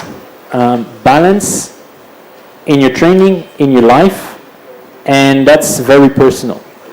My advice would be to be able to manage both at the same time, but that varies across the year, and that's usually what makes it difficult. Is academic programs can be really strict, and is how and where do you find the flexibility to learn while you still train. Now, what I've observed as well at the STS is being an athlete develops skills and qualities that you can't grow in any other way. And I think there's also a question for society and employers to recognize that. I see it. Usually the athletes we have in class, they're pushing themselves more. They go deeper when they're tackling a new topic than the other students or participants. And these are wonderful qualities. When you have an employee that has those qualities, it gets you so much further than a regular person, if I can put it that way. But this is sometimes not recognized also by society. So all in all, I would advocate for having sort of dual career programs, definitely, because I think you're more balanced in your life if you have both perspectives. Also because when sport goes bad, you have something you can project yourself onto. It decreases the risk of post-career depression in a way, in the sense that you have something you can project yourself onto, but you need to find it in your own perspective. The reason I asked a bit of this personal question was, how has this changed your behavior with working with different stakeholders and startups? Because I assume a normal businessman, Donald Trump for example, completely interacts than you do because you have the experience of how an athlete is. That is one question. Based on this, I would like to know is how ASTS, although, and as you say in your presentation, you work with different organizations, correct? Now in India, you have, in the last 2 days, understood the summary of how our ecosystem is working. So what is your, I wouldn't say guidance, but your initial thought on how to deal with different stakeholders? And what kind as an OSRC?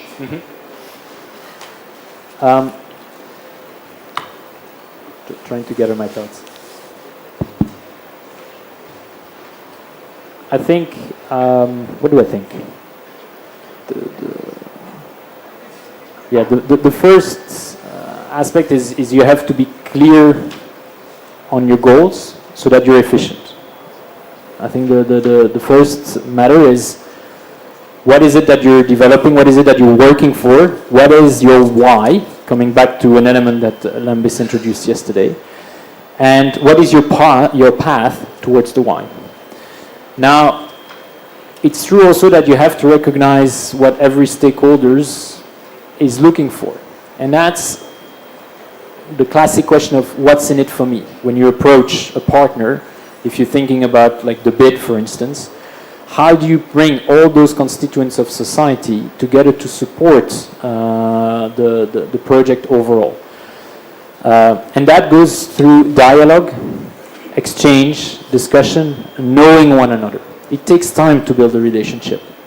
And that is really, when you talk about managing stakeholders, that is what's at the heart of it. You need to take the time.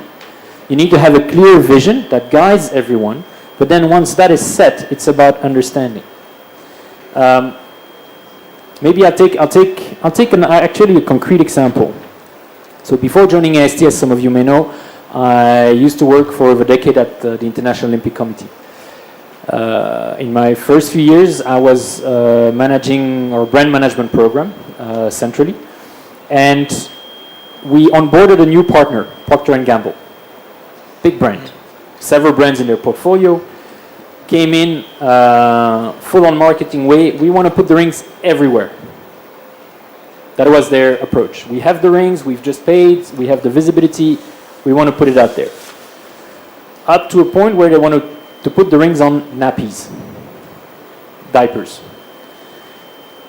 We were going through that program also by looking at what are the values that the Olympic Games stand for. And there was a dimension whereby notion of integrity, of protecting the rings and making them, some would say, even sacred to a certain extent. And there we had a lot of discussions with them, because some of our executive team were like, but we that symbol, which is a flag, like a country flag, we can't just put it on every single commodities. So where do we find the balance? And it was a matter of discussing with P&G and sharing with them that vision that was behind the brand, the flag, and so on. And they said, now that I understand that, I understand why you don't want us to put the rings on the nappies. And back at the time, they indeed backed up from that. But that goes only through dialogue and explanation. And okay, sometimes you also have to compromise and understand where people are coming from. So in terms of managing stakeholders, that would be the approach that to me comes naturally. But it takes a lot of time. It takes a lot of time, of energy, and it's a constant piece of work. Amazing. No, that's a good answer that you've given, because I understand Lausanne in 2020, and this would be my last question unless someone wants to ask, is Lausanne organized the 2020 Winter Youth Games there. How did ASTS contribute to that? Was there any work that ASTS did with these events? So for future SRCs, this would be a recommendation. Yes. So I wasn't at ASTS at the time, because I joined the organization in 2021. But yes, definitely there was a partnership, and actually it's something as ASTS we always try to support the organizing committees in one way or another. Our participants, students, were volunteers at the for the event. There were projects done. We helped them. Sometimes they came to us with questions. They said, oh, how would you approach this? Or we would like to know more and research a little bit on that topic. Sure, we can help you. We put the network, or academic network, together, and we serve you from that perspective. So there were a few projects done in the lead up to the Youth Olympic Games, and volunteering was another part of it. Another example, which was not last year, but fall 23, when India hosted the IOC session. We actually worked with the IOC so that part of the participants, the students, could support the organization of the session as volunteers, because it was an opportunity for them to learn, to be exposed to the network, to understand better how those events are working and what is an international standard when it comes to delivering an event. But also, yes, thanks to those partnerships we have, these are opportunities we can create that advance people in their career as well. Any other questions that the audience have?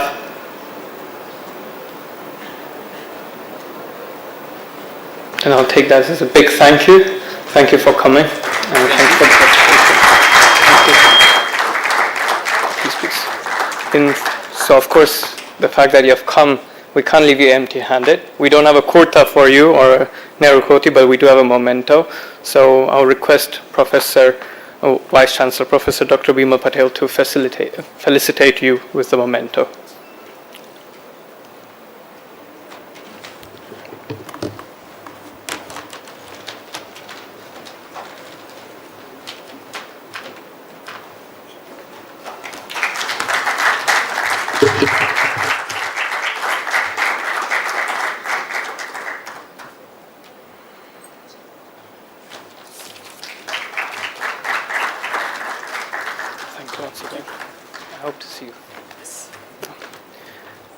For the next session, we have Dr. Urvi Kasnis.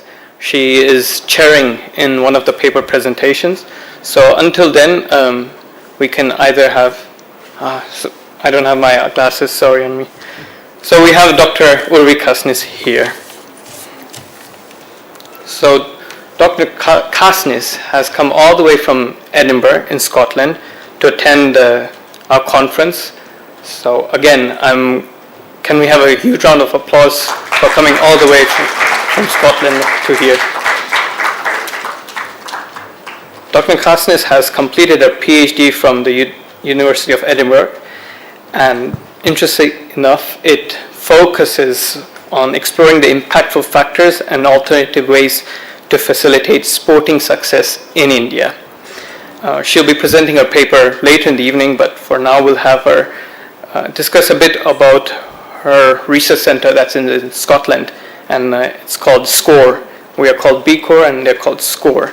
So the research that she looked at was into policies implemented by the Indian sport and quality of coaching and broader coaching system within the country, which is a fundamental topic that was discussed not only in the conference but outside. Is grassroots and sports and coaching is where we have to start developing programs upon. Besides being a teacher fellow in sports psychology, she's also employed as a performance psychologist in one of the companies in Edinburgh, and she has worked with individuals and organizations in different sports. So I'll leave the presentation to you to give us.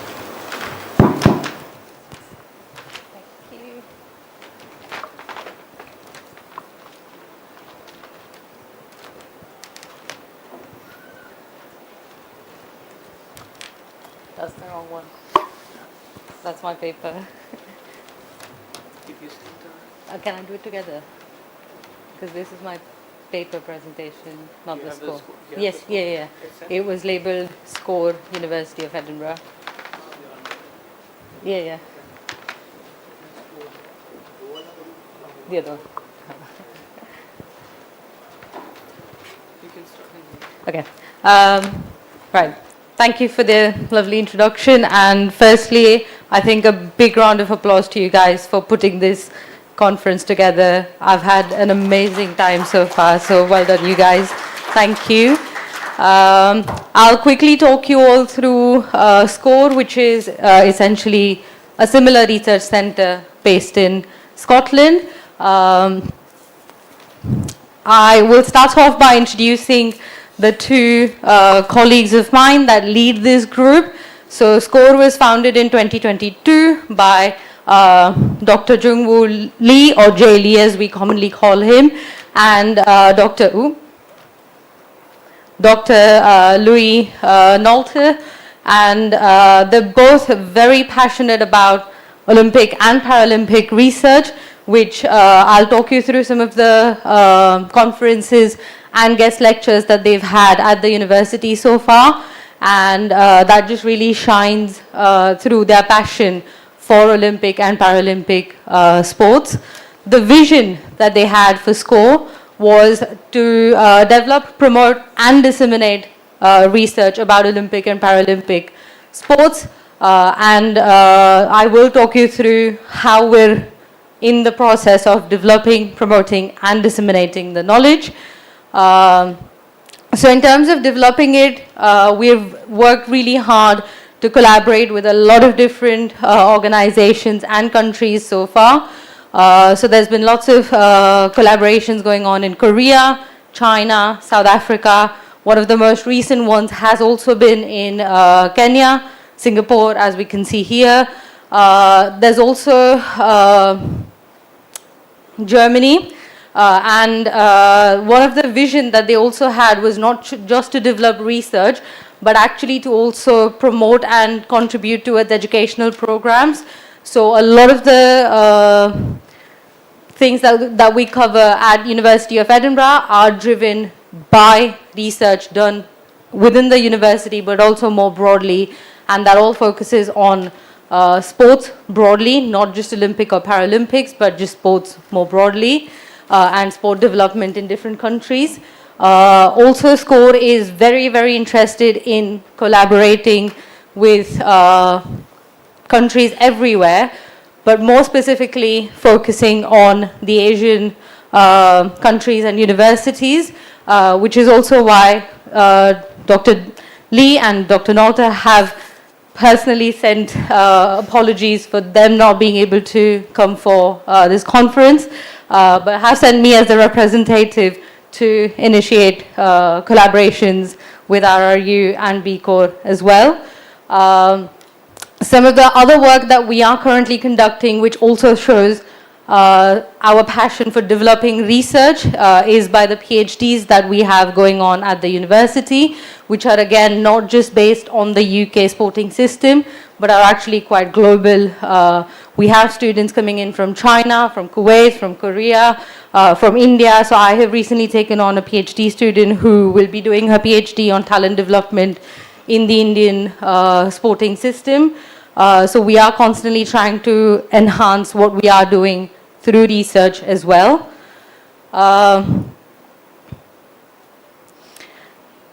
Guest speakers, so this is how we are trying to promote and also start disseminating the knowledge that we're gathering.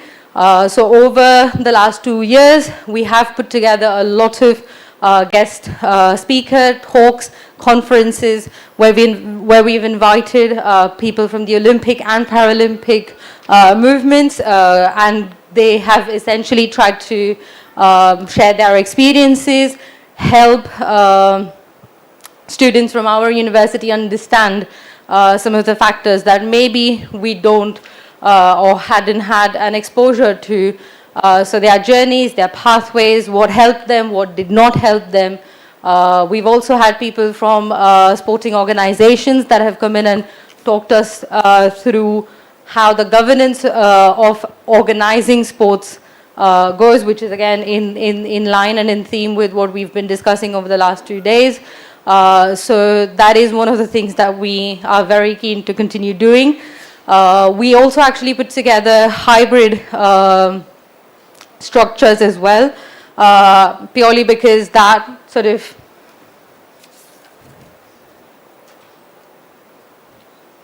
next.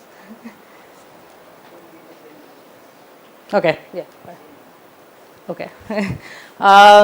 Yeah, so I was just saying that we have put together hybrid sessions as well to promote, obviously, those that can come to Edinburgh in person, great, we'd love to host you, but we do appreciate that that's not always possible. So a hybrid format has always worked really well for us, wherein we can get speakers from everywhere in the world as well and promote what they're doing. And this is just a quick round-off of what specifically Dr. Lee and Dr. Nalta have been researching and attending conferences in the past, which some of them have actually been linked to other Olympic research centers. Obviously, BCORE will be added to this list the next time we present. But yeah, just a quick round. This is what SCORE is, and we're looking forward to more collaborations with other research organizations. Thank you.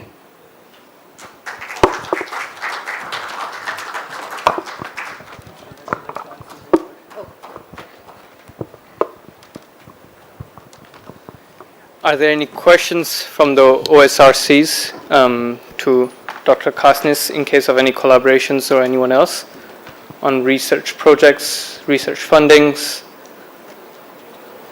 None? Okay, let me ask you a question, because I've seen also how Cedric presented and yourself, there are a lot of research projects that you take upon.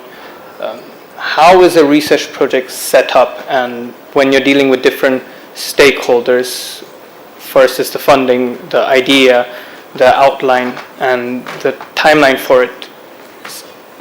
So obviously it depends on whether it's a PhD or a research project essentially. So for PhDs in the UK it's 3 years plus 1 year, and that's primarily on the student to design. But if we are looking for research grants, which is again a very popular thing, we put together the grant based on our interest and obviously what's going on in the field. So for example, one of the recent grants that we won was in collaboration with the University of Bath, and that was an IOC grant as well, which is focusing on sports injuries in athletes and how can we best support them from a medicine but also a sports science perspective. So that was a very targeted grant that we had to put together. So in that case, what the person or the organization demands, that's essentially how we put it together. And you can also approach individual organizations if you have an idea that interests them or you know that interests them. You can put together a proposal and approach them and try and win it that ways as well. So that's broadly how it goes in the UK at least. How would you recommend for India, considering you've studied here? I think it's again a fairly straightforward process. So if there is an idea that you are very interested in, putting together a proposal, approaching somebody that does a similar research. So for example, the student that we have taken on from India just now, that's how she approached us as well. And again, my research interest matches with that. So we took her on as a PhD student. Similarly, students from China or Kuwait that we've taken on was a similar process. So they approached my colleagues who were researching on that field, and if they have capacity and they like it, then they take you on. So yeah, if anybody's interested in approaching somebody in the UK, that's a good way to do it. I get it. Because now the Commonwealth is also taking place. Are you working on the Commonwealth? Do they normally work, OSRCs? Not the OSRC so much. There's lots of research going on around concepts that link into the Commonwealth, but there's no direct involvement through the OSRC just yet, at least. But yeah, hoping for the best. Interesting. I don't know, I ran out of questions. I could ask more, but...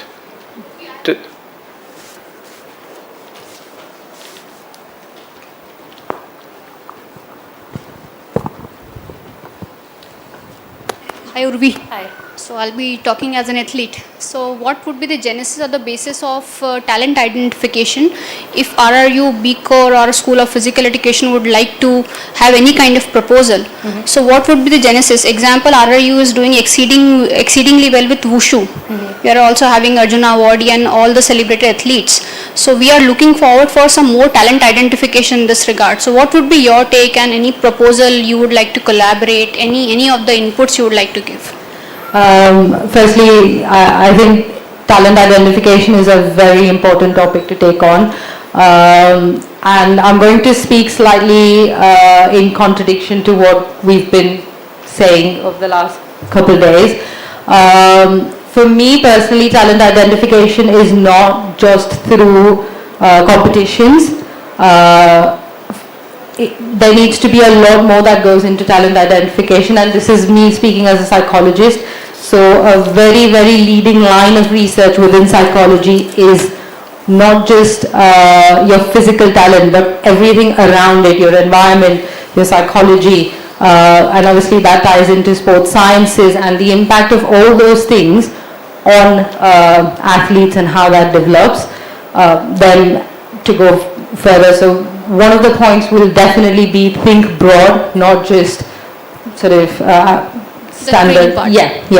And also systems, because obviously systems have a direct impact on whether they'll be identified to begin with, and if yes, how can they then progress through that. So I'd say that's the 2 points to definitely consider. And again, we have quite a few talent identification PhDs going on. Quite a few of my colleagues also research on talent identification and development, so I'll be more than happy to give you my contact details, and we can then take that from there. So we would be really happy to have any kind of collaboration as far as... Am I audible? So we would be really happy to have any kind of collaboration as far as talent identification is concerned. Any mechanism you're following over there at SCORE which we can adopt or we can look forward to? At SCORE, there's no particular mechanism other than looking at talent identification models and obviously figuring out what works best for the Indian context. So any outcome or implementation, whatever the outcomes have been, or any implementation on the Indian populace you must have experienced? Not on talent identification, but I do have something on coach development. Alright. Which is very India specific. Would you like to share a bit? I will at some point today, because that's my... Sure. Thank you so much. Thank you. If these are all the questions, then let's go for a break. We have a half an hour break until 5:30 with tea and snacks, and then We will follow with the 1-hour paper presentations, and then we'll close the conference day for today. Thank you. Thank you.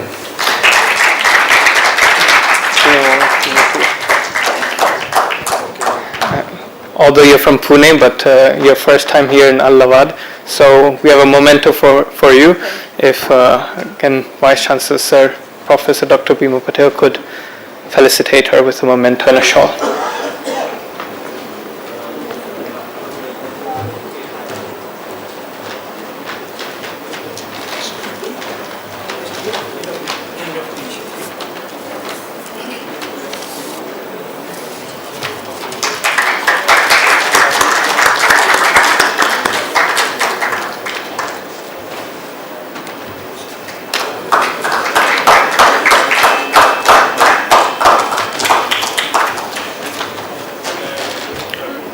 Thank you, everyone. You can go back to the lobby for some tea, coffee.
અમે camera ફેરવી લીધા live કરી લીધું આનું બરોબર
Very good evening.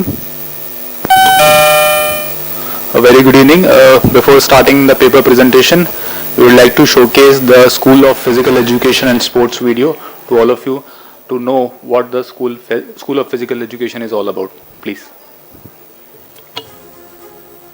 In the heart of Rashtriya Raksha University, the School of Physical Education and Sports stands as a pillar dedicated to strengthening the physical prowess of its students and aspirants. Upholding the mission to fortify the nation's fitness, the school offers a comprehensive curriculum that includes physical fitness, sport-specific skill development, marching, and weapon and defense training. The school is equipped with a competent and resourceful team comprising assistant professors, research assistants, teaching assistants, sports training officers, and administrative officers working in tandem to impart knowledge and skills. The School of Physical Education and Sports offers a range of academic programs, including the Bachelor of Physical Education and Sports, postgraduate diploma in strength and conditioning, and a PhD in physical education. Additionally, short-term training programs in strength and conditioning, tactical training, coaching, and research are extended to enthusiasts and in-service security officers.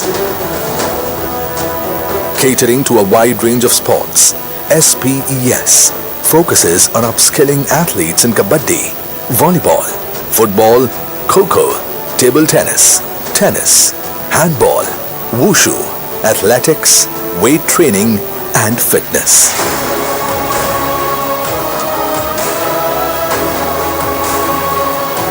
At the forefront of innovation, the school houses its own human performance lab, equipped with contemporary instruments and cutting-edge technology.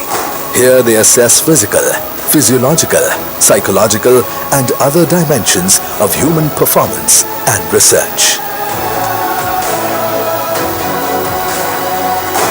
SPES is not just a school, it's a community dedicated to the development of sports skills for those who aspire to make a career in sports.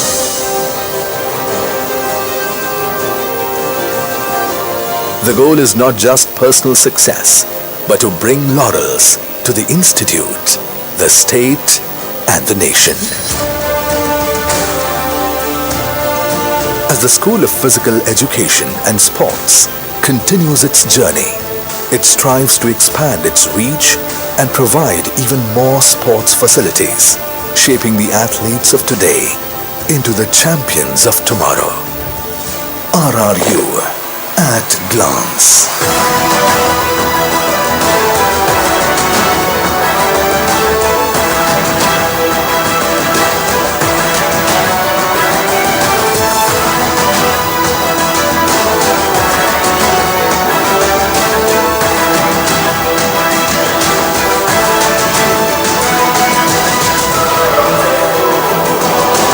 School of Physical Education and Sports, where physical readiness fortifies security.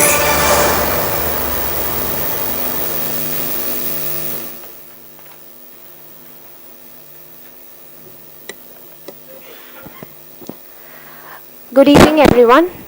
It's my pleasure to welcome you all to the highly anticipated session where we'll explore thought-provoking topics related to the Olympic Games and their broader implications for society, politics, innovation, and economic sustainability. As the Olympics have evolved over centuries, they've become more than just a sporting event. They symbolize unity, culture, technology, and the power of the human spirit. Today, we will dive into these themes with esteemed experts from around the globe. I'll be moderating these sessions. I'm Anupama Anand, and in this session, I encourage you all for active engagement during the discussion and Q&A. Before moving ahead, let me take this opportunity to invite the chairperson for this session, Professor Dr. Bimalan Patel, Vice Chancellor, Rashtriya University, Member, United Nations International Law Commission, member, National Security Advisory Board of India, and the leadership behind all our initiatives. We welcome you, sir, for this session. And the session will be co-chaired by Colonel Anand Gupta, Director, Mission Olympic Wing. We welcome you, sir.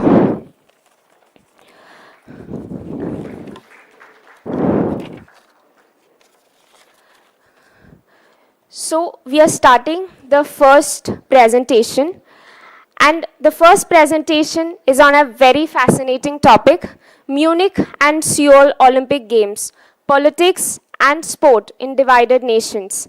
Today we'll explore how the 1972 Munich Olympics and the 1988 Seoul Olympics shaped national identities and diplomatic strategies in Cold War era Germany and Korea.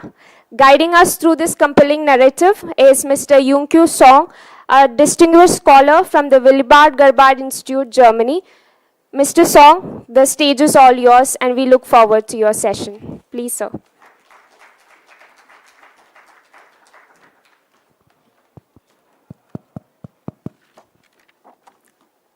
Thank you so much for the kind introduction, and thank you for organizing this fascinating conference, especially to Professor Dr. Chaware and Vice Chancellor Dr. Bimal Patel. And as I have been introduced, our institute in Münster is one of the only 2 Olympic research and studies centers in Germany, and one of the earliest members of this OSRC's network. And today, I would like to share the experience of political challenges and achievements about these 2 significant Olympic Games. And since I have to finish it into 10 hours, so further discussions and questions are always welcomed on and off the stage.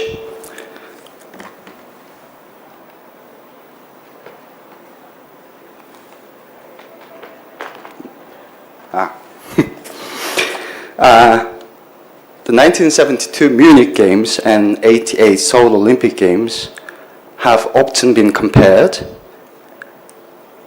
as the only Olympic Games in divided nations during the Cold War. So today, this study examines the political, social, and sports-related challenges and consequences of these 2 Olympic Games in West Germany and South Korea. I will share some analysis and comparison of the bidding process and preparation, execution, and outcomes of these 2 Olympic Games across domestic, national, and international levels.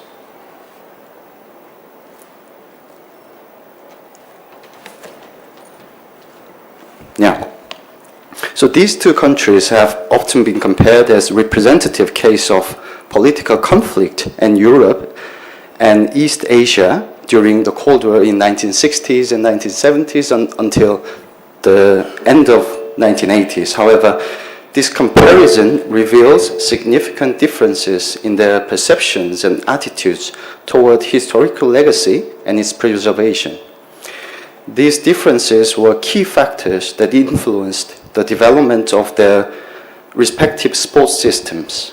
Subsequently, the relations with their divided counterparts shaped another perceptions of the Olympic Games and their unique features of their respective sports systems. The bidding process and hosting of the Olympic Games in these 2 liberal states can be compared through the lenses of political and sports-related challenges and achievements.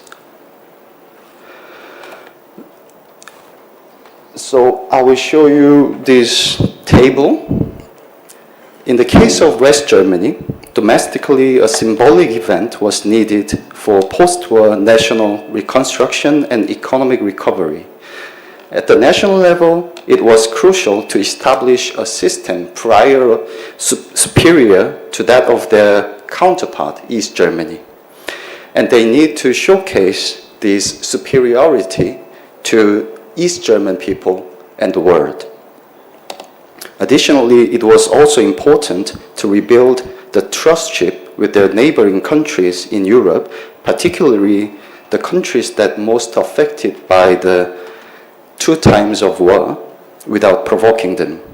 And internationally, from the peak of the Cold War, a growing atmosphere of détente was emerging, raising expectations for a peaceful Olympic Games. In South Korea, the country was undergoing state-led economic development under strong military dictatorship. However, the president who initially declared the intention to host the Olympics was assassinated and another military regime took power. The regime needed a strong means to legitimize its rule, suppress democratization movements, and simultaneously accelerate economic development. Yet, a lack of internal confidence and trust among the people in South Korea, the stigma of being a dictatorship, threats from the pro-democracy movements, and security challenges from North Korea were significant obstacles of this Olympic bid. Despite these challenges, it was the personal determination and strategies of this military-trained president with strong leadership, including the use of major cooperation and business sectors as their important partners in a military-style approach to the bid. And it played a pivotal role in securing these Olympic hosting rights. At national level, relations with North Korea and Japan were particularly crucial. The Olympics served as an effective tool to assert representation and isolate North Korea on the international stage. On the international level, South Korea's status and capacity as an Olympic host in early 1980s were initially considered inadequate. However, the international political environment shifted during the 7 years between the time of the bid and the actual hosting of the Olympic Games. It means that the Olympic community and South Korean people saw the potentiality that we could host the Olympics after 7 years during the preparations. So these are the results of this analysis. So one of the most significant achievements of the Seoul Games was the end of 27 years of military dictatorship, and as they amended the constitutional law in 1987, and it led to political democratization. The military government in 1980s initially sought to use the Olympic Games to solidify its regime. However, the intense global attention, coupled with domestic demands for democratization and social reform, ultimately facilitated democratization. Additionally, South Korea established diplomatic relations with communist countries, initiating what became known as the Northern Policy. In terms of sports, securing the rights to the Olympic Games spurred the establishment of the new Ministry of Sports. From the time the bid was secured, numerous research projects were released from the government related to Olympic Games and sports were launched, and many institutes and academic departments were established among the universities. The graduate students, the bachelor students, and academic assistants of these universities who participated in government-assigned research projects during this period in 1980s, they became the key figures in the development of Korean sports science during the next 40 years. Following the Olympic Games, the surplus fund from the event were used to establish the Korea Sports Promotion Foundation, which continues to finance more than 80% of sports-related budget in South Korea.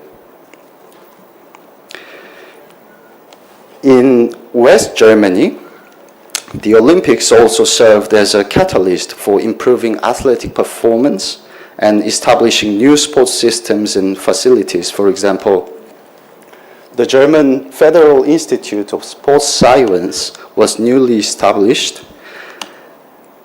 along with numerous research institutes at universities, providing a foundation for the advancement of German sports science. Notably, a pre-Olympic scientific congress organized by the National Olympic Committee with the support of Professor Omo Gruppe in Tübingen facilitated the promotion of international sports science research and the knowledge exchange. After the Games, the Trainer Academy was newly established in Cologne, creating a systematic framework for training German coaches and instructors. In terms of infrastructure, the Munich Games focused on sustainability, which is just essential and natural at this moment, but it was not so natural. It was quite a strange concept in 1960s and 1970s. As Professor Menig mentioned yesterday, there are some problems with the use of Olympic stadiums in Munich, but still, the Olympic Park and the Olympic Village and the infrastructure around these sporting areas are still in active use until today. So lastly, here at RRU, I would like to emphasize the role of national security in the Olympic Games. Despite the motto of Happy Games, the Munich Olympics have been remembered as a tragic event marked by the Munich massacre. From a security studies perspective, it underscored the necessity of establishing counterterrorism organization, as it was the first instance in which politically motivated violence achieved its objectives at a mega event. However, another critical cause of this tragedy lay in Germany's historical context. The West German government was eager to shed its negative image as a police state, and they wanted to distance itself from associations with any forms of violence. They focused excessively on creating an atmosphere of peace, and they ultimately failed to implement essential security measures.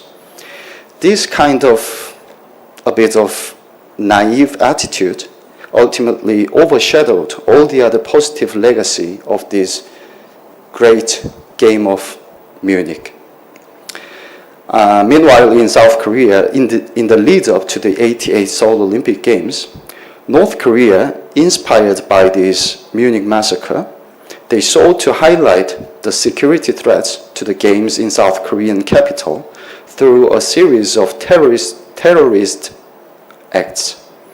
At the same time, North Korean government pursued a dual strategy, proposing a co-hosting arrangement while they carried out subversive activities. So South Korea, already grappling with its vulnerabilities as a military dictatorship, they faced a dilemma. It could neither overtly enhance its security measures through military or police forces, nor they could afford to ignore the threats from North Korea.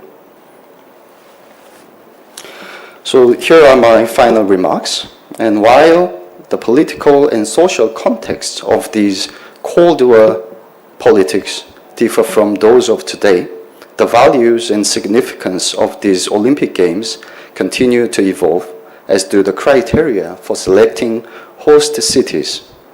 Nevertheless, in a world still plagued by various forms of conflicts and wars and political transformations, the city of Ahmedabad, aspiring to host the Olympic Games in 2036, and the IOC must reflect on the histories of these Munich and Seoul Games to navigate the complexities of modern Olympic hosting.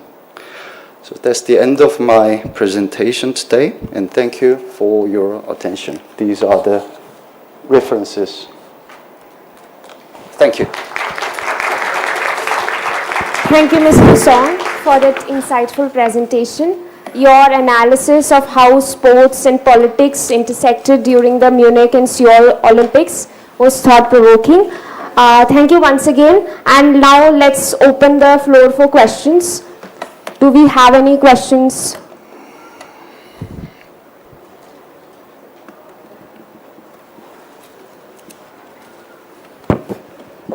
Hi, Mr. Song. I think you mentioned a name in the person by the name Chung Ju-yo, who is part of the Hyundai Group as a key figure for the Seoul 88. What was his contribution, if you could mention? Actually, Mr. Ju Young-chang is the founder and the leader of Hyundai Group. As you know, Hyundai is famous for the auto car. And at that time, they were quite famous in every sector of Korean business. And he was he acted as a chief organizer for bidding committee in Baden-Baden in 1981. And he himself flew to Germany, and he organized every personal contacts with IOC members and personal friendship and personal network. He built everything for that.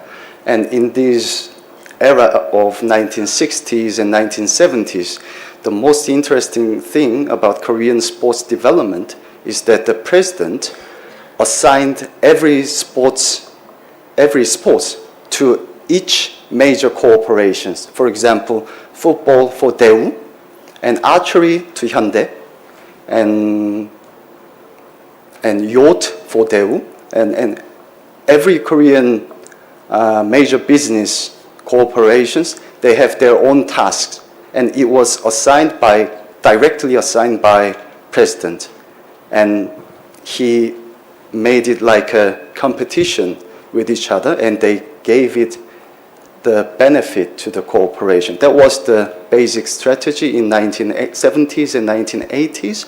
And in terms of sports performance, it worked. And now, still, it has been, it has maintained the same structure in Korean elite sports. So that was his duty, and that was his contribution in 1980s. Thank you. Thank you. Do we have any more questions for Mr. Song?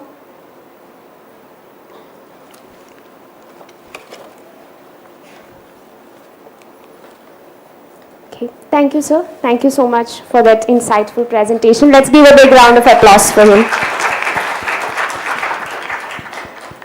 Today we are diving into another insightful piece of research which will be presented by Dr. Urvi Khasnes on the need for a context-specific coaching system for India. Dr. Khasnes, the stage is all yours, and we are very much looking forward to hearing from you.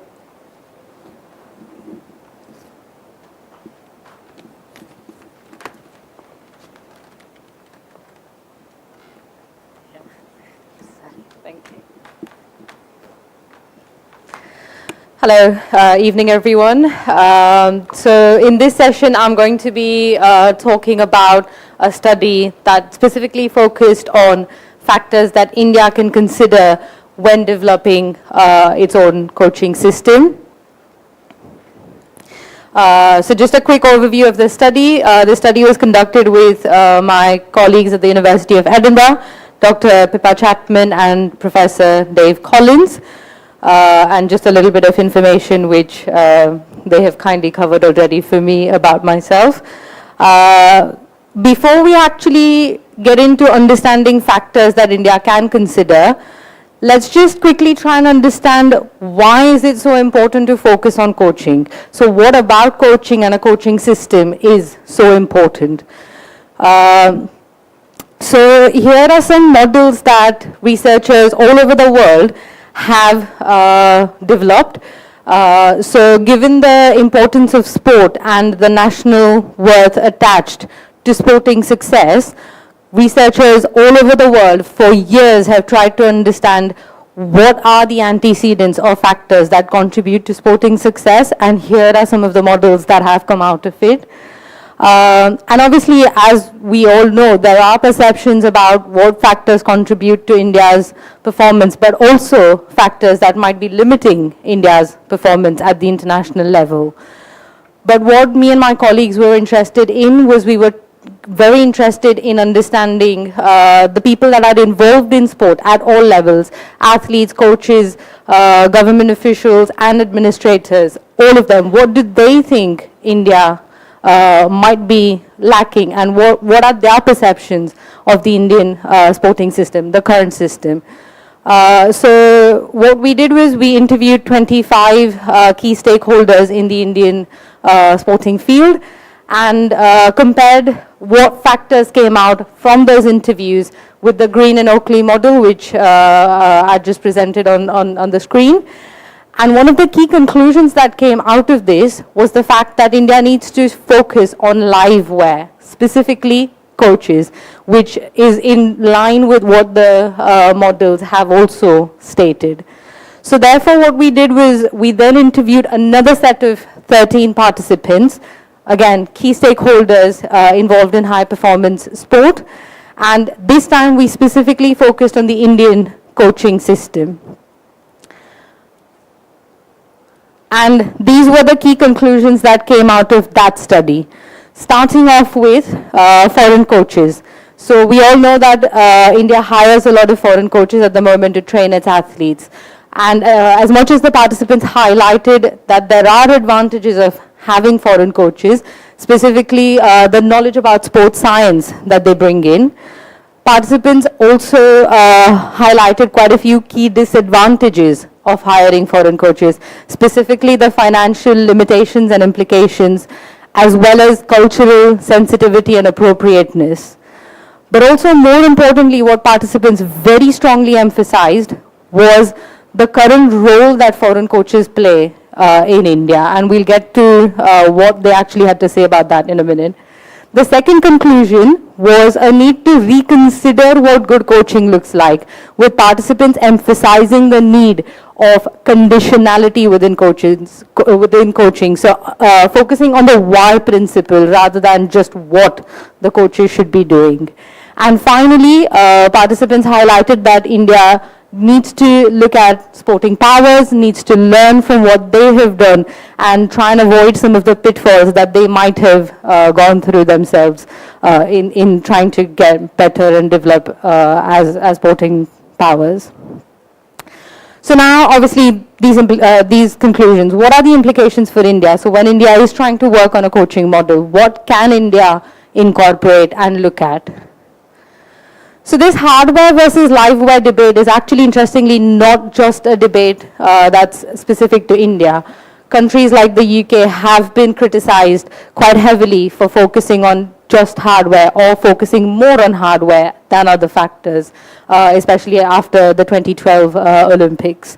Now when we come to liveware, what participants had to say in terms of the role of the foreign coaches was that obviously at the moment we hire foreign coaches mainly to train athletes. But what participants said was, why don't we change that to getting foreign coaches to train our coaches? So get the expertise, and rather than the foreign coach coming in and training 20 athletes, why don't we get them to train 20 coaches? And then those 20 coaches can disseminate that knowledge to a much larger pool and develop a much larger and stronger pool of athletes.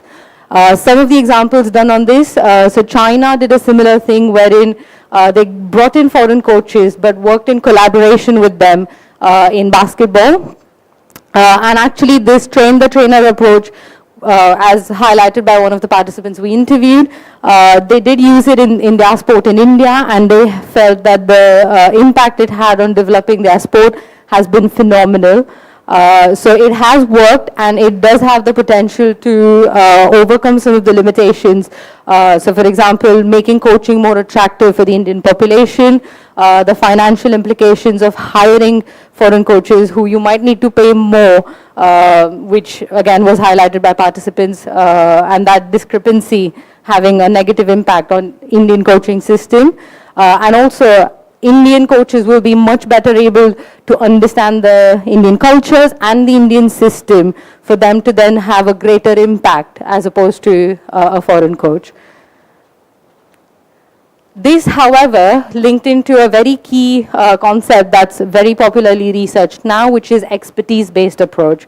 So what participants highlighted was, it obviously, given that coaching occurs in a very dynamic and complex environment, it is difficult to transfer all the experience from one coach to another.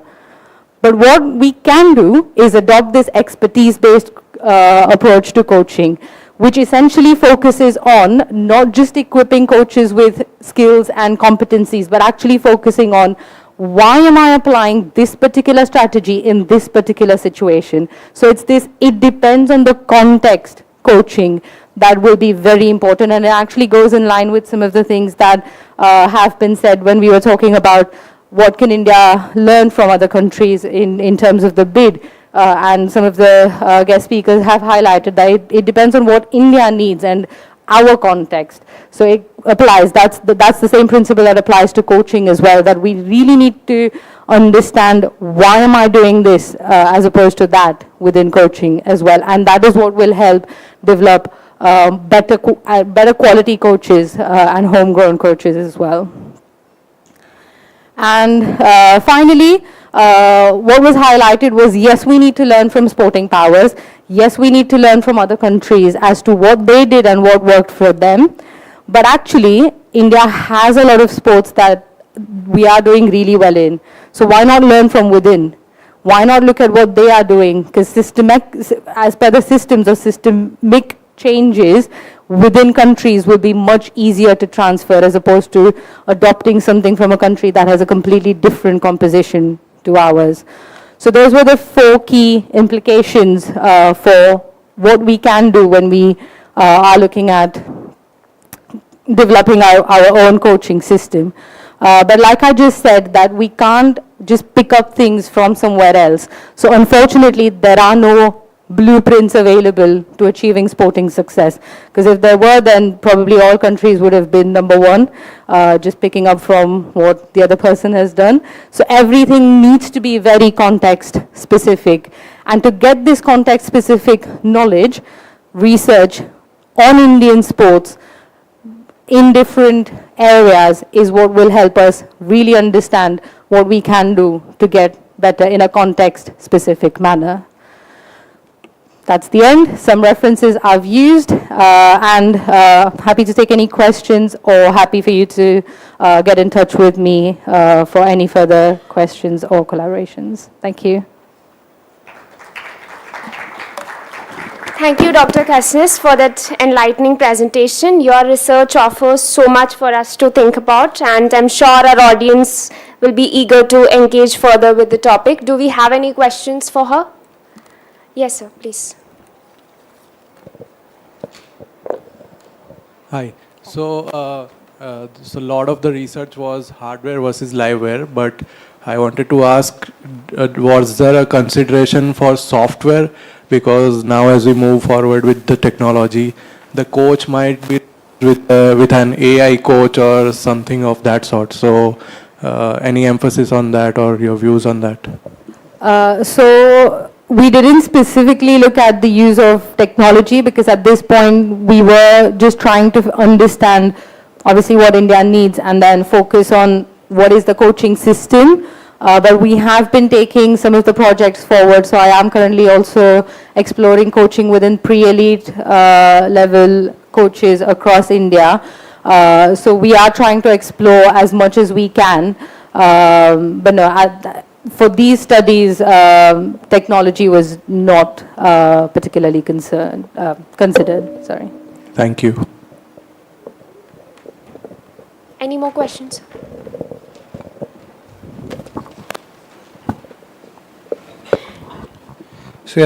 So does an elite level coach needs to be an elite level athlete of his time as well? What are your views on this particular statement? I personally do disagree with the fact that an elite coach has to be an elite athlete. And my participants also actually ended up saying the same thing.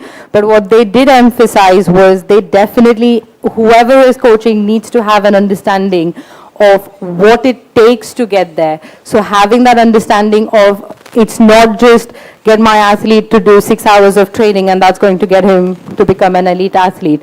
But it's about understanding, okay, what are the sports science factors that go in? What is the broader environment that goes in? So it's about understanding what it takes to get there, but not necessarily having experienced being there themselves. And actually it also links into the point that as an athlete, we only see what our coaches give us.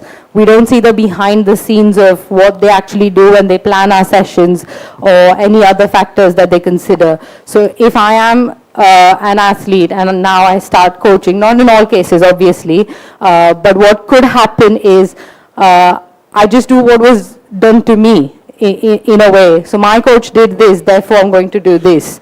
So actually focusing more on educating and developing coaches that understand the science of education and the pedagogy of teaching somebody, that is what I would say is more important. Hi. Hi.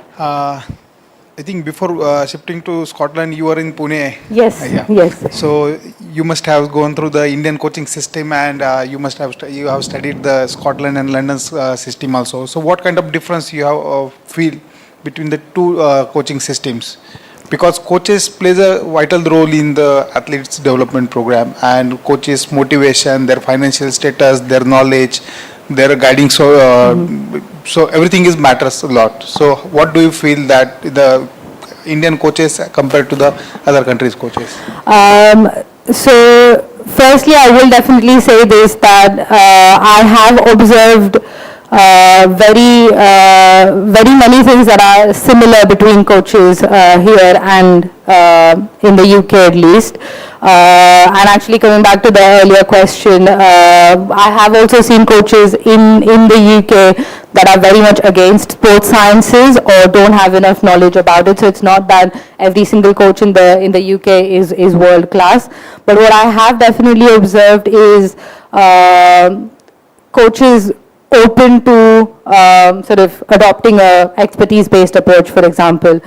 So my company, we actually also, along with psychology support, give coach education and development. So a lot of our work has been with coaches there, trying to incorporate this expertise-based approach, which hasn't been there since coaching began. It's a relatively newer area of research, but the openness to understanding that and the openness to applying that and the openness to going through qualifications and continuous professional development, that is one thing I have definitely observed in the UK. Not saying I've not observed that in India, but definitely that is one positive in the UK for sure. Hello. Hello.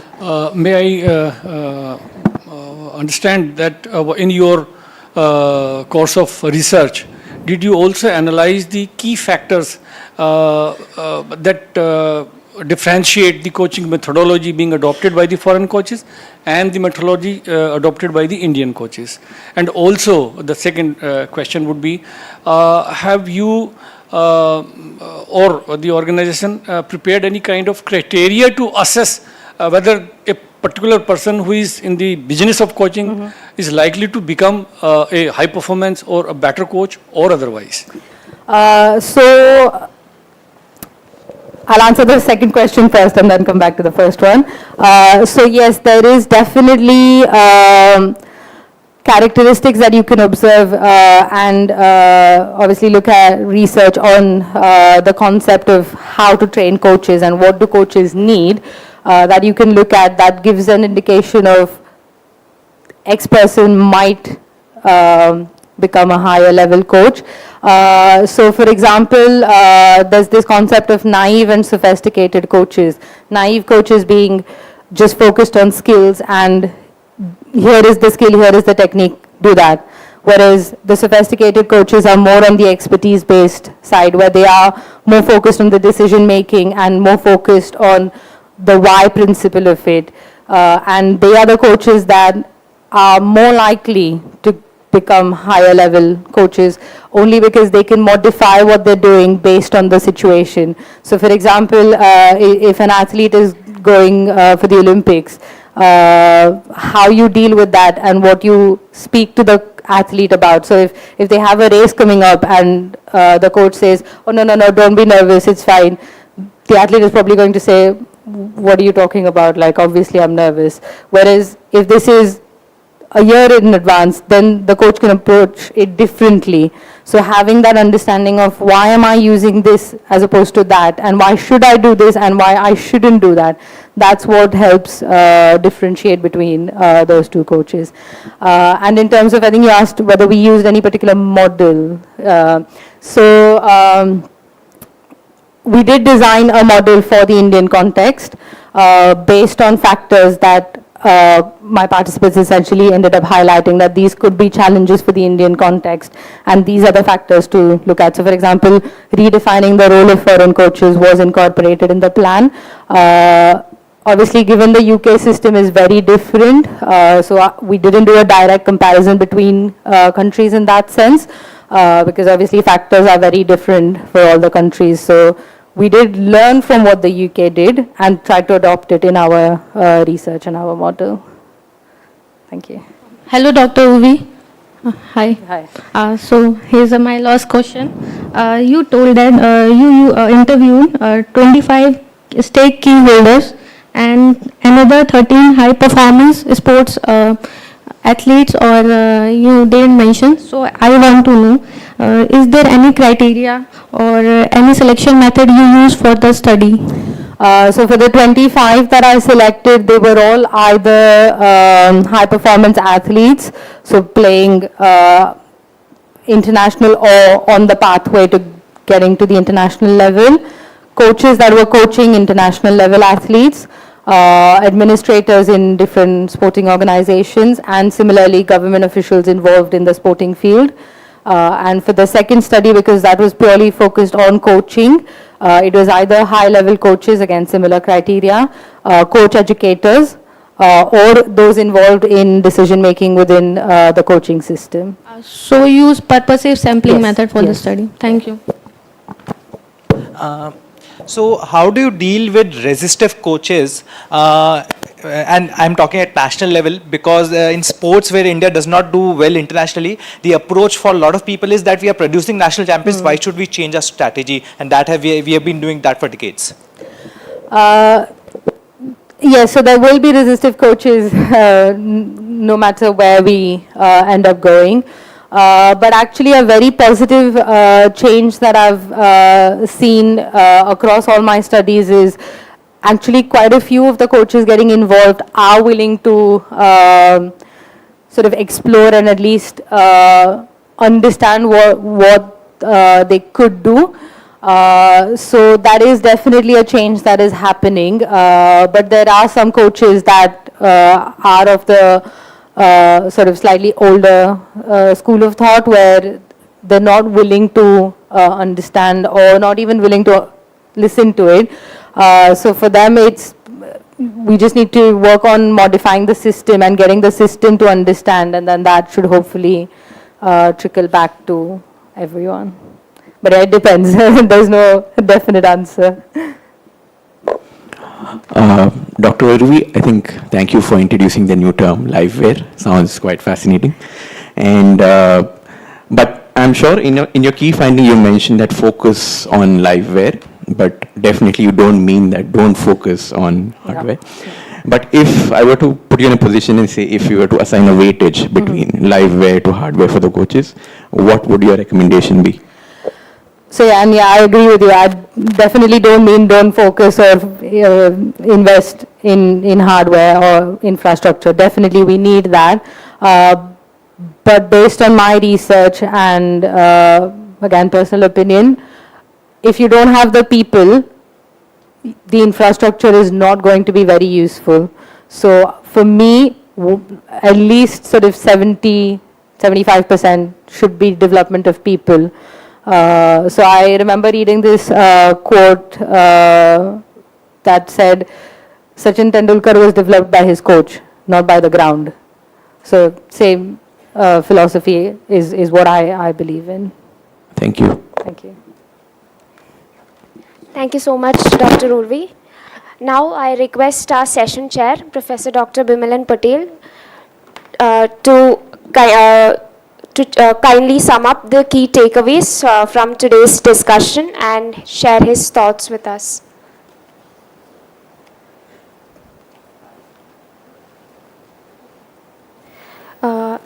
So I request our session chair, Professor Dr. Bimalan Patel, to felicitate our presenters with the certificates. So please, could you join us on stage? Also, I request Mr. Song to join us on stage.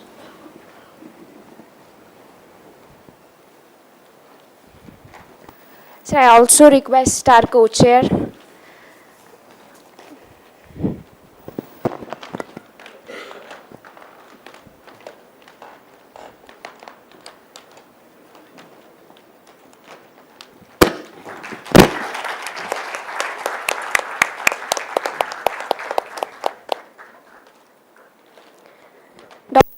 please join us.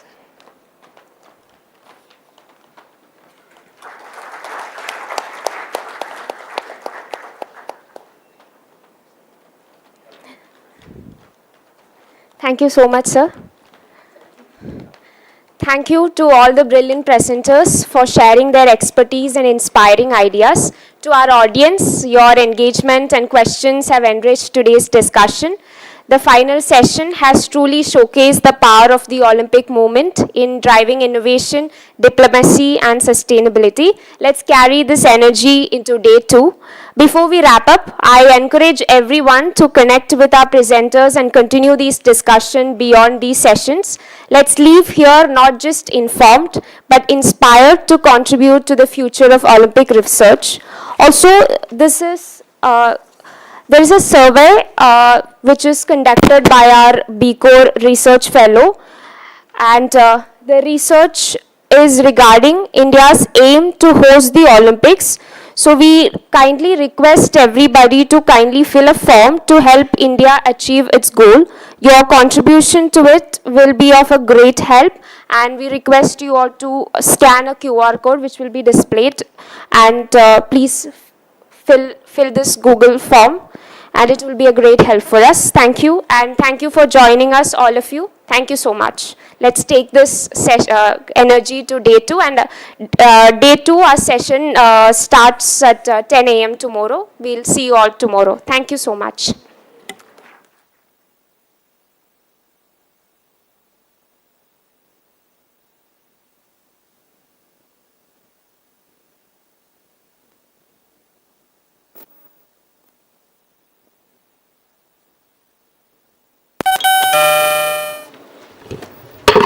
Yes, there is an important announcement. Excuse me. We'll hold a 1 minute silence for the sudden demise of the PhD practitioner and serving Indian Army Colonel Jain, who has passed away today with a cardiac arrest.